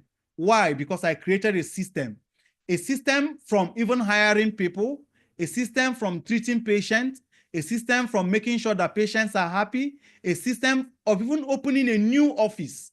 So we have gotten to a stage whereby I do not even need to be available to open the next office location. For example, the Enugu office almost opened 1 week after I came back from South Africa. Why? Because we had a process, a system in place to open a new office. And that is how you grow in business. You can travel anywhere in the world and your business is working for you. Now, some of you want to japa. What if you create a business and you japa abroad and the business is making you a lot of money? Wouldn't that be nice? Like, check it. Wouldn't that be nice? I'm talking to you. I'm talking to you. You there. Wouldn't that be nice? Check it. So in my clinic, something that has really become very important that we have done is moving from paper documentation to electronic documentation. We didn't just move from paper documentation to electronic documentation because it was, fancy, but because we wanted to make more money and maximize the impact that we're having on our patients. So we actually are using ZimDoc EMR, a practice management software that allows you record your patient's information electronically that can easily be transferred from one doctor to another. It enables us create templates for unique consultations that we want to do. And most importantly, it has helped double our revenue. The reason is sometimes when patients come into our clinic and they finish their treatment session, some of them are discharged. They need to continue doing exercises. So now they don't need to have to pay all that amount that was used for treating them, maybe the first 12 visits. They now have to subscribe to our online ZimDoc EMR, which is an electronic medical record that both controls your patient and your doctor. So now, whatever exercise you prescribe from your platform, the patient sees it. The patient is able to do these exercises and the patient pays subscription. So every month it continues to run. You keep sending the patient exercises every time, every month. Every month they get debited into your system. So instead of losing out completely or not getting anything from this patient, you continue to monetize some of those things that you have. You can do this thing for 20, 30, 40, 50 patients. That was why I said this particular tool is good for some of us who want to do telehealth. Maybe you don't want to be treating patients. Sometimes one of your friends may call you and ask you for help for back pain. You can tell them, don't worry, I will send you a link. You get their name, email, and phone number, enter them into ZimDoc EMR, schedule a meeting with them, see them, get some exercises, demonstrate the exercises with them, encourage them to add their card on it and subscribe to it. You could set your price to be maybe 10,000. You don't have to make it too much, maybe 10,000 or even 5,000 per month. Now, each time you go online to talk to this patient, right, you don't need to charge the person. After 30 days, the person gets debited 5,000 into your account. The person continues to get debited for as long as they are your patient. Once in a week, you just go online and talk to them. So you are not actively treating patients and you are still able to get something from it. So if you want more information about ZimDoc EMR, you can just go online, Google www.zimdocemr.com. It will help you elevate your patient care, increase your revenue, and also make your practice a standard one. Now, for our customer relationship management and courses and HR, we use Zimio CRM. So this is also a all-in-one productivity software that enables us have a track record of all our patients. Remember that first story I told you about the man that wanted me to buy his clinic? If this man had a system to actually capture all the informations of all his patients in the past, at least I will have had people I will have inherited probably from him. But he didn't. He only wanted to sell equipment to me. The equipments were old. I didn't need those equipment. Remember, starting small is always key instead of wasting money buying equipment that you don't need. Now I talked about the money mindset. It is important, but everybody reasons differently. We need to understand that we all have different reasoning and what makes us tick. I talked about how a lot of us are here because of CPD. If you are here because of CPD, you need to change that money mindset. A lot of people have talked about why it is too expensive. Like, I don't understand how learning something is expensive. If you reason that way, you need to change. So you have to value time, hiring. Time is your most valuable asset. As an entrepreneur, you should be considering, can someone else do this just as well for me?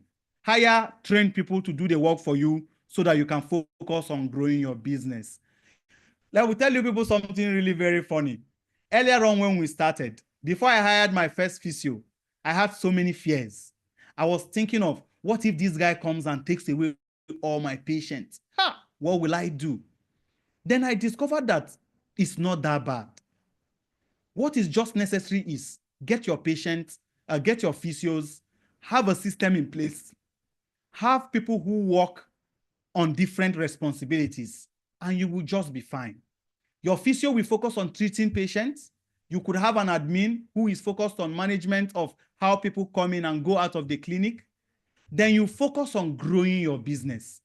So this first patient, this first physio that I got, I can tell you and beat my chest that he's part of the blessing for the growth that we've gotten in our clinic. But one thing I did was I always made sure that this patient, this physio was getting paid on time. My clinic, I never owed him salary for one day. I rather we pay him and owe myself than for me to pay myself and owe him. All your staff should be paid as at when due. Introduce bonuses to make life easy for your staff. Make sure you pay them well, pay them timely, appreciate their work. One of the ways we appreciate the work of our staff is apart from the salaries that they are paid, you can introduce something like the more patients you see, the more money you get. You will see competition. In fact, your physios and your staff will start to ask you, when is the next patient coming? They will be more concerned about your business. But we get to hear a lot of people not think like entrepreneurs.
I think my network was a bit problematic.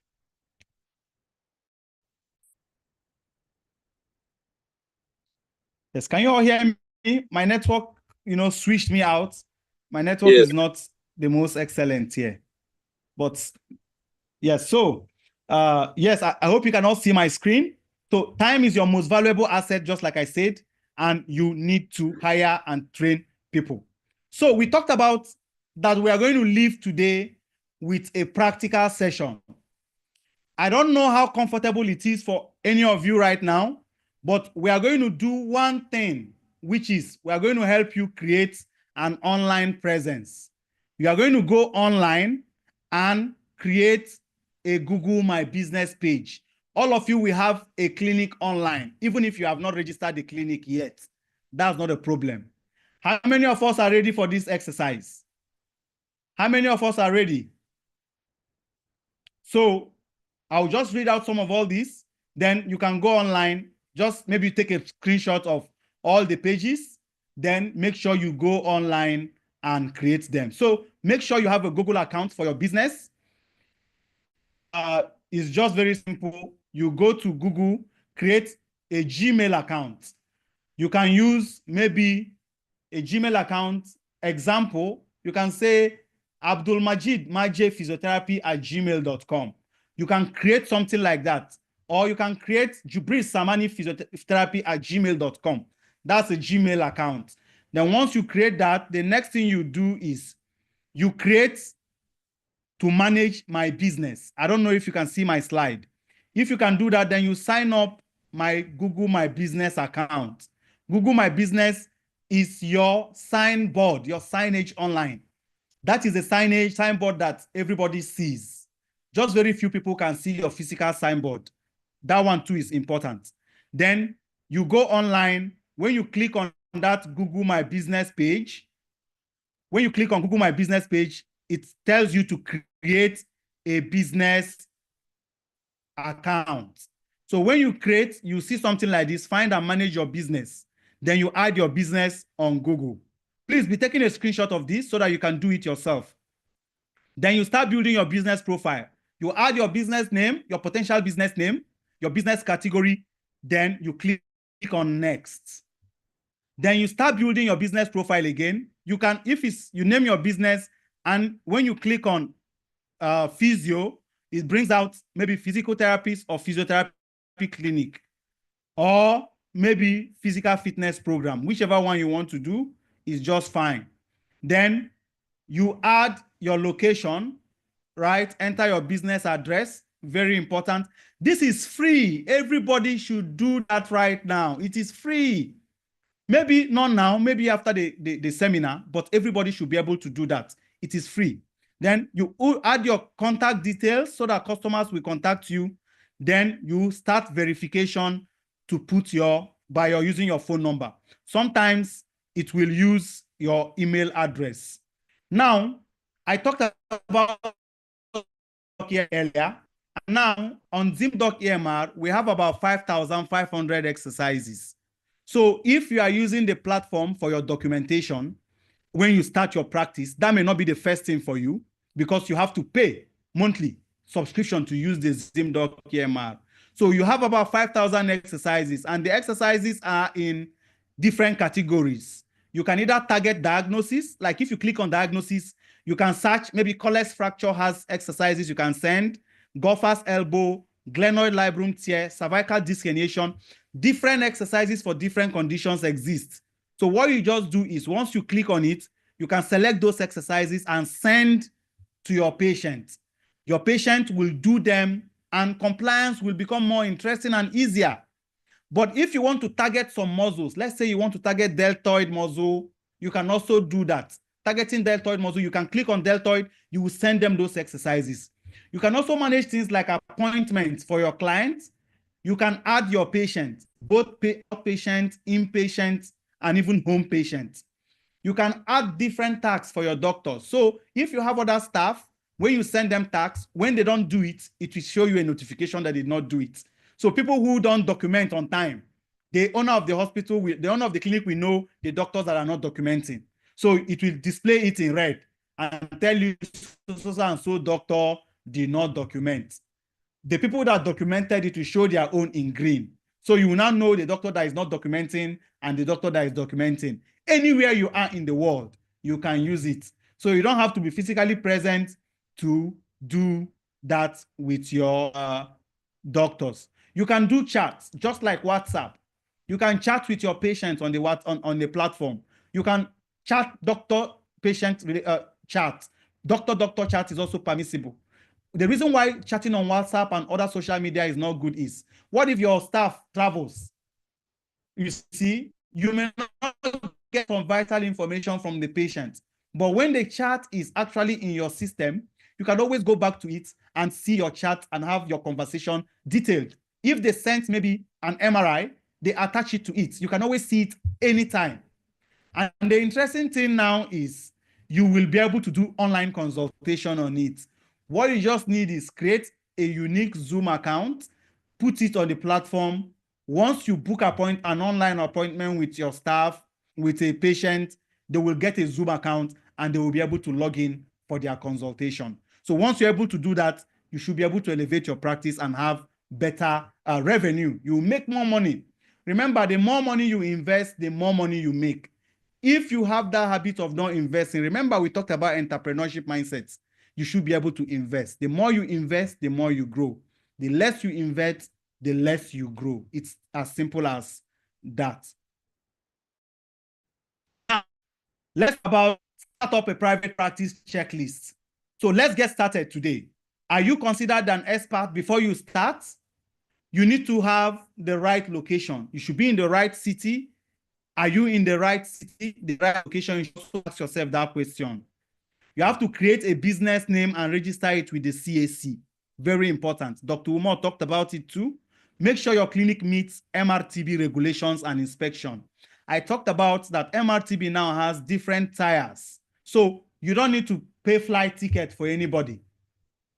10,000 naira, 30,000 naira is enough for you to, start your clinic. So you don't need to pay so much money to be able to do any of that.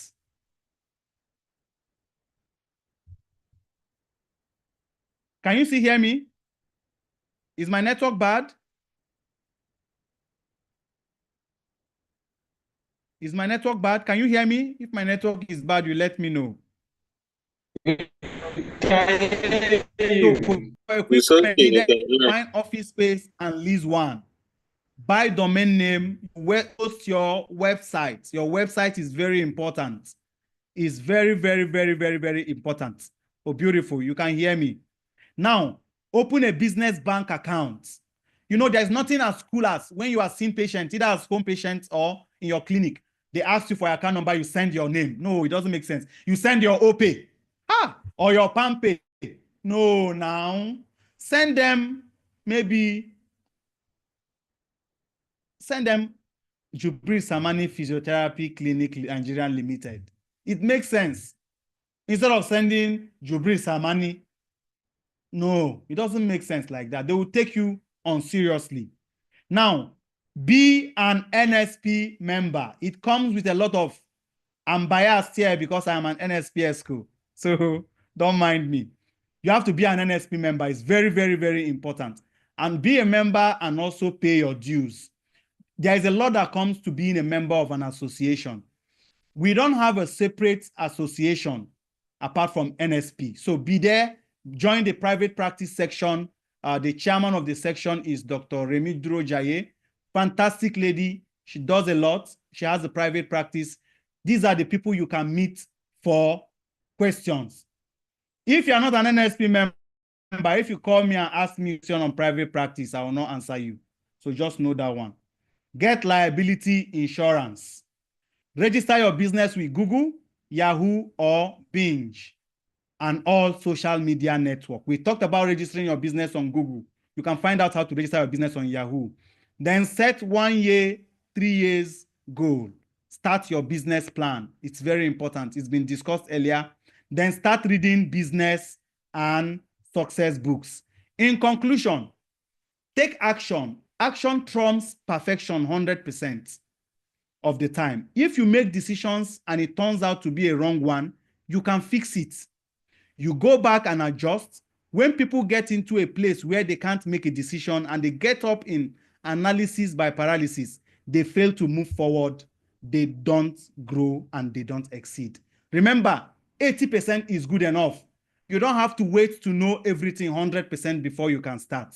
So, ladies and gentlemen, at this juncture, I want to thank you all, some of you that stayed up till the end to listen to what we have to present here today, and to tell you that you have just laid the foundation for your greatness.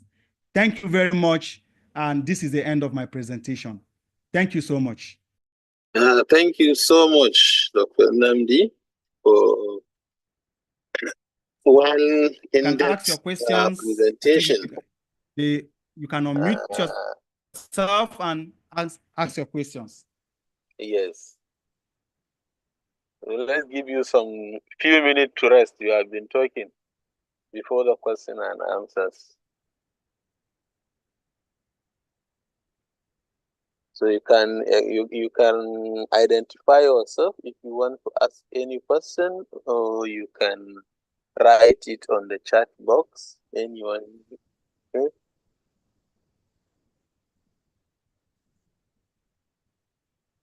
I think without being biased, we start from us. There is something you started. Yes, so I'm not sure if questions. I think I'm not sure if you have finished what you the host started. is here. The host should be able to unmute you.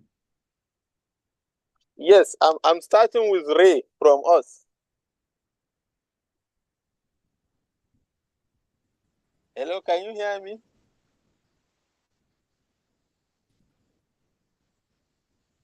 Hello, I can't hear you. Dr. Namdi, can you hear me? Ray Institute. I can't hear you. You can't hear me?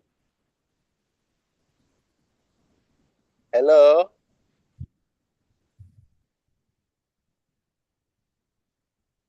Jubri Samani? Yes, can you hear me now?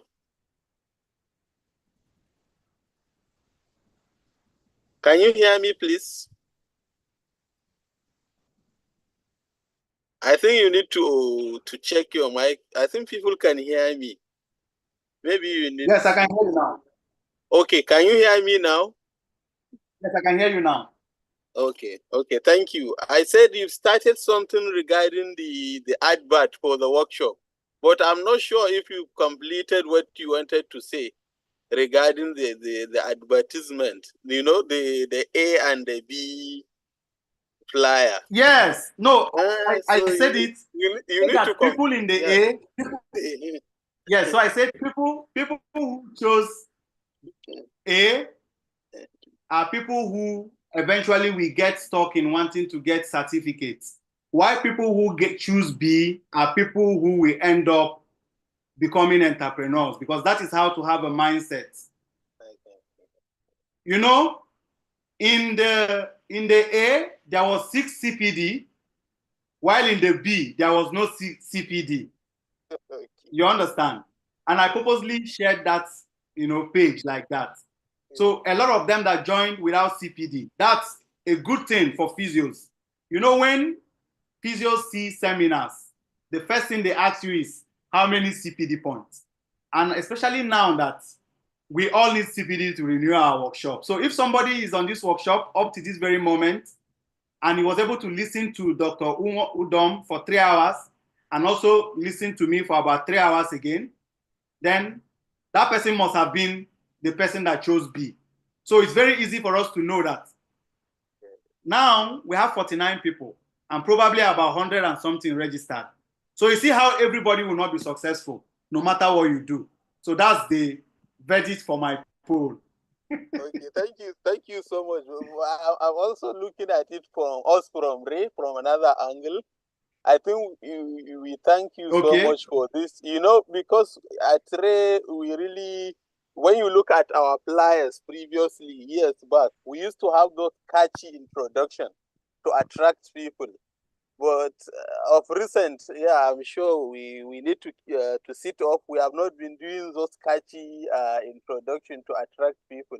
You know, sometimes because when you look at even the payment, it's not being done like as a business venture per se, but for for development, especially for the profession. That's why, but we still need to do more in order to improve, in order to attract people to register, not even for business sake, but at least to have more people that will get self-developed in their own professional career. Thank you for that, because it's a really awakening us to make our introduction better when we want to introduce our flyer also for the workshops. So thank you so much. Yes. Okay, so Rahmat Ibrahim, I think you can start, please. Rahmat Ibrahim, you can speak. Good evening. Yes, good evening. Hello, good evening. Yes, I can hear you. Good evening, Bob. I just wanted to commend your presentation. Really, if there's anyone that has been attending business and entrepreneurship workshop, realize that each of these sessions is like master classes. And if you're really going to pay for master classes, I don't think they will charge less than 150,000 naira for each of these sessions. It's been an amazing session. It's an eye-opener and it's like a retreat. Thank you. And recently I was wondering, hey, madam. I was wondering why you chose amazing as the name of your clinic, because I just realized that when we want to qualify anything, it's so easy to say amazing. Like you do that so that it will be easy for people to remember your clinic name or what. But well done. It's been an amazing experience. Thank you. Then I wanted to say that beyond workshops like this, I think there should be a platform for mentorship, because it's one thing to hear, it's another thing to implement. Oftentimes when you attend workshops, the energy is kind of rigid and all that, but after some time, life happens, of course, and a lot of stuff, so it gets one. So as in, can we have like a platform for proper mentorship, like you others taking on a few people to actually like hold their hands through, and stuff like that. I hope you get me. Thank you. Yes. I get you. I think it's something. Is my mic vibrating? No, okay, it's clear. Okay. So, yes, I think it's something that we all need to work on. We planned something like that. When I was saying you need to be an NSP member, it was something we planned in the private practice section of NSP, whereby we wanted to, all of us in private practice, we'll be meeting maybe once in 3 months, just for something like this, just to talk about how things are going and stuff like that. So I think this is good, because that's how it can grow. And people should also be able to pay for it, because when people don't pay for it, they will also neglect it. I think it's something really wonderful, and it's something I recommend, and I would really want to be a part of. Thank you, Ramat. Okay, thank you. Next is Oladejo. Yeah. Mine is actually to show an appreciation. Oladejo Korede is my name, and I want to just appreciate Dr. Namdi. I'm not sure whether he can still recognize my voice. I had a cause to have a lengthy conversation with him in connection with private practice in Ikorodu, if you can still remember. What you have dished out, yeah. what you have dished out today, a lot of people will not understand. You have given more than value, and I want to appreciate you sincerely and also appreciate the way that put up this together. The only thing I just want to ask, though, is in connection with sometimes I used to see some of the flyers in connection with recruiting and physiotherapy, and I always see the robust packages that you always attach to them. So sometimes I just wonder how you're able to and how you're able to survive it and incorporating those robust packages, insurance, so annual leave, and all those benefits that are associated with it. How you're able to accommodate that without also, as a company, running at loss. And has there been any time with which you, at one time, when you did plus or minus of your of the revenue, was there a time with which you run at loss for a particular month, for a particular year? How were you able to save the situation without having a cost to affect your staff? So those are just the few information I want to ask. Thank you so much. Yeah, thank you so much. In fact, that's a genuine cry from a private practice owner. Absolutely. Even last month, well, we have more than one branch. So some branches run at a loss, and we now compensate with branches which don't go on a loss. So running at a loss is something that happens frequently. And it's not even only for a physiotherapy clinic like ours, but many, many, many businesses. Sometimes you go online, you hear that a particular multinational left Nigeria and they recorded a loss of $120-something million. It's genuine, like it's the reality of most businesses.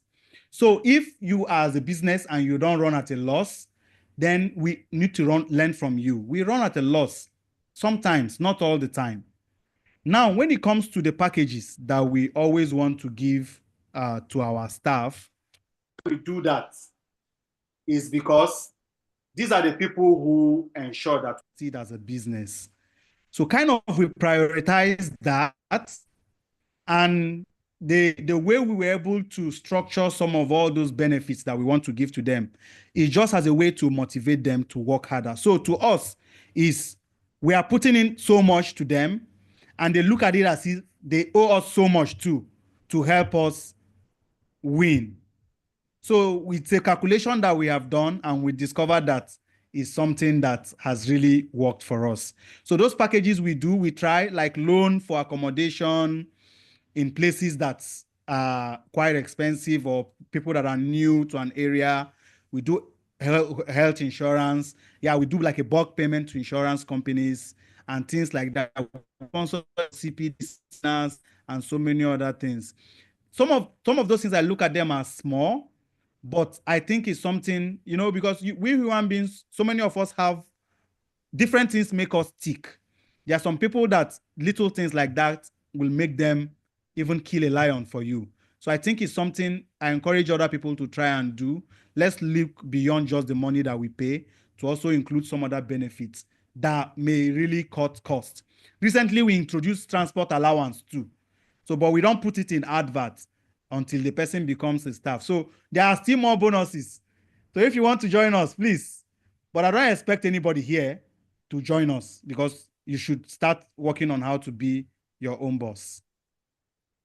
Right? Am I correct? More than correct. Thank you so much. More than correct. Okay, thank you so much. We have some questions in the chats.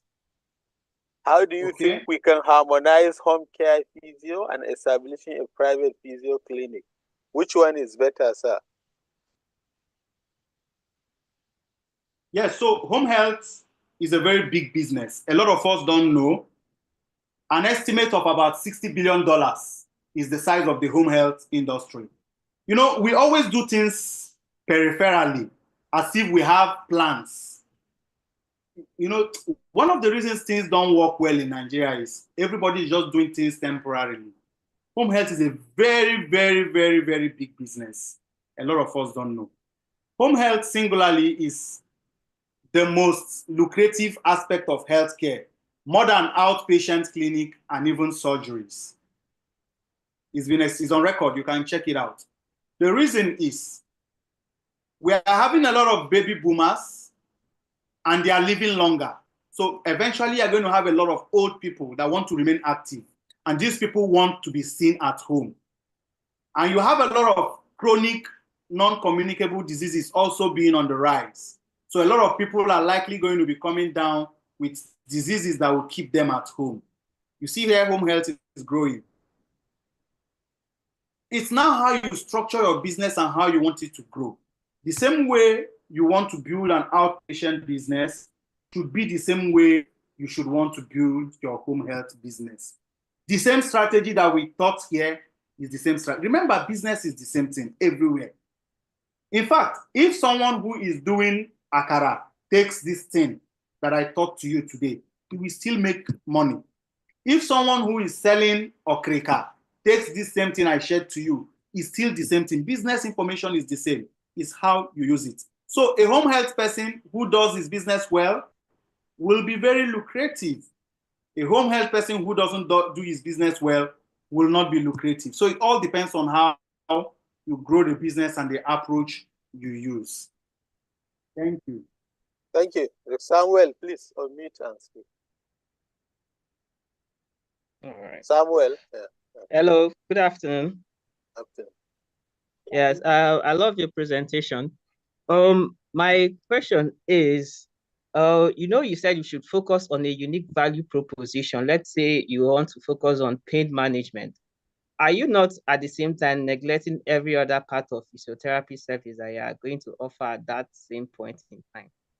So how do you harmonize it, looking at someone that is like starting afresh? Because I know that there are other parts of services I can also offer, but I feel I'm letting those clients go by not advertising that part of the business. So how can I balance it out, or should I just focus solely on just one and later upsell? And if I'm going to upsell, how will I do it? Yes, you are absolutely correct. Very, very correct. But this is how I tend to look at it. Have you heard of all these Bobonishe people that they will treat this, they worry you? You know, they list everything that their Baba Ijebu Herbal Extra does. Yes, yes. Now, those people are generalists. They still have customers. As a young physio who wants to start, if you are treating stroke and you are treating back pain and you are treating knee pain, okay, well, let's say back pain, neck pain, knee pain, and musculoskeletal, and you're doing pediatrics and you're doing cardiopulmonary, you ask yourself, there is a reason why when physios want to get job in the UK, there is some level of specialization that is there. From my experience in private practice, people want to associate with people they feel understand them. Everybody wants to see a specialist. And as a young physio, it's even at an advantage. We are not saying you cannot see another person. It is only when you have seen them, when you have gotten them through the door. Your marketing, like one of the things we do, we talk about pain management a lot and low back pain. But that does not mean we don't treat knee pain. You know, I talked about, we recently introduced inpatient rehab into our service, managed differently. So you will not see us talking about inpatient rehab together with our outpatient because it will confuse people. I want you to understand that people buy based on emotion and justify it with logic. So you have to market based on that emotion. But you as a physio, you are logical when you are saying, why not we talk about everything? But that is not why people buy. You focus on why people buy, right? And that is making them understand and see you as somebody who provides their solution uniquely to them. Then other things will come in at the end of the day. So that is just the idea behind why you should not become a generalist in the eye of the public. Thank you. Let's pick some comment from the YouTube. We have a question that says, what should be the minimum charge for physiotherapy services in any part of Nigeria for conditions like back pain, Erb's palsy? Okay, so when it comes to charge, I think that's very subjective. And there was a physio that referred a patient to us, to Abuja. The physio was in Taraba. The patient was paying, the physio didn't tell us how much the patient was paying her. And when the patient came to us, I think then we did like, some years back, we did like 30K per session. That physio was getting 3,000 from that patient in Taraba. So after the treatment, the patient went back. And I told the patient to continue physio with that person that sent to us. The patient said, let him tell us the truth, that he's not going back to that patient. How can somebody that is charging 3,000 be compared to somebody that is charging 30,000? That was quite funny, but I believe that even the price we charge our patients make them realize, make them believe that we cannot provide quality service to them. We may be doing our best, but psychologically they are looking at us as we are cheap. I'll tell you a second story. Somebody in Kano came to Abuja for treatment, and then we billed 450K for 12 visits. That was like 3 years ago. 3 years ago. And the person was to go back to Kano to continue treatment. So when I called the person in Kano to continue the treatment, the person in Kano said they can charge 7,000 per session. The first thing I said is, please shut up, don't embarrass physiotherapy. When they ask you how much you charge, tell him, don't worry, that Amazing Physiotherapy, that we are the branch of Amazing Physiotherapy in Kano. So when the patient traveled back to Kano, the patient continued to pay that guy 450,000 for 12 visits. The money he never believed that someone in Kano would pay him. So does that answer your question on YouTube? So what you charge is totally dependent on you. It's never about your location. You are the one that is putting the bridge on your head. Yeah, thank you. This one says, Let me add to that. Can I add to that? Okay. Yes. Yeah. Please add to that, Dr. Korede. All right. And Dr. Namdi has actually said a fantastic response. The patient charges is not actually depending more on either the location or the patient, but about you yourself, the practitioner, how you value what you do, and the resources you have put together to get that knowledge across to the patient. Patient can actually afford any amount that you give the patient. It now depends on the way with which you convey the message to them. And it's high time we practitioners, we elevate our standard, especially when you look at things. Let's make it a bit more practical. And some years back, while I was in Benin, we charged, I think, about 6,000 or thereabouts per session for a stroke patient way back 2012. So now, as at that time, a dollar cost about 180 naira per dollar. So which means that 6,000. Hello, can you hear me? Yes, yes. Okay. Yes, we can hear you. All right. Yes. So which means that. Yes, go ahead. I can hear you. Okay. As at that time, a physio that is charging 6,000 per session on a rate of 180 naira per dollar is charging approximately about, let's say, about $60 or thereabout or so. About $60 or thereabout. So now, fast forward to now, a dollar is about 1,700. Now multiply that $60 you are charging over then with 1,700.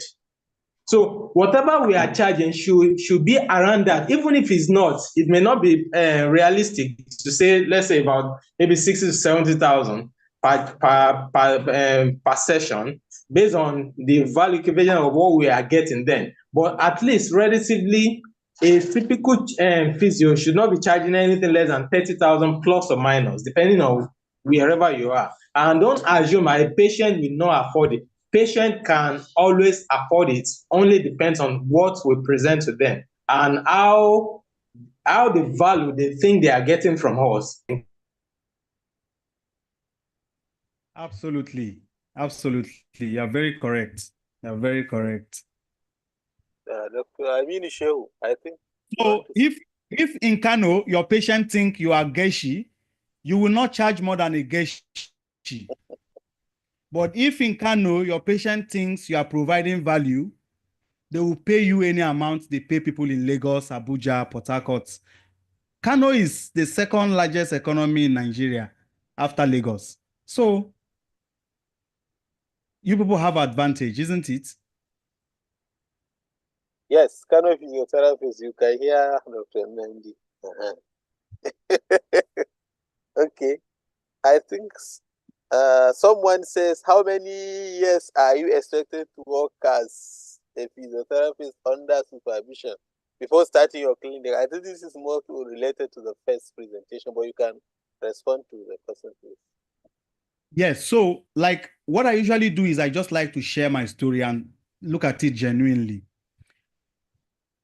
There is actually, let me use it like this. I'm an Igbo boy, and in Igbo land, there is what we call boy, nwa boy. Nwa boy is when somebody starts a business and picks somebody from school, from village. That person goes through a period of apprenticeship, and maybe after 6 years or 7 years, the person is settled, and immediately the person starts his own, depending on agreement. Sometimes 4 years, 5 years. Now, sometimes those people that go for that apprenticeship leave for that apprenticeship almost at the same time some of us are getting into university. So if me and my fellow Igbo boy, I choose school, he choose one boy. After 6 years of physiotherapy, I graduate. After 6 years of in apprenticeship, he graduates. And immediately he starts his business. Then me that should have advantage that went to school, that did posting, that did everything. What else do you think you need to learn for you to start? So my brother, immediately I graduated. In fact, that 1 year that I stayed at home that I didn't get internship, that's when I conceived the idea to start my private practice. I started immediately, I graduated. I started volunteering. Then people started dashing me money. So I helped one man's mother that had small stroke then. All those simple TIA that when the person is paralyzed today, next day you come, the person regains. So I became like a god in Abajo. That was how that man dashed me 10,000 naira in 2013 for helping his mother. That was when I even realized that I could start charging money. But before then, I was even doing it for free. I was volunteering like I was waiting for internship. So the money I was getting from treating those people in my location that didn't have physio was what I was using to go, travel across Nigeria, which was really very cool. If people ask me that I've not gotten internship, I used to always encourage them to travel. Just keep traveling. Not because I stayed 1 year, but because I learned something traveling across Nigeria that really set the foundation for me to start. So you don't need to wait for anything. Now, a lot of clinics are coming up. You can reach out to a senior colleague and say, please, can I come and shadow you? The problem with some of us is, imagine you call somebody and say you want to come to his clinic, and the next thing you start looking for him, tell him to pay you. He can't pay you. Someone told me that I think Nigeria is one of those countries that pay money during internship. In the US, you just finish and you go and you work and you go. Nobody pays you money. So people want to get money just by you even learning. Open up. You can walk into any amazing physiotherapy clinic, see what they are doing, learn. can walk into Ray Physiotherapy Clinic if you're in Kano. I know the management will not turn you down, except you start asking for money, because that's what a lot of young people do. You start telling them that your transport, then you stay at home. So it doesn't really take, you don't need any number of years. You can start immediately you graduate. Because I did. Thank you. So thank you. We have another one from the YouTube. Somebody say, how does one... Hello? Okay, sorry. It was regarding Yes, I can hear you. Regarding to the question I was asking. Okay. Yes. So I wanted to know if there's any regulation from the board, MRTB, with regards to how long you need to wait before you start up your own clinic. Because I don't know if, after graduation or after internship or after NYSC and you have the money to set up a clinic, if you are allowed to do that, and probably seek accreditation, or if you're meant to wait a certain number of years, maybe 2-3 years before you can apply for, to get your own clinic recognized. That was why I brought up the question. Thank you very much. Yeah, the question. Okay. So Chijoke, let me share one document that we worked on recently. And while we're working on that document, what was more important to us was people getting started. I don't know if you can see my screen. Yes. Yes, Yes, so I can this is see not it. like the final document, a lot of work, but because we are all professionals. And now MRTB Private Practice Accreditation Scheme, here's a breakdown for each tiers. I talked about small scale clinic, basic equipment, 1 or 2 physiotherapists, right? So accreditation, 20,000 naira, maybe 40,000 naira yearly, even though the registrar said it's going to be lower. So for some of you you can see the proposed price that is going to be happening. Grace period, 6 months. Installment payments, continuing education. If you notice, there is no place where they said you must be 2 years or 3 years after graduation. You see it, right? So this is the document that's been submitted to the board. We worked on it to make sure that anybody, see now, basic equipment, portable IRR, portable TENS, portable UST, you can start your private practice. So there is nobody said, we all know that. Now I want to ask you, Chijoke, are you doing private practice or not? I am. Exactly. So why are we giving ourselves self-limiting beliefs? We all know that from internship, we all started seeing patients at home. So which requirements again do we need? So you see, so that's it. There is nobody that placed anything. I've never seen it anywhere, except maybe tomorrow they will come up with something, but I doubt. If you say people should not start private practice, then you provide jobs for them. Okay, thank you very much, sir. Yes, thank you. Yes. There's one from YouTube says, how does one go about getting liability insurance for the business? Yes, so when I talked about that liability insurance, I think it was when I wanted to sign up with one insurance company. So I got mine from Leadway Insurance. I think it was just for 10,000 naira. I got from Leadway Insurance in Abuja. So maybe you can contact Leadway and they will just, maybe the price must have gone up. I think I got my own like 4 years ago or something, 10,000 naira. So maybe it has gone up. Yes, thank you so much. Many people were giving you a positive press. I think I can say a comment here from YouTube. Somebody said, very rich workshop. I feel sorry for those that are absent intentionally. The comment looks sketchy. That's why I said it. Then we have someone that say amazing presentation. So it's equals to your clinic name, right? Your company. Yes. Okay, I think you see, Dr. Nam, the money is good. We have already passed the time. It's already after 5. So Yes, you've tried. And I really want to appreciate all those people that stayed up till this moment, really. That shows that people really want to start making a difference in their life.